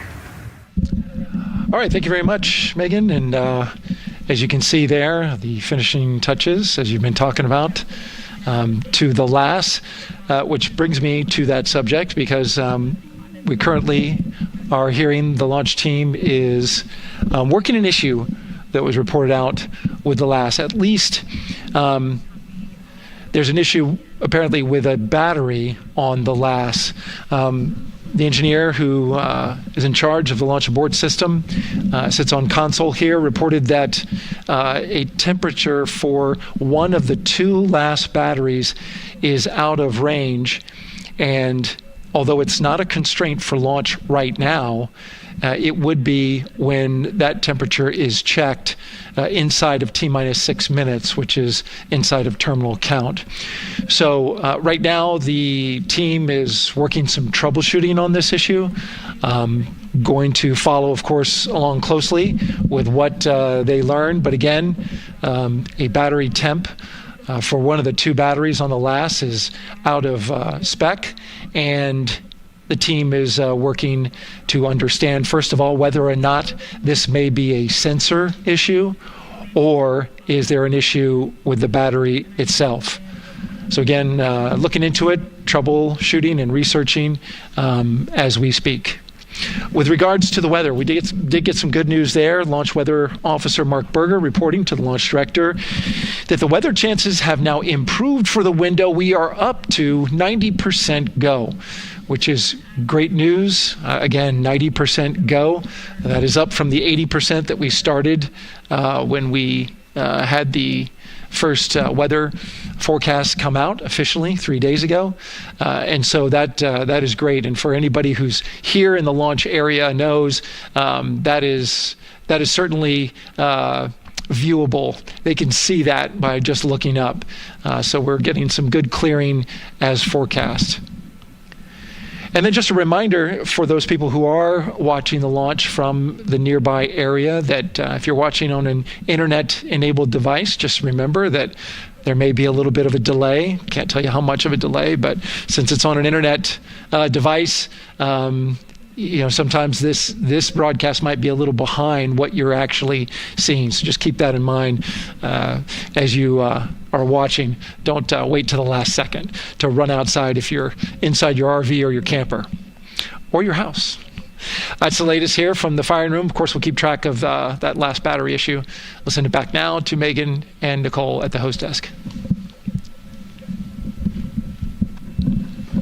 2 of them there had to be tethered to the inside of the white room, because obviously now we have detached the white room from the Orion spacecraft. Yes, that view is quite something. Yeah, spectacular. Yep. Oh, no, I'm sorry. I forgot. Nicole's scared of heights.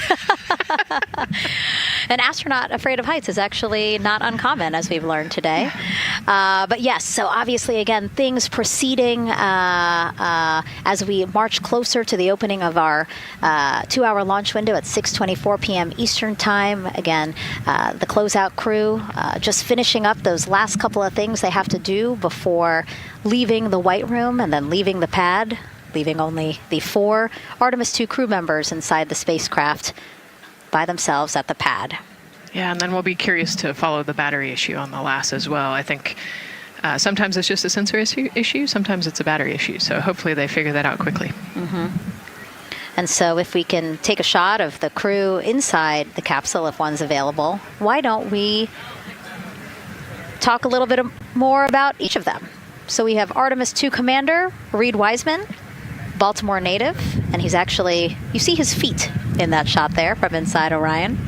He's been in space once before as flight engineer for Expedition 41 aboard the International Space Station from May through November 2014. During the 165-day mission, Reed and his crewmates completed more than 300 science experiments in areas like human physiology, medicine, physical science, earth science, as well as astrophysics. They actually set a milestone for station science by completing a record 82 research hours in a single week. He also served as chief of NASA's astronaut office from December 2020 to December 2022. His 2 daughters were out to wave goodbye to him as he made his way to the launch pad. And again, there's Reed's feet. Reed is the one sitting in the seat to the right, closest to our camera there. So looks like he's relaxed by the body language of his feet. Yeah, I think they're kind of in a holding pattern, if you will, or a waiting period. So it makes sense that he's a little bit relaxed. He's also kind of just a relaxed person in general. He's wicked smart, but has a demeanor that keeps everybody calm. And so I think we're seeing that here today. And so in this shot, Reed is the one sitting on the left, and to his right, Artemis II pilot Victor Glover. NASA selected the California native as an astronaut in 2013, and at the time he was actually serving as a legislative fellow in the United States Senate. His first trip to space, November 2020, pilot of NASA's SpaceX Crew 1 mission. That was the first operational mission of NASA's Commercial Crew program, which resumed launching American rockets from American soil to the International Space Station since the end of the shuttle program. Victor is a U.S. Navy captain and naval aviator who served as a test pilot, racking up more than 3,500 flight hours in more than 40 different aircraft. So again, he probably feels pretty at home in the pilot seat of Artemis II. Yeah, I think he does. He got to say goodbye to his wife and 4 kids. Again, those were the family that he had here at Kennedy Space Center before the 4 of them drove out to the pad. Yeah, and you can see there, we talked about Victor's energy earlier, and you can see him working through, pushing some buttons on the displays. Looked like he was pulling up a procedure, so he's following along and ready to go, looks like.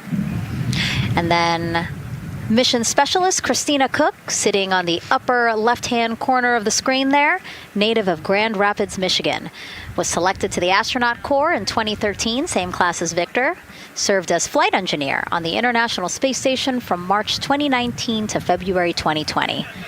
During that time, she set a record for the longest single spaceflight by a woman with a total of 328 consecutive days in space. How cool. She also participated in the first ever all-female spacewalk. And before becoming an astronaut, Christina helped build space science instruments and led scientific fieldwork in some of the most remote environments on the planet. Her hobbies include surfing, rock climbing, and community CDR, service, yoga, and photography. Go ahead, NCD. There's a couple of suppressed overvolt messages. We're going to go ahead and clear those off your screen. We see them and we copy. All right. NASA test director. We're still working here, trying to get through everything. So we're getting close, and then trying to talk that other issue that we just picked up a little bit ago. But I think work-wise, we're doing really well. Sounds good, NTD. We're doing great on board. Glad to hear it. NASA test director giving an update to the crew. Some messages flashed on their displays. Just wanted to say that they didn't have to worry about that. We're going to clear that. And that also just reassuring the crew, again, that they are tracking and working the issue with the launch abort system battery. Yeah. All right. And then first-time flyer, Canadian Space Agency astronaut Jeremy Hansen will fly to the moon as mission specialist on the Artemis II mission. The London, Ontario native selected as an astronaut in 2009. After that, he worked as Capcom at NASA's Mission Control Center in Houston. Capcom stands for Capsule Communicator and is the sole direct voice communicating with astronauts while in space. Jeremy also participated in training exercises, really cool ones, like living on the ocean floor off the coast of Florida to simulate deep space exploration for a week. In 2017, he became the first Canadian to lead a NASA astronaut class. He also enjoys getting out on a sailboat, rock climbing, and mountain biking. He has a wife and 3 children. And he's the one that you see bottom left-hand corner of your screen. I know, I'm trying to see what he's doing there. Christina's looking too. And so there is your Artemis II crew inside the Orion spacecraft. And this is actually the 7th time NASA astronauts will launch on a new NASA spacecraft designed for crew. And if you're wondering about the first 6 crewed test flights, here they are. All systems are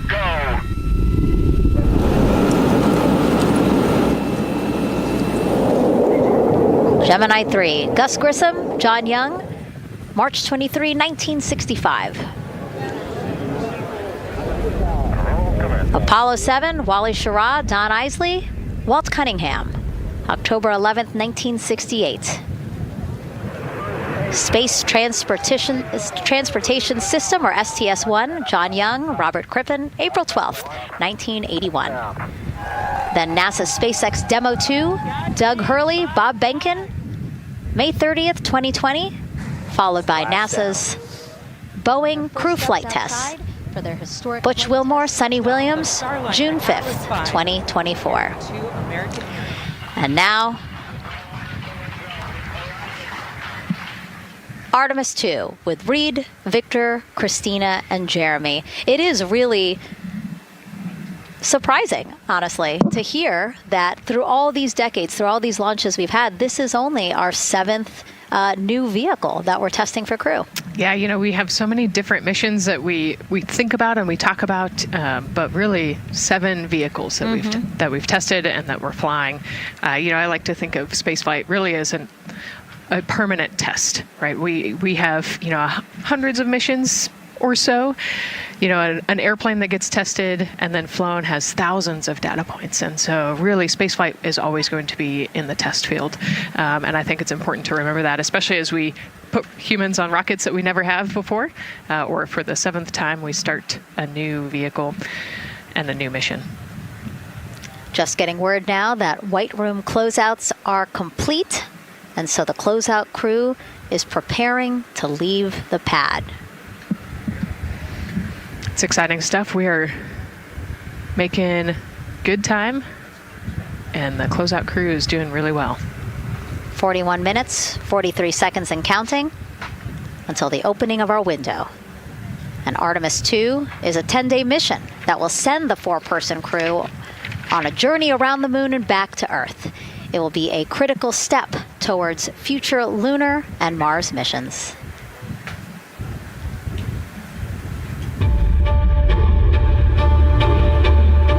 We're going back to the moon because it's the next step in our journey to Mars. We need to go explore the moon. There's vast regions of unexplored areas with the coldest, darkest places in our solar system.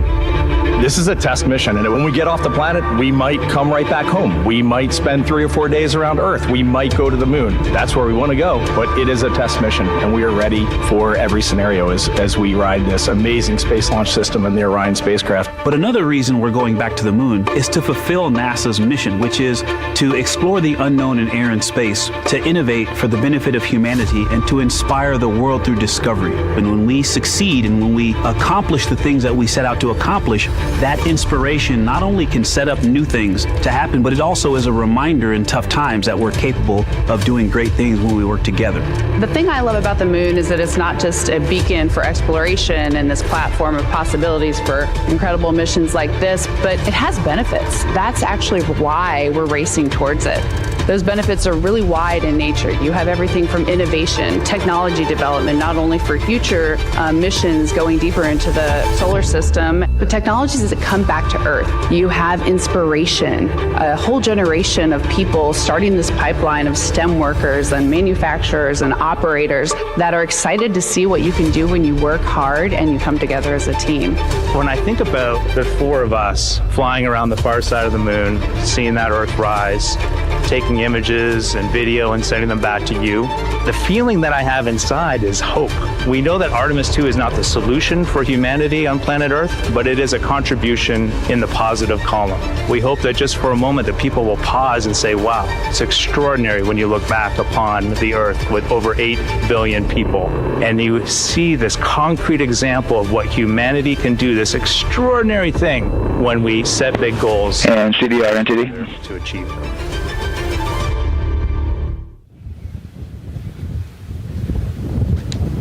And so Mission Control Houston will control the flight of Orion after a liftoff here at Kennedy Space Center. Here's Gary Jordan, who's embedded with that team. Gary, you might have to pause because we did just hear a call out to the commander in Orion. Will do, Megan. I think that was Commander Reed Wiseman responding to prepare for some of the next steps. We are now holding at the T-minus 10-minute hold. Expected a 30-minute hold. So we are well on the countdown. We are well on the timeline to meet this L-minus time and launch towards the beginning of the window, but continuing to track progress along the way. Again, I'm here with the Artemis II flight control teams in Mission Control Houston. The team in the room behind me has been monitoring the countdown and verifying their own mission-specific launch criteria of the Space Launch System, the Orion spacecraft integrity, and its crew. During the final poll before launch, if all looks good from each of the flight controllers in this room, Flight Director Judd Freeling will report a go for launch from Houston Flight. Upon liftoff, teams here take control of the mission and communicate with the crew while they fly on the Space Launch System. This phase of flight is highly dynamic, and each console position has a dedicated and important role of looking after critical systems. You'll hear calls from Capcom and NASA astronaut Stan Love in this room to the Artemis II crew as milestones are reached during the more than 8 minutes of powered flight on the core stage. Liftoff and ascent are just the beginning. This room will be staffed around the clock over the next 10 days to oversee every moment of the mission through splashdown. Here from the Johnson Space Center, we'll be streaming the mission live 24/7 so anyone can follow the crew's journey, take peeks inside the spacecraft, and share the experience of a lunar flyby with astronauts looking down at the moon's surface. Teams here have been rehearsing tirelessly in simulations to throw every conceivable and inconceivable scenario their way. We are ready and eager to begin the Artemis II mission. Still milestones to come as we continue the countdown, but we'll be right back with you during the ascent phase of today's flight. With that, Megan, I will send it back over to you at the Space Coast. Thanks so much, Gary. Under 37 minutes until the opening of our 2-hour launch window, 6:24 p.m. Eastern. I've never been more excited for a time. But why don't we send it back over to Megan Carter with the Moon Board to learn more about what happens after ascent. Absolutely. I am definitely also getting excited. Things feel like they're starting to pick up a little pace here. A lot is about to happen within the first 10 minutes of launch, but what happens after those first 10 minutes? Let me take you over here to my mission map so we can kind of jump ahead and let me explain a few things. So, our main engine cutoff is going to stand for MECO, and that is essentially where the rocket's job is done, and it is then going to turn the propulsion duties over to our ICPS. That stands for Interim Cryogenic Propulsion Stage. Don't try and say that too many times fast, but the ICPS is going to be right here, and that's our in-space propulsion. About 50 minutes into, after about 50 minutes into launch, it is going to conduct that first burn, and that's going to be the perigee raise maneuver. Essentially, what that is going to do is going to raise the spacecraft from a lowest point of Earth just a little bit higher into space, and then they are going to conduct that nice path that's going to set them on that nice circular path around the Earth. That's when they're going to start to be able to really check out this spacecraft. The Orion spacecraft is going to be able to, like we've talked about, be maneuvered by the crew. They're going to check out those life support systems, and communication checkout's going to be vital at that point as well, obviously. Then they will be conducting that another burn, and that's going to raise them just a little bit higher again, and then they will it'll be about time for the ICPS to separate, and they will start another lap around the Earth as well. Now the ICPS, but even after it separates, its job will not be done because they will have the opportunity to conduct something called the proximity operations demonstration, and this is going to be really important for our future lunar missions because the ICPS actually has a target on it, and the crew is going to have the opportunity to manually maneuver these spacecraft like we've mentioned and practice those docking maneuvers.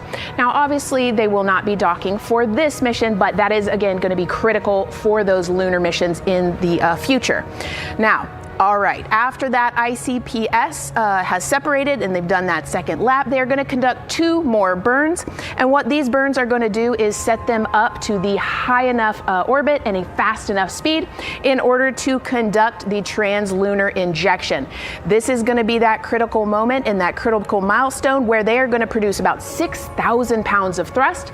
And this is that point that is going to take them out of low Earth orbit into deep space, and it's going to set them on that nice path towards that lunar flyby. And I know we have talked a little bit about why this could be a record-breaking flyby and journey to the moon. And with that, I'm going to turn it back over to Megan so she can tell us just why. Yeah, she's talking about the distance record set by the Apollo 13 astronauts in 1970. They were 248,655 miles away from Earth, and this Artemis II crew might surpass that on flight day 6 when they fly around the moon by more than 4,000 miles. Yeah, it's a long ways. It's tough to fathom 250,000 miles from Earth, right? I mean, space, the space station is only 250 miles, and so we're going, I don't want to do the public math, but we're going much further than that. But it's important, right? Because we want to get back to the moon. We want to see the surface. We want to see the far side of the moon. And the way we do that is by breaking distance records. Yeah, and the exact distance record depends on exactly when they launched, like the time, the day. So we'll learn more as we go into this 10-day mission with the Artemis II crew. But here we are, 32 minutes, 50 seconds and counting from the opening of our launch window. Feels really, really surreal here as more and more people come to gather on the press site lawn here at Kennedy Space Center. Why don't we take a look at this video that we have here? Some familiar faces who wanted to wish our Artemis II crew a safe journey. Reed, Victor, Christina, and Jeremy, you are the real deal. You're flying to the moon for all of us, and we are in awe. You're the true heroes. You are not just astronauts. You are pioneers, venturing deeper into the unknown. But you are not alone. We will be all cheering you on from planet Earth. Hey, I'm Victor Wembanyama, and I play basketball in the NBA. But I'm not only interested in shooting hoops. I'm also interested in shooting stars, dark matter, and all other types of astronomical phenomenon. And to the Artemis II astronauts who are shooting for the moon, I wish them good luck and Godspeed.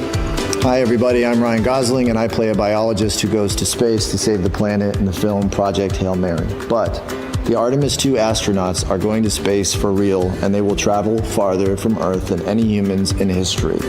Sending all our best wishes to the Artemis II crew. I just want to say how proud I am of each of you and how inspired you make me. But it's not just about me.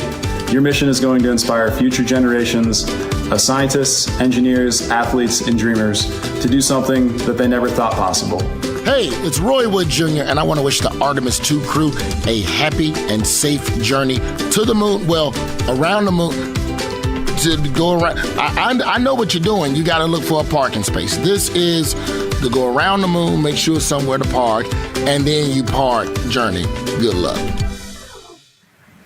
It's actually a really good way to explain what how this mission builds. Again, we are hoping to land astronauts on the surface of the moon in maybe 2 years. So yes, we are looking around the moon on this lunar flyby mission to see where we might park. Thank you, Roy Wood Jr.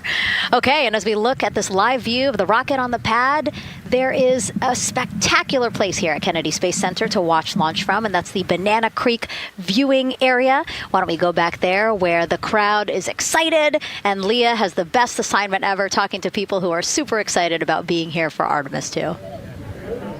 Oh my gosh, Megan, you talk about the excitement being palpable. I'm telling you, everybody here on pins and needles as we get just about half an hour away from launch. I've been walking around talking to people, and I'm just struck again and again by how many people are here from across the agency. I want to introduce you to just a small portion of the people across NASA who have been supporting this mission. Patty Ortiz, NASA Armstrong Flight Research Center, Orion Program. Orion. Kathy Graves, Glenn Research Center, Office of STEM Engagement. Here we go. David Alexander, NASA Glenn Research Center, Office of STEM Engagement. Jennifer Becerra, Johnson Space Center, the Office of STEM Engagement. Here we go. Right back here. Where are you from? I'm from NASA Glenn Research Center, Joseph Pinakides. Joseph, here we go. Wes Furman from APL. Maria Arredondo from Headquarters, Next Gen STEM. Mark Robinson, Stennis Space Center, Commercial Space. Amira Flores, Armstrong, Office of the STEM Engagement. Molly Kearns, NASA Glenn, Space Communications and Navigation. Matthew Pierce, Goddard Institute for Space Studies in New York City. Here we go, and right over here. Lauren Ring, Ames Research Center, Data Integration. So we're coming together. We're one big NASA team, one big NASA family, and we have one major message before we launch tonight. Okay, guys, what are we going to say? 1, 2, 3.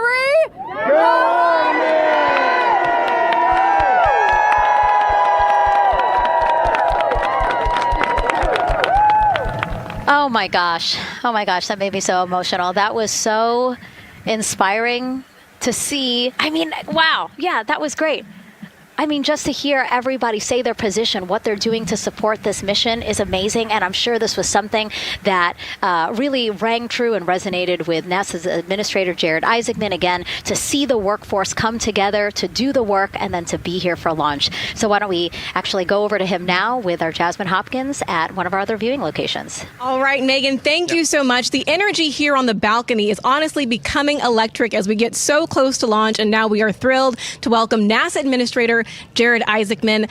Jared, we're really entering a golden age of exploration. How will Artemis II set the pace for the coming years? Well, I mean, Artemis II is the opening act, right? This is the test mission. This is getting very comfortable with the SLS rocket, the Orion spacecraft. No humans have ever flown on this before, right? And we're going to put it through its paces. We'll go into Earth orbit for a little bit, make sure Orion's doing okay, and then we are sending them, right? We're going to send them farther into space than any humans might have gone before, 250,000 miles away, and it's going to set up for the subsequent missions. That's why we're going into the golden age of science and discovery right now, because you're going to see a moon rocket launch in 2027 when we do our testing with the lander. We're going to go for the landing on Artemis IV in 2028, and in parallel, we're going to build the moon base, right? And that is going to be filled with science discovery and tech demonstrations that's going to support the enduring presence we're trying to create on the surface. Absolutely. So honestly, history-making years ahead of us, you know, with Artemis III and IV. But first is Artemis II. What will be our single greatest takeaway from this mission? Well, I'll tell you, I mean, after ignition, to me, the moment that I'm going to be most excited for is splashdown. There's no question about that. Good shoots coming down off the West Coast. But look, I think the takeaway from this is gaining extreme comfort in the Orion spacecraft, right? I mean, this is very different than what we've done for more than a half century, right? I mean, the velocities that spacecraft is going to re-enter at, it's going to be new territory for us. We want to get our arms around that completely. So I would say the performance of SLS plus Orion is everything on this one. We want to make sure we do it in as a safe way as we possibly can, understanding what we are undertaking right here, bring our crew back, learn as much as we can from the vehicle, set up for Artemis III in 2027. Right. And Administrator, we've actually had a pretty young audience today here, some kids running around the balcony. How do you hope Artemis II inspires that next generation? You know, I talk about this all the time. Like, you know, one of our overarching KPIs that we should always be tracking is the number of people living and working in space. Well, you know what's another strong number 2 on that one? It's the number of kids that are dressing up as astronauts for Halloween, so that they grow up, that they're inspired to want to join in this grand endeavor, whether they come work with us here at NASA or they join in industry, but they're helping humankind venture out farther, pursue all the secrets of the universe. Yeah, I think we'll see a lot of kids dressed as astronauts this year. And finally, Jared, you've really made it a personal mission to get to know the people behind the work at NASA. Do you have any final thoughts, any final words before today's history-making launch? Yeah, well, one, I want to express a lot of appreciation. I'll tell you what, the 4 astronauts on top of Artemis II know this. It takes an army to pull a mission together like this, right? Across all 10 of our centers, all of our commercial partners, the international partners that come together to make this possible. My sincere appreciation for everyone who is currently working the mission right now, so getting them ready for launch, that will be watching over them in mission control, recovering this crew when they splash down off the West Coast. I have complete trust and confidence in your abilities. And everybody else who's not directly working on Artemis II, Artemis III is coming up next year. When this mobile launcher gets back in the VAB, we're going to start stacking. Wow, plenty of excitement ahead of us. Jared Isaacman, thank you so much for being here. Thank you. Thanks for being here. Of course. All right. And with that, let's get back to the countdown with NASA's Megan Cruz. Under 25 minutes and counting from the opening of our 2-hour launch window, and take a look at all these people behind us. I literally, every moment I turn around and I see the clock, I am like, Oh, wow. Oh, wow. There are more people and less time. Yes, exactly, which is a great problem to have. Yes. Now, this first crewed test flight of NASA's Artemis program coincides with the 250th anniversary of our country's founders signing the Declaration of Independence. Exploration is a part of America's DNA, and it continues now with our return to the moon. 250 years ago, 13 colonies laid the foundation for the greatest and most enduring democracy in the history of the world. One driven by courage, faith, and freedom. From that moment, we became a nation defined not by where we stood, but by how far we were willing to go. We conquered vast frontiers, invented tools that shaped a modern world. We found light in the dark, and we rose from the earth. Faster, higher, farther. We pushed beyond the sky and into the unknown. We carried our courage into the cosmos, and we planted the American flag on the moon, the defining achievement of American superiority in space. Today, our curiosity stretches farther than ever. American robots search ancient rivers on Mars. New telescopes unfold to glimpse the first stars. And a new generation prepares to return to the moon, this time to stay. For 250 years, America has carried the light of humanity forward. But American exceptionalism isn't inherited. It's earned. Our greatness comes not only from what we've done, but what we're still determined to discover. Because in every era, across every horizon, America is at its best when it's reaching for something greater. America celebrates 250 years, and we are leading the world into the future.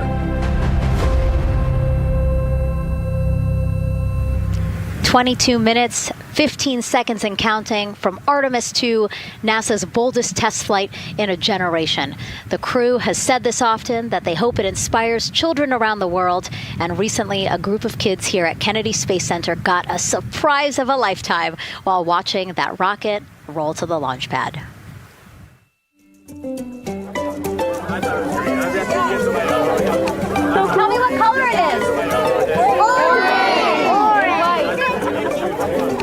And who's going to be on that rocket? We're going to be on that rocket. I could make it a little bit longer. Did you see it? Okay, so everybody's looking at the rocket because it is kind of cool and impressive. One of the coolest things happening over there right now, though, is it's on top of a giant tractor. Doesn't all food come in like tubes? It's in these like little plastic bags, and you have to like rehydrate it. Sushi. There's not. I haven't seen sushi in space. It's probably hard to keep that back. Muy buenas tardes para todas las personas que a esta hora se conectan en el en vivo de Vanguardia. Los saludamos desde aquí, desde el estudio en un día histórico. Buenas tardes, Danilo. Buenas tardes, Julián. Buenas tardes, Margarita. Bueno, hola, Margarita. Les decimos a toda la audiencia que hoy contamos con la valiosa presencia de Julián Rodríguez, quien es doctor en astrofísica e ingeniero aeroespacial, además docente de la Universidad Industrial de Santander. Bienvenido. Bueno, muchas gracias. Un gusto estar aquí compartiendo este día histórico para la humanidad, no solamente con todo el equipo de Vanguardia Liberal, sino con todas las personas que se están uniendo en este momento, como lo están haciendo millones y millones de personas en todo el mundo a esta transmisión. Así es, Julián. También queremos mencionarle a todas las personas que, como usted ya lo dijo, hoy es un día histórico. En aproximadamente 20 minutos iniciará el despegue de la misión Artemis II. Después de más de 50 años, específicamente desde 1972, no iba un humano a estas misiones, Danilo. Sí, así es, Margarita. Y yo quería empezar preguntándole a Julián de una vez, usted como un entusiasta, como un fanático de esto, ¿qué significa esto para usted? Porque es no solo que el hombre vuelva a llegar a la luna, sino que hoy podemos verlo en alta definición, en vivo, con las cámaras, en tiempo real. ¿Qué significa todo esto? Yo lo resumo con una frase que se hizo trend topic en estos días a nivel mundial y es: nací muy tarde para Apolo, pero justo a tiempo para Artemis. Ok. Entonces, muchos de nosotros no vivimos en tiempo real lo que fue las misiones Apolo, y durante mucho tiempo estuvimos esperando que el hombre y la humanidad pues llegara a la luna de nuevo, ¿no? Entonces hoy pues recibimos con mucho entusiasmo, porque son un montón de hitos. El más importante para mí es que llegamos como humanidad. La primera vez que la mujer llega a la luna. Así es. Entonces es algo sumamente histórico. Hay un afroamericano también en la tripulación. Ajá. Estamos rompiendo todos esos esquemas que tal vez fue como una característica de lo que marcó las misiones Apolo, donde eran astronautas grandes, blancos, muy inteligentes, etcétera, etcétera. Ese estereotipo muy masculino, pero esta es de hecho Artemis, la misión Artemis, el nombre Artemis es la hermana de Apolo, en la mitología griega, ¿no? Entonces, desde la parte histórica es retornar a ese ir a descubrir nuevos lugares, a retornar ese proceso de colonizar la luna. Y como científico, más allá del apasionado desde niño en la astronomía, pero como científico también pues es muy importante para nosotros que estudiamos las superficies planetarias, y pues también he tenido la oportunidad de trabajar en varias misiones espaciales de la Agencia Espacial Europea y de la Agencia Espacial Francesa, de ver cómo estamos avanzando en esa conquista del sistema solar. Así es, y yo creo que todo eso de Apolo resuena mucho y el contexto es muy importante, y también le quería preguntar por Apolo 8, por la importancia que tuvo esa misión, por cuál es el símil que tiene ahora con Artemis II, y que vemos un contexto en 1968 muy parecido al que estamos viviendo, con mucha tensión en la geopolítica mundial y que hoy también se repite. Sí, es curioso porque efectivamente lo que fue la previa a las misiones Apolo, recordemos que Apolo 8 es la primera que lleva seres humanos hasta la luna, ¿no? Entonces esta Artemis es también el retorno del ser humano hacia la luna. Hoy no vamos a llegar hoy mismo, también para decirle a las personas que de pronto no están muy al tanto de todo. Esto es una misión que dura 10 días. Es un proceso de llegar hasta la luna, y los astronautas a bordo de la misión de la nave Orion van a dar una vuelta, lo que decimos un flyby, un sobrevuelo alrededor de la luna.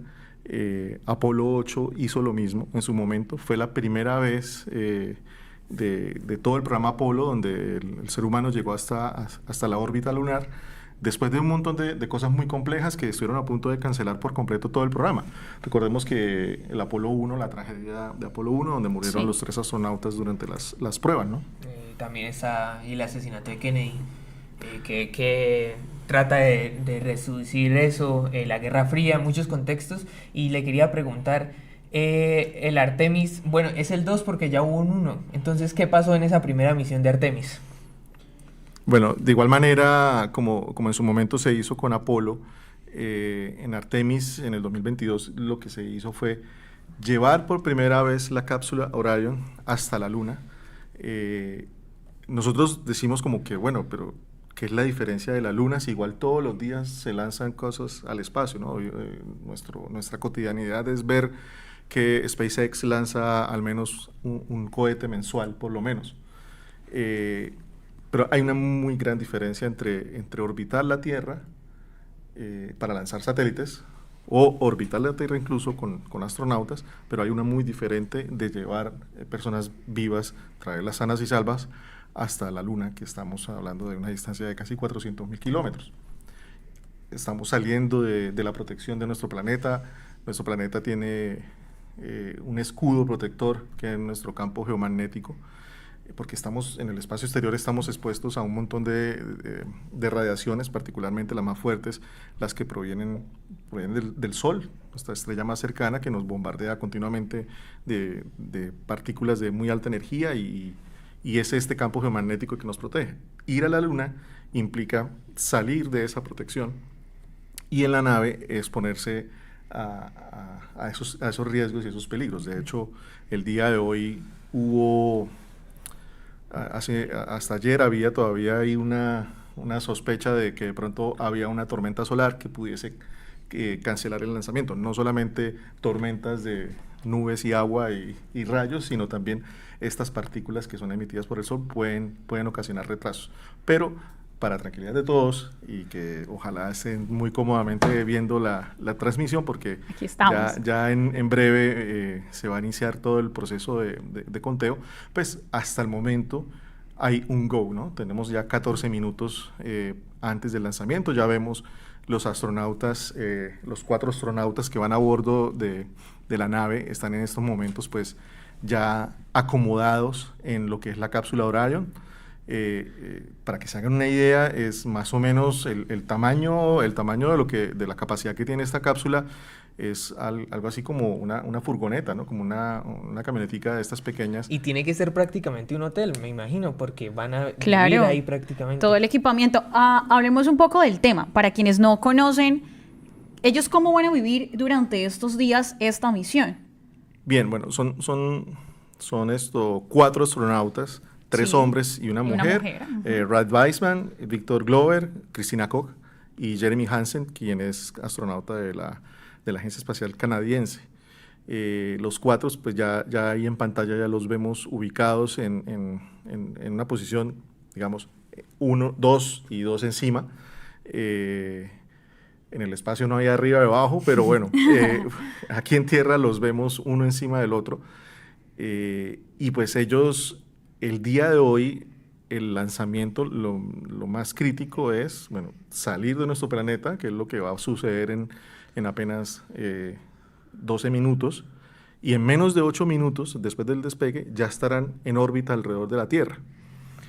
Allí los astronautas permanecerán casi un día, prácticamente, orbitando nuestro planeta, mientras se hace un montón de cosas. Muchos chequeos de la nave, porque recordemos que la gran importancia de esta misión, además del hecho histórico de volver a la Luna, es sobre todo validar absolutamente todos los subsistemas que componen no solamente el módulo de lanzamiento y la cápsula Orión, sino también otros experimentos que van a bordo de la sonda, que se van a ir ejecutando poco a poco.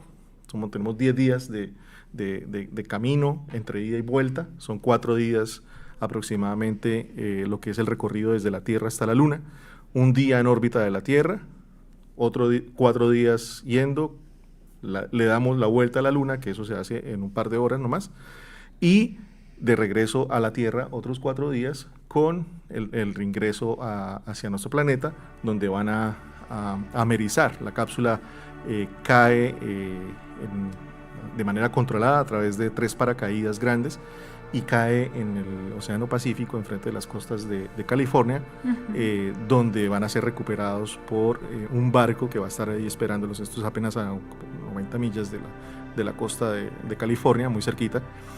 Y entonces, durante todo este trayecto, todos los subsistemas de las naves van a ser probados. Los astronautas van a ejecutar un montón de acciones.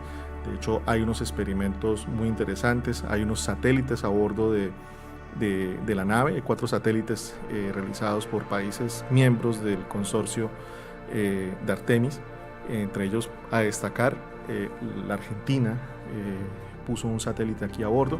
Esos satélites se quedan en órbita alrededor de la Tierra y lo que están haciendo es permitiendo validar toda esta tecnología que se ha ido desarrollando en torno al desarrollo de la misión, que recordemos que la Luna, el contexto geopolítico pareciera algo parecido, que se pareciera como que, bueno, estamos también en guerra, etcétera, pero ha cambiado mucho la visión de lo que tenemos en la Luna. Antes el objetivo principal era llegar. Hagamos todo lo posible por llegar y llegar de primeros. Y esa fue la consigna que el mismo Kennedy en su famoso discurso se lo dice a todo el pueblo norteamericano. Y pues lo logran efectivamente con las misiones Apolo, pero el programa queda ahí suspendido. Ya alcanzaron su objetivo y cerraron todo el programa, ya no había más interés desde ese punto de vista, pero hoy en día el interés es muy diverso, porque hoy en día el sector espacial cambió por completo a lo que conocíamos antes. El sector Yeah, espacial we're not seeing that hit, so I guess the question está viviendo una época de auge donde las empresas entraron en el juego y a tomar un rol muy importante. Eso no se vivía en las épocas de Apolo, pues las empresas subcontrataban piezas de los sistemas, pero finalmente era el gobierno, en este caso el gobierno de los Estados Unidos, el encargado de hacer toda la gestión y toda la coordinación de todo este proceso, mientras que hoy en día absolutamente todo está a cargo de empresas. La NASA gestiona, pero todo el proceso, la construcción de los cohetes, tanto del módulo Orion como de los diferentes módulos de propulsión, fue construido por empresas del sector espacial.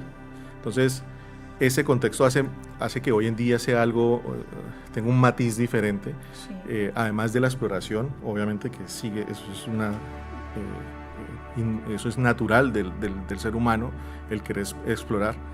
Pues de hecho yo soy explorador también, soy explorador antártico. Okay. He tenido la oportunidad de ir al Polo Sur ya 3 veces y voy próximamente a mi 4ª expedición antártica, que es lo más cercano a ir al espacio. Realmente esas sensaciones de lo que uno siente estando absolutamente solo. For 10 seconds to get a second sample. Ahí tenemos ya el llamado de los 10 minutos. Ajá. Entonces ya vamos poco a poco a ir viendo cómo se van a desarrollar las cosas, ¿no? Entonces, este llamado natural de la exploración científica es lo que nos tiene hoy en día acá, y que gracias a un montón de gente, un montón de empresas, pues se ha hecho todo el desarrollo de este programa Artemis con innovaciones tecnológicas, porque hoy en día a nivel tecnológico respecto a lo que se vivió en la época Apolo, años 60 y 70, pues cambió radicalmente, ¿no? Ahora vamos a tener transmisión en directo de video en 4 y 8K. ¿Sí? Que no, como lo estamos teniendo ahorita. En su momento no lo teníamos, a duras penas llegaron unas imágenes un poco borrosas que generaron toda esta especulación hoy en día de si llegamos o no llegamos. Bueno, aquí real o no, la muestra de que sí se llegó, y es gracias a ese aprendizaje que hoy en día pues vamos a poder ver y apreciar este despegue. Ahí vemos la nave, la SLS. Hablemos un poco de la estructura física y más como de la infraestructura. ¿Cómo es esta nave que va a despegar en pocos minutos? Bueno, esto es un edificio, un rascacielos gigante, ¿no? Casi 100 metros de altura. Ajá. Pesa más de 2 millones de kilogramos. O sea, es una cosa impresionante. Los motores, lo que vemos ahí, tienen básicamente son 2 cohetes laterales. Blancos, ajá. Sí, lo que vemos ahí blancos con el letrero de la NASA. Sí. Son 2 cohetes de combustible sólido. Y en el centro tenemos un cohete central donde está el resto del combustible, ¿no? Se utiliza una mezcla. ¿Cuánto de ese cohete está almacenado en combustible? Casi el 90%, o sea, la punta blanca arriba, ahí los astronautas se encuentran justo debajo del mástil que se ve al final. Como en la parte final blanca. Sí, la parte final arriba. Ajá. Ahí está el módulo Orion, y debajo hay el módulo de transferencia también, entonces son los propulsores. Hay otros propulsores ahí adentro guardados que todavía no funcionan, van a funcionar más adelante. Entonces lo que primero vamos a ver es en el despegue el encendido tanto de los motores laterales, que son los que básicamente dan casi como el 80% del empuje necesario para despegar, y el cohete central, el tanque de combustible líquido que va en el centro, el cual permite el resto del empuje necesario para dejar la Tierra, ¿no? Cuando despegue vamos a ver que los cohetes laterales se van a desprender una vez consumen su combustible, ya no se necesitan y es una masa extra, entonces no hay necesidad de llevarla. Se desprenden y seguido más adelante, un par de segundos después, un minuto después, se desprende el tanque central, quedando solamente el módulo de transferencia. Entonces, cuando ya salga de la Tierra, vamos a ver ese módulo de transferencia desprenderse del resto. Él trae también unos motores se van a encender, van a hacer la propulsión necesaria, y todo este dispositivo, bueno, lo que llamamos la cofia, la cobertura superior, también se va a separar, y el sistema va a extender sus paneles solares una vez esté ya en órbita alrededor de la Tierra, quedando con la propulsión, y hasta ahí será lo que veremos el día de hoy, mientras la nave se queda orbitando alrededor de la Tierra. Como les decía, va a estar 24 horas allí, dando una serie de chequeos muy importantes, una serie también de experimentos que hacen parte justamente de lo que es toda la campaña científica y de ingeniería de lo que es la misión Artemis II. Y ya una vez cerrado eso, el módulo de transferencia que fue construido por la Agencia Espacial Europea se va a encender, y es el que le da el empuje necesario a la nave para poder escapar a la fuerza de gravedad de nuestro planeta.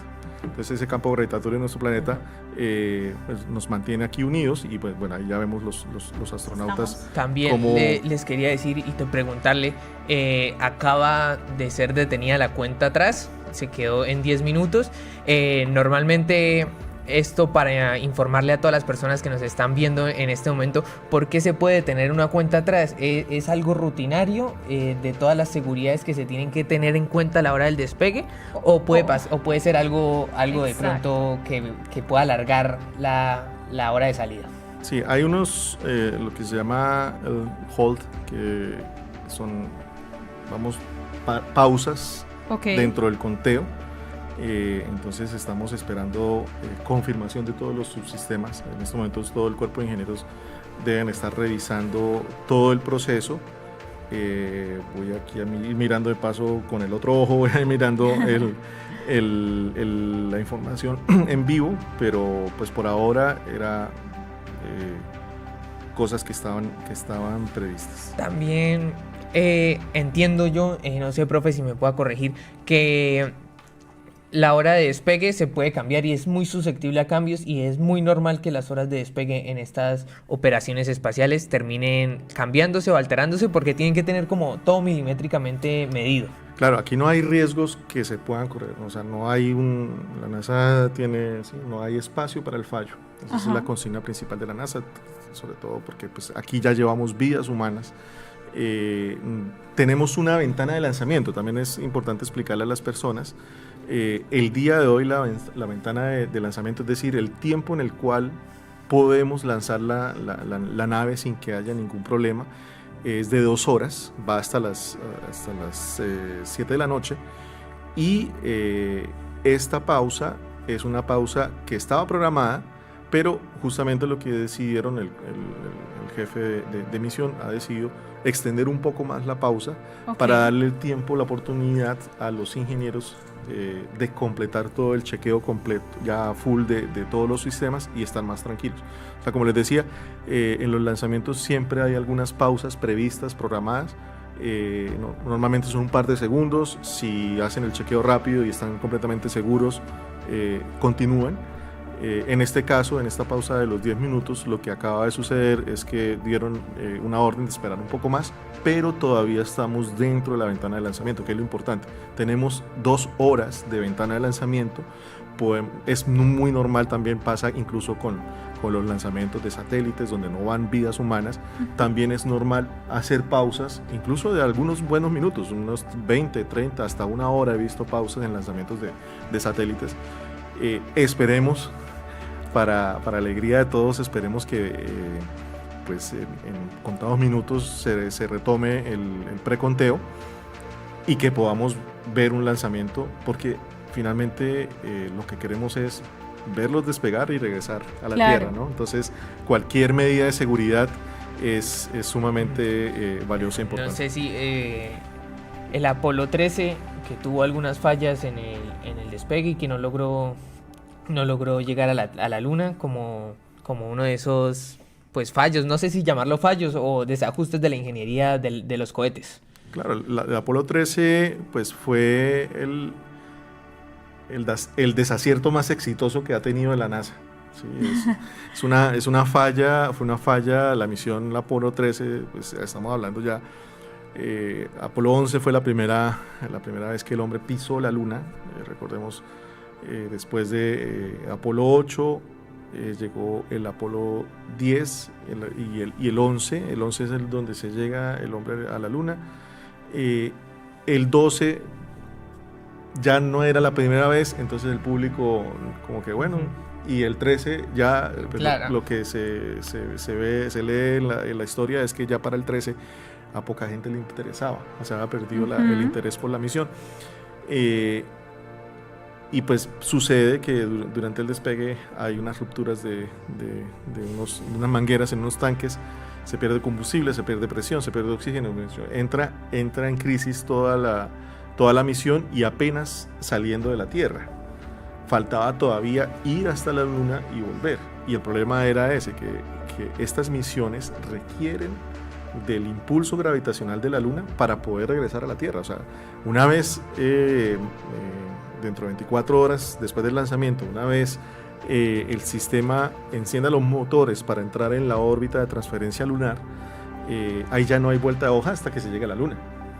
Y entonces el combustible que tienen es el necesario para dar este impulso, para ir hasta la Luna, hacer algunas maniobras de corrección, pero pues como estamos en el espacio, miren, ya se retomó se retomó. Entonces en la misión Apolo 13 pues lo que tuvieron fue que encontrar una solución mientras se iba en el espacio, en el vacío. Sí, entonces mientras encontraban una solución y le daban una oportunidad a los astronautas, porque si no hubiesen encontrado esa forma de reactivar todos los sistemas, que al final tuvieron que utilizar el módulo con el que iban a descender a la Luna, que no estaba hecho para eso, cambiarse, irse hasta allá, voltear la nave, en fin, tuvieron que hacer un montón de acciones que no estaban previstas en ningún lado, ni los dispositivos estaban diseñados para eso, pero es gracias a todo el apoyo de todo el cuerpo de ingenieros que estaban en tierra que lograron salvarles la misión y salvar la vida de las personas, ¿no? Fueron hasta la Luna, hicieron un sobrevuelo como el que vamos a ver durante estos días y regresaron sanos y salvos. Estamos seguros, confiamos y esperamos que este no va a ser el caso. Esto va a ser un lanzamiento súper exitoso y nuestros astronautas regresarán en un par de días, en 10 días regresarán a la Tierra y empezará una nueva página, un nuevo capítulo en la exploración espacial para toda la humanidad. Bueno, yo creo que también es importante que hablemos de algo y es que ¿cuál es la función de cada tripulante? Si bien, como ya mencionamos, son 3 hombres, una mujer, cada uno desde sus diferentes especialidades, pero ¿qué hace cada uno en esta misión? Bien, tenemos tanto como Red Weissman, Victor Glover, Christina Koch y Jeremy Hansen, que son los tripulantes. Víctor es Red Weissman es el comandante de toda la misión, es la persona que está a cargo de tomar todas las decisiones y es la persona que, vamos a parar un momentico porque ya vemos dentro de la secuencia cómo comienzan a retirarse los brazos que están sosteniendo el cohete, es los módulos, lo vemos, el módulo la rampa por la cual accedieron los astronautas y entraron allá al habitáculo donde están en la cápsula Orión. Como les decía, la cápsula Orión está en la parte superior del cohete y no hay escaleras al interior, ¿no? Porque todo lo que vemos naranja y los cohetes laterales es combustible, es un tanque de combustible. Sí, es todo de ahí para abajo, todo eso está lleno de combustible. Y lo único de la nave arriba es la parte de arriba, lo único que no es combustible. Entonces, para poder llegar allí, los astronautas ascienden a través de unos ascensores por esta torre lateral y lo que vamos a ver es que este humo que vemos ahí saliendo. ¿Qué significa? Bueno, eso significa que todo está bien, que primero que todo está bien. Recordemos, gran parte del combustible que utiliza el cohete es un combustible líquido. Son combustibles líquidos que para mantener estos gases en estado líquido hay que enfriarlos mucho, es lo que llamamos en ingeniería aeroespacial la criogenia. Entonces son tanques que están a temperaturas de 77 Kelvin, menos 220 grados Celsius más o menos, o incluso más abajo.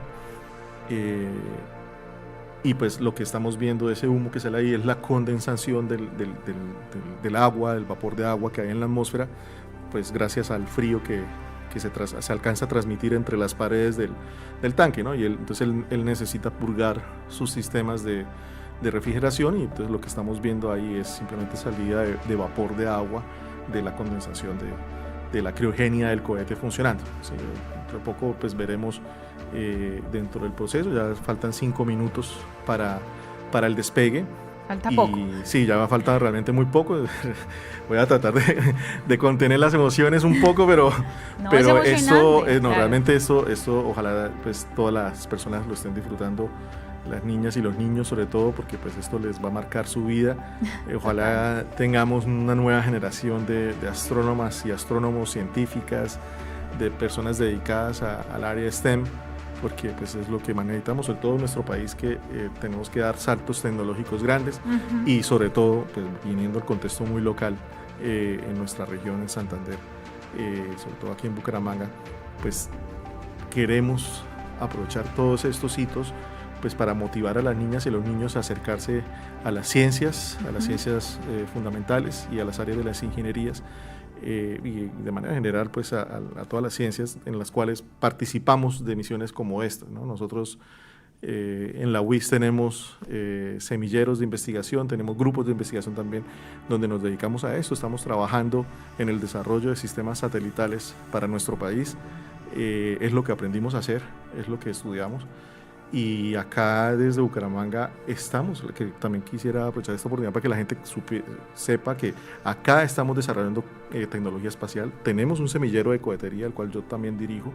Hemos lanzado cohetes acá, hemos ganado concursos internacionales en cohetería. Esto no es ajeno para nosotros, pues si bien por las dimensiones sí, pero toda la tecnología y todo el saber de lo que hay detrás, no solamente el desarrollo tecnológico, sino de los procesos científicos, de para qué usamos todo esto. Pues en lugares como la Universidad Industrial de Santander pues tenemos grupos de investigación donde nos dedicamos a todo esto, y pues una invitación a las niñas y a los niños que no tienen que irse del país pues para lanzar cohetes.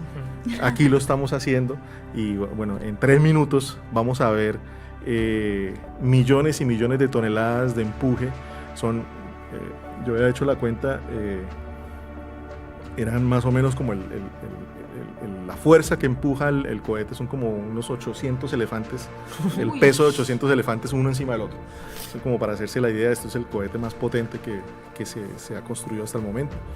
Y bueno, ahí estamos en 2 minutos 50, prácticamente faltando 1 minuto, el computador a bordo toma el control completo del proceso de lanzamiento, y él decide si para o no. Pero dentro de poco ahí ya vamos a ver el encendido de los motores. Ya están encendidos. Sí, ¿qué va a pasar cuando la cuenta llegue a 0? ¿Empiezan a encenderse los motores o ya primero que todo vamos a ver un chorro enorme de agua, y ya vemos están probando la secuencia de pruebas, ¿no? Se prueba el movimiento de los motores, porque ahí estamos viendo cómo se mueven. Las toberas son cuatro motores que están funcionando al tiempo, que se alimentan del mismo tanque, pero son 4 motores en total que están en el tanque central, más los 2 laterales, que son estos que vemos acá. Y entonces ahora en 1 minuto pues vamos a ver cómo se enciende el motor, al mismo tiempo que hay un sistema de refrigeración. Va a lanzar millones de galones de agua casi de manera instantánea, para refrigerar, ¿no? Para refrigerar toda la estructura, porque el solo encendido de los motores genera pues muy altas temperaturas. Entonces hay que de alguna u otra manera desviar los gases. Van a salir por un lado desviado, debajo es un hueco con una especie de túnel para poder desviar los gases de combustión, y al mismo tiempo entra el agua de refrigeración, y lo que vamos a ver es el encendido del motor.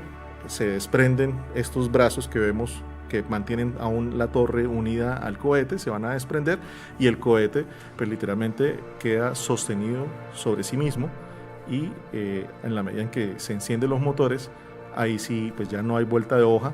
él lo que hace es despegar una vez se alcanza la potencia de todo el encendido de los motores y en menos de 8, lo que les decía, en menos de 8 minutos estarán en el espacio. Entonces ahí ya vemos cómo faltando ya 50 segundos, en estos momentos pues tenemos ya básicamente un conteo regresivo ya se fue. Inminente. Entonces 38 vamos, segundos. no sé si abrimos el audio y dejamos a GLS, go for ALS. Great call out. The rocket is on its own. 4 brave explorers ready to ride the most powerful rocket ready to go, ¿no? NASA has ever Listos para launched. despegar. Listos para despegar. Sound suppression water is flowing. 15. Vamos a ver el agua salir. And here we go. 10, Aquí vamos. 9, 8, 8, 7, 7. RS-25 engines. Se encienden los motores. 4, 3, 2, 1. Booster ignition. Y despegar. And Vamos. liftoff. Ha despegado. Vamos. The crew of Artemis II now bound for Wow. the moon. Humanity's Estamos next presenciando a great esta voyage hora begins. el despegue de la misión Artemis II. 4 tripulantes a bordo. Estamos observando. Sí, no hay palabras. Ese es el momento crítico. Se alcanza la máxima potencia de los motores. Ok. Se ve. Hay muchas fuerzas internas y laterales en los motores en estos momentos que hay que vencer. Tienen que dar toda su potencia a los cohetes, pero por el llama y lo que vemos en la salida, parece todo que va muy bien, muy normal. Target milestone. Mission Control Houston saying good performance on the main engines, Space Launch System core stage. Me imagino la fuerza G que están experimentando los pilotos en la cabina. Claro, son varias fuerzas G que se experimentan, más o menos casi 6 en total. Wow. ¿Qué es eso que estamos observando? Lo de ahorita era el humo que quedó en la parte de abajo. Aquí ya vamos a ver un poco el desprendimiento de los cohetes laterales. Mission elapsed time, passing 1 minute, approaching max Q. Es el momento de máxima presión que están soportando los motores. Este es el momento más crítico de todo el lanzamiento. Donde todo puede pasar. Communication signal transfer confirmed as integrity and its crew go supersonic. Wow. Approaching 90 seconds into the Artemis II mission. Integrity Y is ahorita 14 alcanzan miles la in velocidad altitude, 8 supersónica. miles downrange, Recordemos que traveling more than 2,600 miles esto per tiene hour. que alcanzar, para poder salir de la Tierra son 11 metros por segundo, son casi 40.000 kilómetros por hora que requiere la nave para poder salir de nuestro planeta. Aquí alcanzaremos una velocidad muy cercana para poder entrar en órbita. Y ahí vemos, parece que ya se están desprendiendo los motores. Y ya no se ve naranja. Bueno, ya está, ahí al final queda, porque igual un poco, ajá. la presión atmosférica cambia, entonces la forma en que el combustible se quema es diferente. Ahí ya vemos Las personas grabando el momento. se separaron los cohetes, perfecto. Ahí ya vemos los 2 cohetes laterales y el puntito blanco más abajo, pero en realidad está más arriba, solo perspectiva, es la nave, ahí vemos. Wow.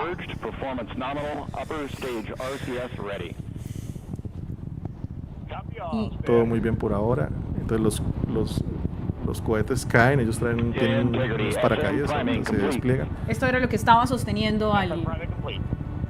Y lo que estaba impulsando, sobre todo. Okay. Ahora quedó el tanque central, el naranja, todavía sigue impulsando y vemos todavía la combustión. Seguimos en órbita en la Tierra. Todavía estamos ascendiendo. Todavía estamos ascendiendo, sí, todavía estamos en tierra. 3 minutes into the flight. Integrity 49 miles in altitude, 78 miles downrange. Now passing 5,000 Recordemos que miles per hour. oficialmente por encima del límite de Kármán, que son los 100, ahí vemos la tapa que yo les decía que se desprendía al final, ahora se desprenderá también el tanque. Ahí vemos, ahí se desprende el tanque. Perfecto. Todo va perfecto, o sea, la cofia, la cobertura superior ya se desprendió, ya quedaron, los astronautas están viendo, en este momento están ya viendo por sus ventanas y ya se desprendió el tanque grande, en naranja. Observemos el humo que queda. Bueno, ¿es humo? Sí. El humo que queda. Y aquí ya las cámaras infrarrojas, ya se necesitan otras cámaras para poder ver. Ya pues, lo que vemos es el final de ese proceso de 3 minutes impulso. 50 seconds into the flight of Artemis II, Wiseman, ¿En algún Glover, momento Cook, and pierden Hansen crossed the comunicación? boundary to space with good Aquí no. contacts. GPS Aquí signals no, acquired after ahí last creo jettison, que now ya working se on va internal checks to acabando verify por completo accuracy. el combustible. Se pierde comunicación cuando vayan a dar la vuelta a la Luna. Durante el recorrido. ¿Queda en total oscuro, en oscuridad? Sí, en el momento en que pasen por el lado lejano de la Luna, la parte de atrás que nosotros no vemos, no hay satélites orbitando la Luna que hagan un relé de sistema de comunicación. Entonces los astronautas van a tener un blackout, o sea, se van a interrumpir todas las comunicaciones con la Tierra durante un buen par de minutos. Y bueno, aquí ya nos empiezan a llegar imágenes. Excelente. Integrity, GPS processing. Ahí ya tenemos la comunicación del comandante Weissman. Outstanding, Stan. We see the same, and we have a beautiful moonrise. We're headed right at it. ¿El despegue está totalmente planillado o los tripulantes tienen que hacer alguna maniobra? Approaching 5 minutes into the flight, Commander Reed Wiseman confirms he has visuals of his destination. GPS guidance, navigation, and control software finishes internal checks and sends to navigation channels. Tienen control sobre lo que está sucediendo en estos primeros minutos. Integrity, 3 engine press. Listo, ahí ya los 3 motores. 3 engine press. Ahora ya tenemos la cuenta now de passing 5 5 minutos minutes 20 después del seconds of despegue. mission elapsed time into the Artemis II mission. At this point, 3 good main engines are all that's needed to carry integrity to a nominal main engine cutoff target. Though at this time we're seeing 4 good engines here in Mission Vemos a Control la gente Houston. aplaudiendo. Integrity, 75 miles in altitude, Llevaron 330 incluso sillas miles para downrange, ver este approaching histórico 10,000 miles per hour. No, esta gente lleva días acampando ¿Días? allá. Sí, pues son varios días. Lograr un puesto de esos es complejo. haber estado allá durante varios días. Y bueno, por ahora todo sigue absolutamente. Integrity, looking good at 6 minutes.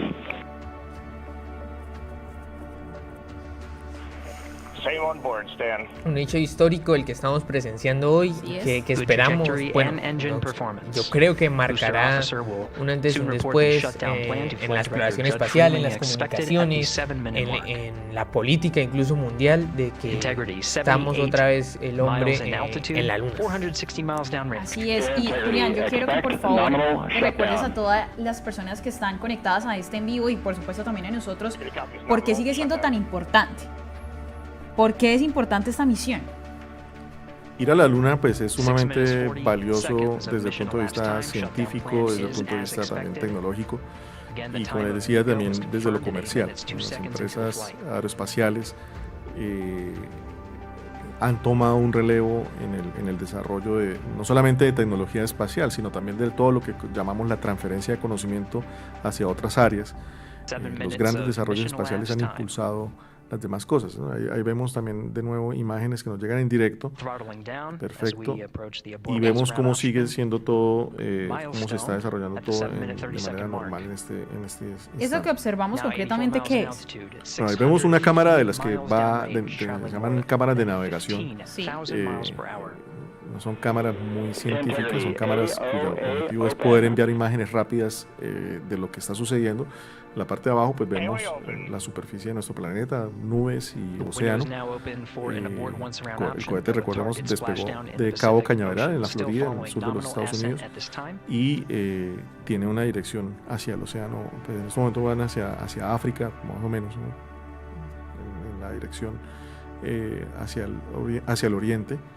Y bueno, esta animación, si bien es una animación, son hiperreales de lo que realmente está sucediendo. O sea, no es que alguien monte ahí el dibujito, sino los sistemas están mostrando tal cual lo que están midiendo. Entonces ahí vemos todavía está el tanque naranja en su posición, todavía está terminando de consumir ese combustible importante para...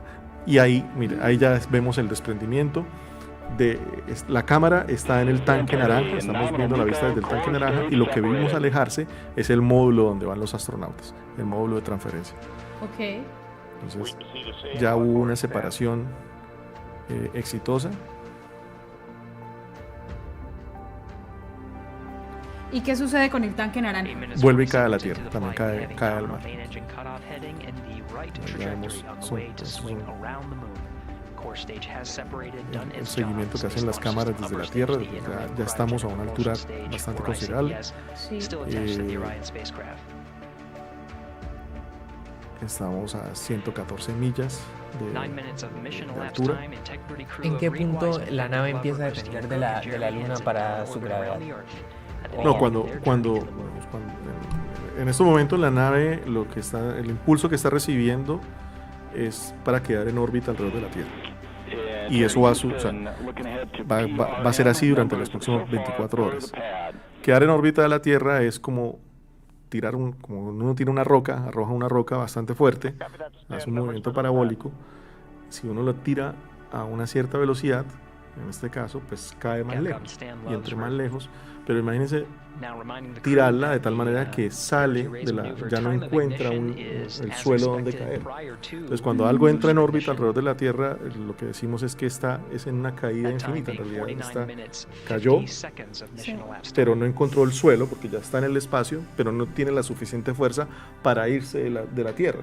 Entonces él queda cayéndose de manera indefinida, y por eso es que queda orbitando alrededor de nuestro planeta. Eso es más o menos lo que va a pasar. Eso es lo que está sucediendo ahora. Se le está dando ese impulso suficiente a la nave para quedar en órbita alrededor de nuestro planeta.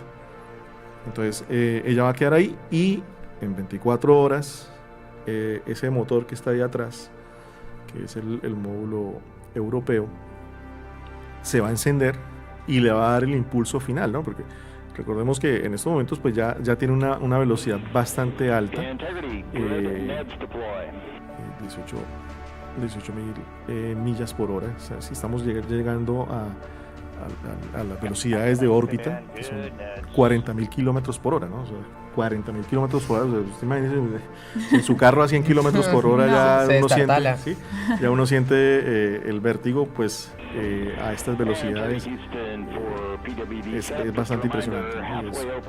Son velocidades relativas, es la velocidad a la que ellos se están moviendo respecto a nuestro planeta, y pues van a lograr, por ahora sigue todo muy en orden, siguiendo a la perfección lo que estaba planeado. Ya tenemos 11 minutos después del lanzamiento.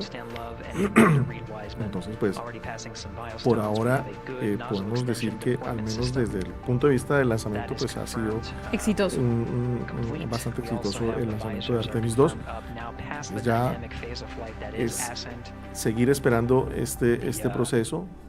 Ahorita más adelante lo que sigue era lo que yo también les decía hace un rato, que se van a desplegar los paneles solares. Los paneles solares que trae la sonda Orión. La sonda Orión es esta especie de cono que está a la derecha de la imagen. Ahí es donde están los astronautas. El resto son los sistemas de propulsión, donde va el oxígeno, donde va el combustible, donde va el agua, donde van todas las cosas que son necesarias para poder llevarlos de ida y vuelta a la Luna. Y los astronautas están apenas en ese espacio del cono a la derecha. Entonces, ahorita lo que falta es que se desplieguen los paneles solares, porque la energía que necesita la nave también pues requiere de un sistema de paneles solares complementarios a las baterías que ya tiene y la potencia que le da el sistema de propulsión. Hay que alimentar no solamente los motores, sino también todos los sistemas electrónicos que lleva la sonda. Si quieres, retomemos más bien un poco cuál es la labor que va a hacer cada tripulante. Recuerdo que habíamos empezado con el canadiense, tal vez. Sí, no, tenemos el comandante de la misión, que es Ray Weissman. El comandante. Entonces, la persona que está encargada de tomar todas las decisiones es el que se comunica con la Tierra. Sí. Él tiene a cargo pues también estar pendiente de las actividades que hacen sus compañeros. Y Víctor Glover es el astronauta afroamericano. Él es el piloto de la nave. Entonces, si bien esto no es como un pilotaje de un avión donde todo el tiempo tienen que estar maniobrando, pues el piloto es el que lleva los controles, y sobre todo, si bien hay muchas partes automatizadas, esa imagen estaba muy linda porque estábamos viendo era el limbo de la Tierra en un atardecer. O sea, ya, recuerden, están avanzando hacia el oriente. En estos momentos pues ya están de noche, ¿no? O sea, es el lado que está de noche de la Tierra, y lo que estábamos viendo era ese borde en el cual está el lado iluminado de nuestro planeta, el que está de día y el que está ya de noche. Entonces ahí vamos a ver cómo poco a poco van a ir avanzando en ese camino, y pues cómo van a llegar a avanzar ahí ellos en la organización de las tareas, ¿no? Otra de las tareas importantes que hay que hacer ahora es seguir revisando todos los sistemas y también hacer el despliegue de los satélites, los pequeños satélites que van a bordo de la misión, que son complementarios, hacen una labor complementaria. Esos satélites se van a quedar orbitando a nuestro planeta en una órbita relativamente alta. De hecho, por ejemplo, para la Argentina es una primicia. Es el primer satélite que ellos van a enviar tan lejos. La Argentina, que tiene unas capacidades espaciales bastante grandes y fuertes, es también para ellos un hito histórico, porque es el satélite, cuando lo desplieguen, va a ser el satélite argentino más lejano a la Tierra que hayan ubicado alguna vez, pero pues va a estar aquí en órbita alrededor de nuestro planeta. El módulo como que pues va desprendiendo de estos experimentos, los va dejando en su camino y él continúa su ruta. Él va a continuar su ruta. Por ahora, como les decía, 24 horas en órbita alrededor de nuestro planeta. Se terminarán de hacer todas las fases de experimentos científicos y de chequeo del estado de salud de la sonda, y esto ya una vez estén completamente seguros de nuevo, darán la orden de encendido de los motores de nuevo del módulo que quedó, y módulo europeo. Sí, ese módulo es el que le va a dar el impulso suficiente para poder salir de la órbita de nuestro planeta. Se llaman una órbita de transferencia lunar. Ese punto es crítico, me imagino es bastante importante. ¿Qué puede salir mal en ese traslado, en esta salida de órbita? ¿Y qué se haría? Digamos, si algo llega a pasar mal en ese momento, ¿qué se hace? Bueno, ellos tienen varias rutas de escape. Una de las primeras ya no se tuvo que usar, afortunadamente, que era alguna falla en el lanzamiento. Y esto fue un aprendizaje enorme también de las tragedias. Recordemos la tragedia del Challenger y luego del Columbia, el transbordador espacial Columbia. Estas tragedias enseñaron mucho a la NASA, sobre todo la del Challenger, que fue en el despegue. El Columbia fue en el retorno a la Tierra, pero en el despegue, que el Challenger, los astronautas simplemente explotaron con todo el cohete. Y el SLS lo que traía en estos momentos era un módulo de eyección que fue probado un montón de veces. Recordemos que esto lleva años de desarrollo.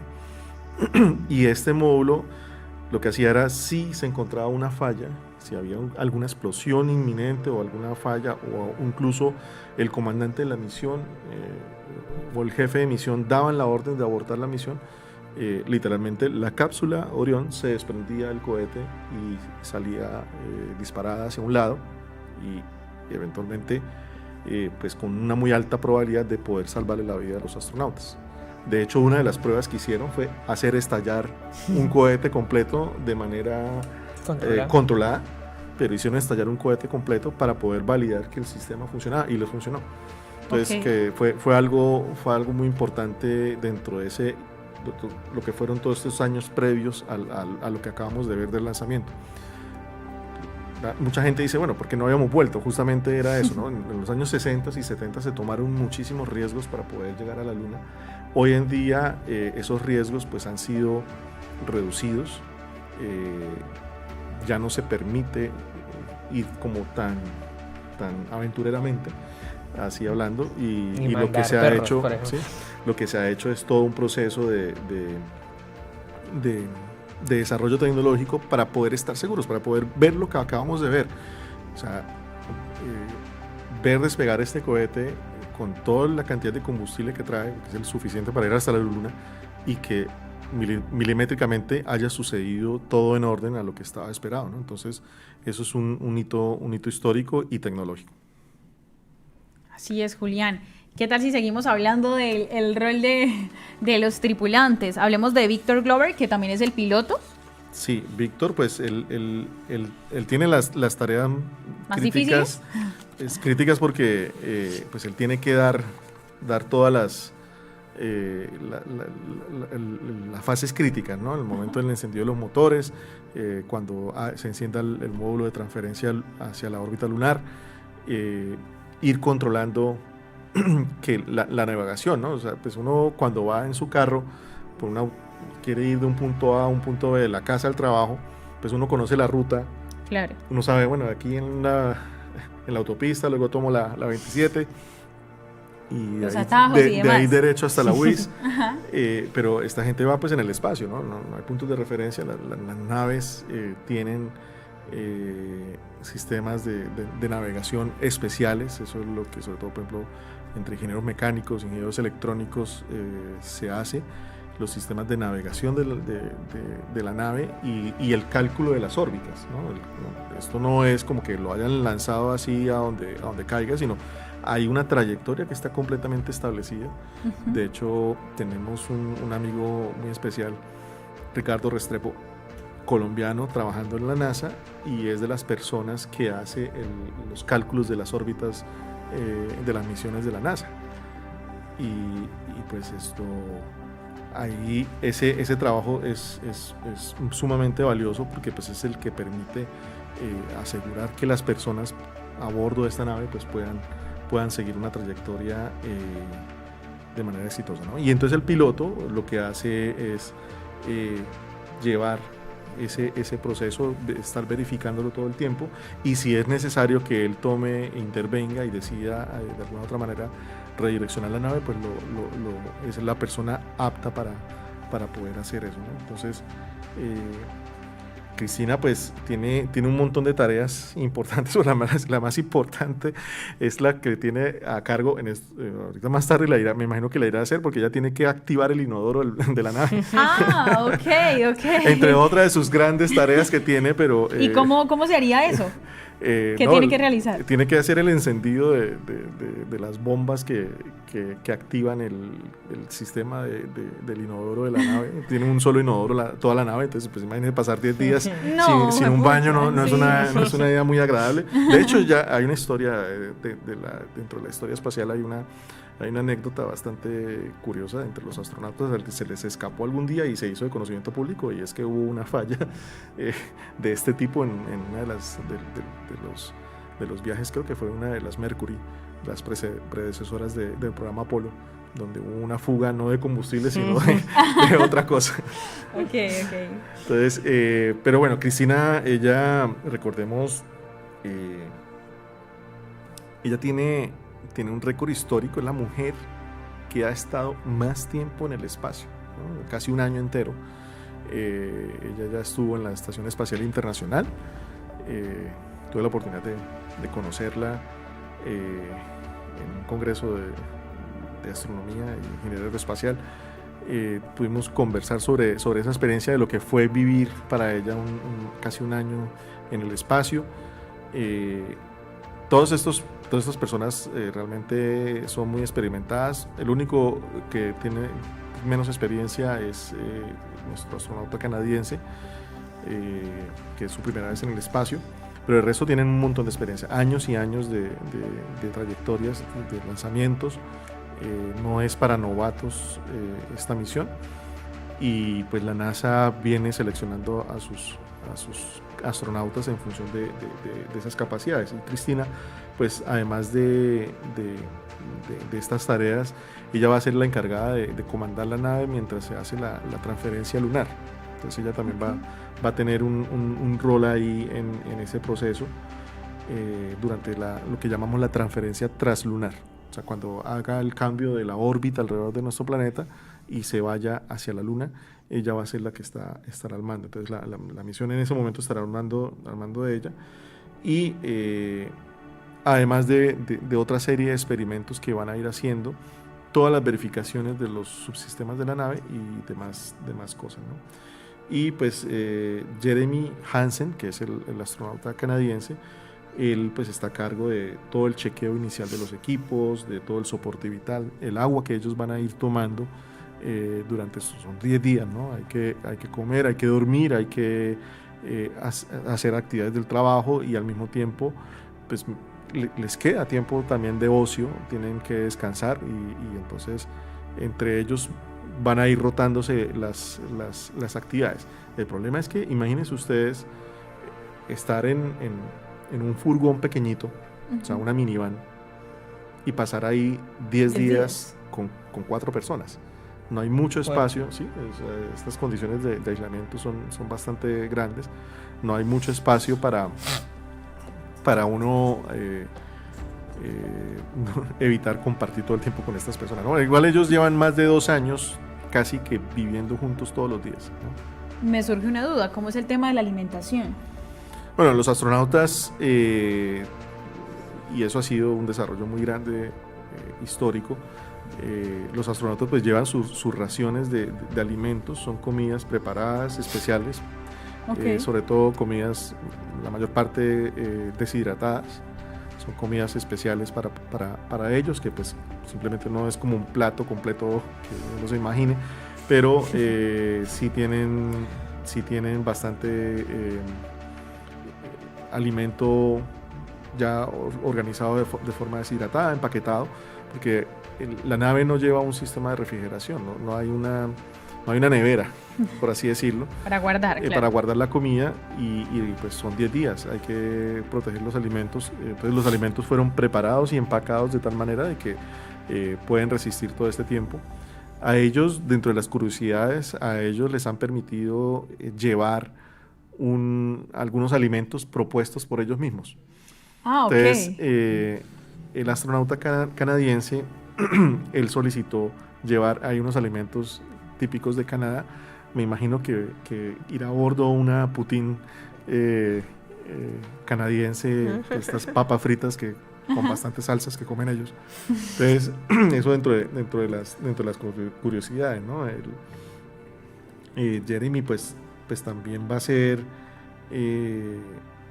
parte del comando de la nave, o sea, ellos van a ir rotando esas funciones mientras alguno hace alguna otra actividad o prepara los experimentos o incluso también cuando descansan, ¿no? O sea, no van a estar durmiendo todos al tiempo, el descanso se lo van rotando, entonces mientras alguien está durmiendo, las otras personas pues toman el control de la nave y las comunicaciones con la Tierra, ¿no? Que deben ser pues de forma permanente. Tengo 2 preguntas, de pronto una más seria que la otra, por así decirlo.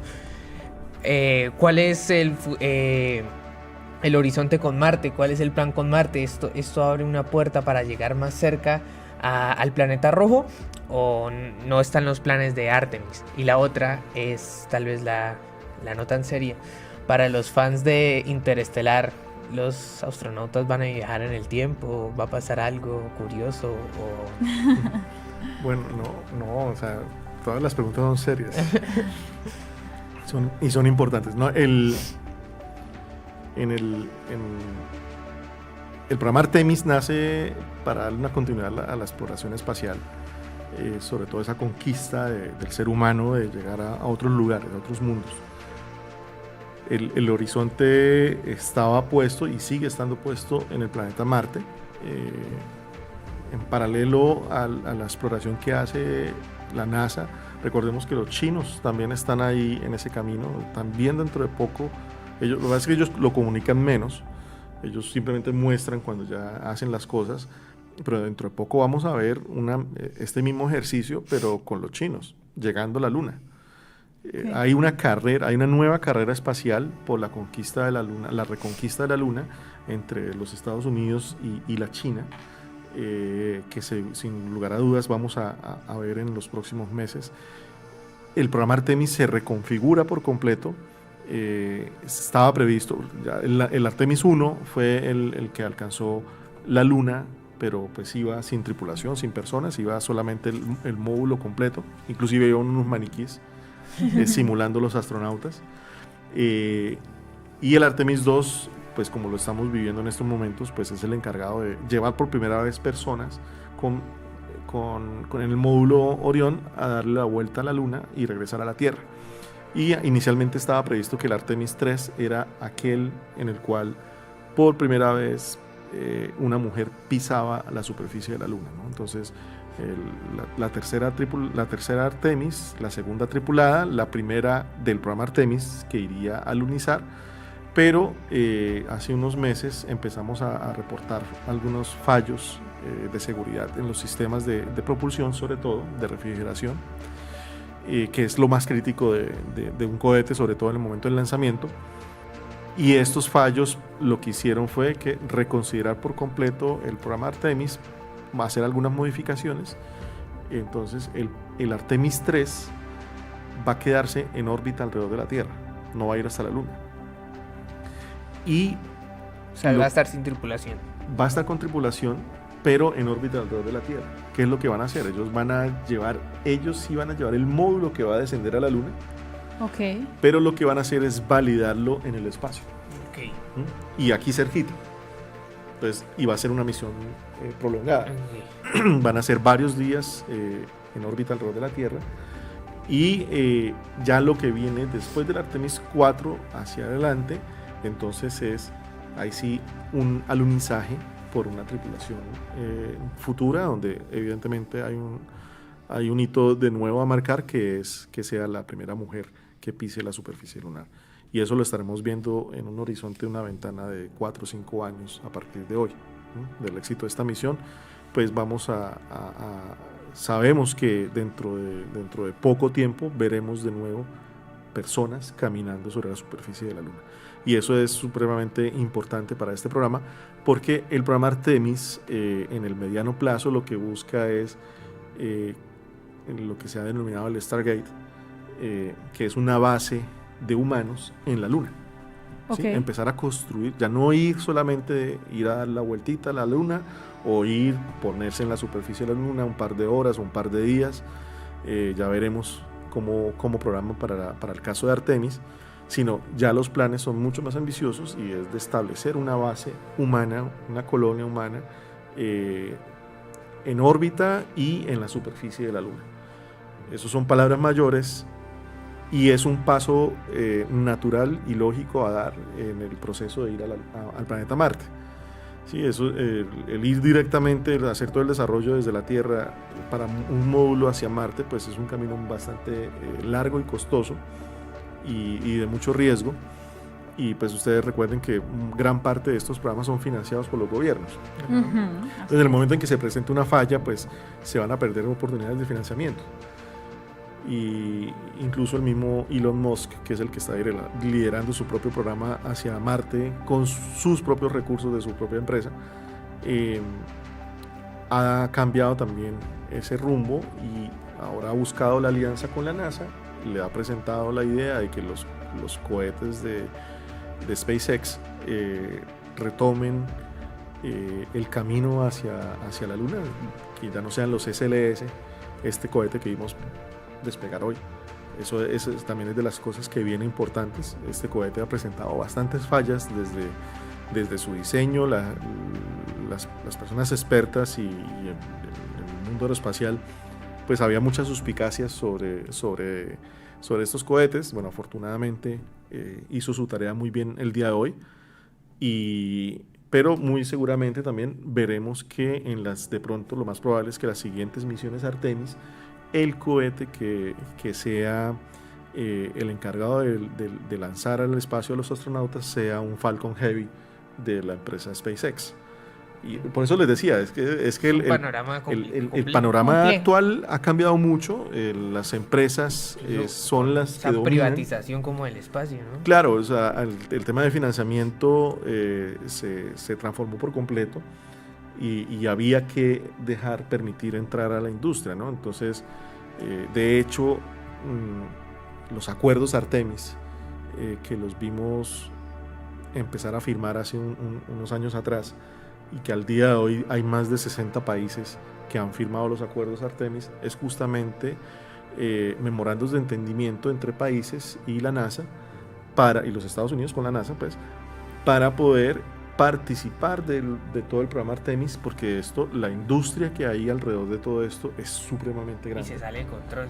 Exactamente, o sea, entonces ahí lo clave es que efectivamente eso mueva, ¿no? Y desafortunadamente, aquí en Colombia se firmaron los acuerdos Artemis, yo hice parte de los científicos que fueron invitados a trabajar en ese proceso, y tuvimos una oportunidad muy grande como país de participar activamente dentro de esto. La Argentina sí lo tomó muy en serio, y pues por eso hoy en día, en este momento, allí en esta sonda Orión, va un satélite argentino en estos momentos. Tuvimos una oportunidad de poner tecnología nuestra allí. Ojalá los tomadores de decisión vean esto como oportunidades que, si bien se están perdiendo, pero que vean también la oportunidad de resarcir un poco ese camino y enderezarnos, porque hay que seguir apostándole al desarrollo tecnológico en nuestro país. Es una cosa muy importante, y es como también lo que la gente está esperando. Es la primera pregunta que le hacen a uno: bueno, ¿y todo esto para qué? Entonces, pues todo esto para muchas cosas, no solamente para satisfacer esa necesidad que tenemos como seres humanos de hacer exploración espacial, de ir a nuevos mundos, de ir a otros lugares donde nunca habíamos llegado. Como les decía, pues, he tenido la oportunidad de estar en el centro del Polo Sur con solamente 20 personas alrededor mío. El grupo de personas más cercano que tuvimos hace un año, que estuvimos la última vez allí, estaban en el espacio, eran los astronautas de la Estación Espacial Internacional. O sea, nosotros estábamos en una estación donde el grupo de humanos más cercanos a nosotros estaban en el espacio, a 600 kilómetros, porque en tierra el grupo más cercano estaba a 1000 kilómetros. Okay. Y pude vivir de alguna manera esa sensación de aislamiento, o sea, estar con 20 personas nomás en un lugar, pasar más de un mes allí, y vivir ese aislamiento que en estos momentos, pues estas 4 personas son las 4 personas más lejanas que tenemos en nuestro planeta, y que van a batir un récord, ¿no? Porque la órbita los va a llevar a un poquitico más allá de donde alcanzó a llegar los astronautas de Misión Apolo. Entonces van a batir otro récord de distancia alcanzada, y esas sensaciones que de alguna u otra manera los que hemos tenido la oportunidad de explorar lugares remotos de nuestro planeta, es una sensación que, pues yo me imagino, yo sueño con ser astronauta, pero ya eso no es para todos, y pues bueno, disfruto, he podido sí cosas que he ayudado a construir están en estos momentos en el espacio. De hecho, mi tesis doctoral llega en diciembre de este año al planeta Mercurio. Entonces, ese sentir de lo que es la exploración, el gusto por la exploración como ser humano, es supremamente maravilloso. O sea, ver que estas 4 personas están allí en nombre de la humanidad, ¿no? Que están llevando están llevando el mensaje de toda la humanidad, y que de alguna u otra manera pues cae en un momento muy oportuno, ¿no? Estamos viviendo como humanidad también procesos muy complejos, conflictos internacionales que han ido escalando poco a poco cada vez más, y de alguna u otra manera esto ojalá, pues, si bien los altos militares y los presidentes de los países lo aprovechan para sacar pecho y decir somos los más fuertes, pero pues al mismo tiempo, de alguna u otra manera, al menos para lo que ha sido las misiones Artemis, se han pensado, se han concebido de que sean para toda la humanidad, ¿no?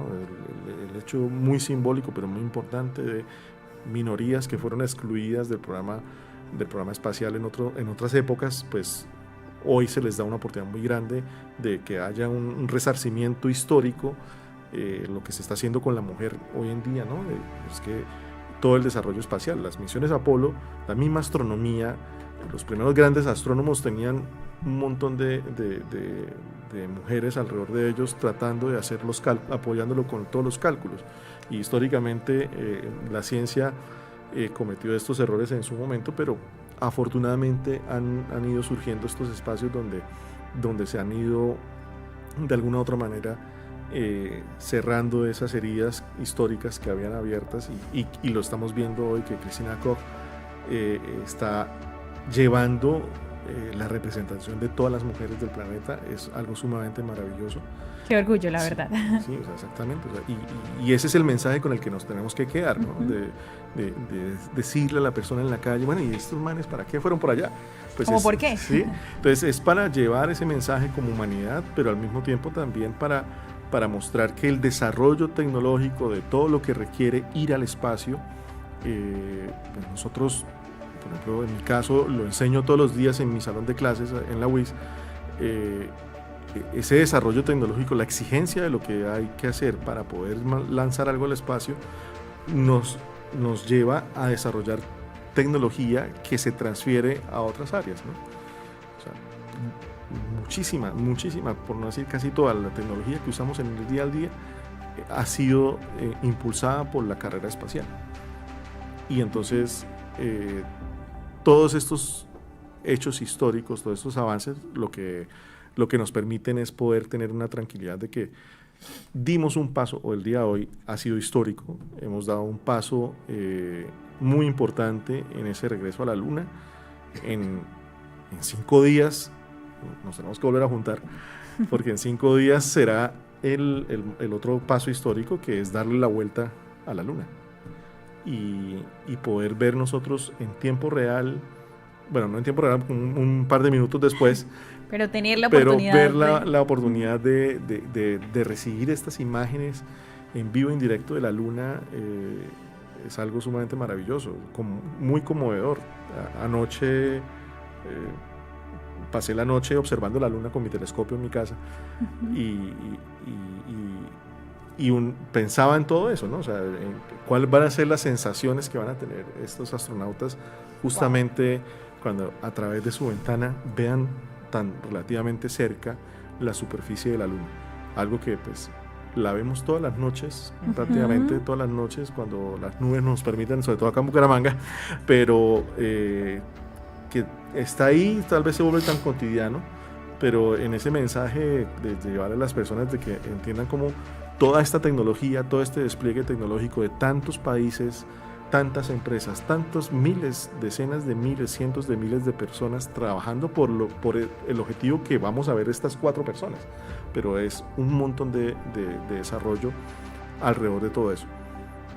Y la invitación es esa también, que veamos que en nuestro país y en nuestra región sí necesitamos hacer una transferencia tecnológica, un impulso de las ciencias básicas y un impulso de la creación la incentivación de la creación de empresas de base tecnológica, porque estamos con un capital humano enorme, jóvenes universitarios aprendiendo un montón de cosas y entonces ese para qué, esas preguntas de bueno, ¿y todo eso para qué? Pues es para que creemos empresas, para que generemos mejoras en la calidad de la vida de las personas, pero al mismo tiempo mientras cuidamos el planeta, o sea, tenemos a cargo la responsabilidad de tener un ecosistema bien complejo, que todavía lo tenemos aquí en Colombia y que tenemos que cuidar, y las herramientas espaciales son las que nos permiten poder controlarlo. No hay otra manera. 2 millones de kilómetros cuadrados de océanos, otros 2,5 de tierra que tiene nuestro país. Es una superficie enorme que la única manera que hay de poder supervisarla, controlarla y saber qué se hace y qué no se hace es desde el espacio. Y necesitamos, obviamente, yo he sido también un abanderado del desarrollo de una agencia espacial para nuestro país. Y estas cosas son las que nos muestran que es necesario. Somos el único país de la región, casi en todo Sudamérica, que no tiene agencia espacial, que no tiene un desarrollo sólido y consolidado en temas espaciales, y no somos ni el más pobre ni el más tecnológicamente más atrasado.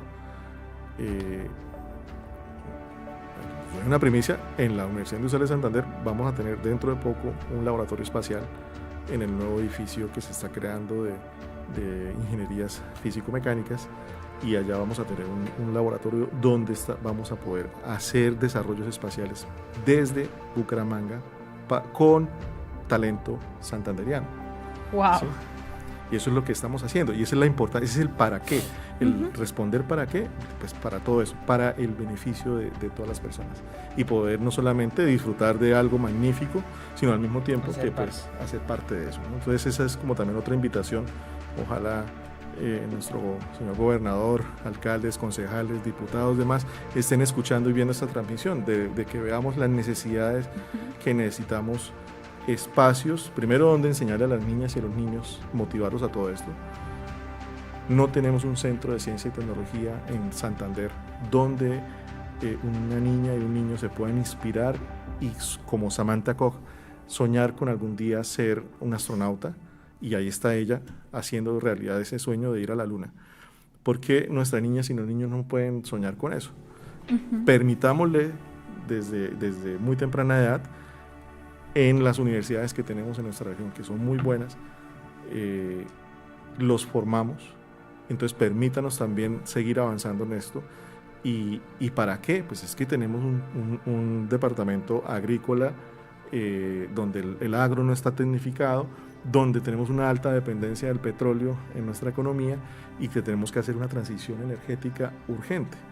Y sin duda alguna, las ciencias básicas y las ciencias del espacio y las ingenierías tienen que unirse en nuestra región para hacer la transformación. Y todo esto es lo que, pues, a lo que nos dedicamos.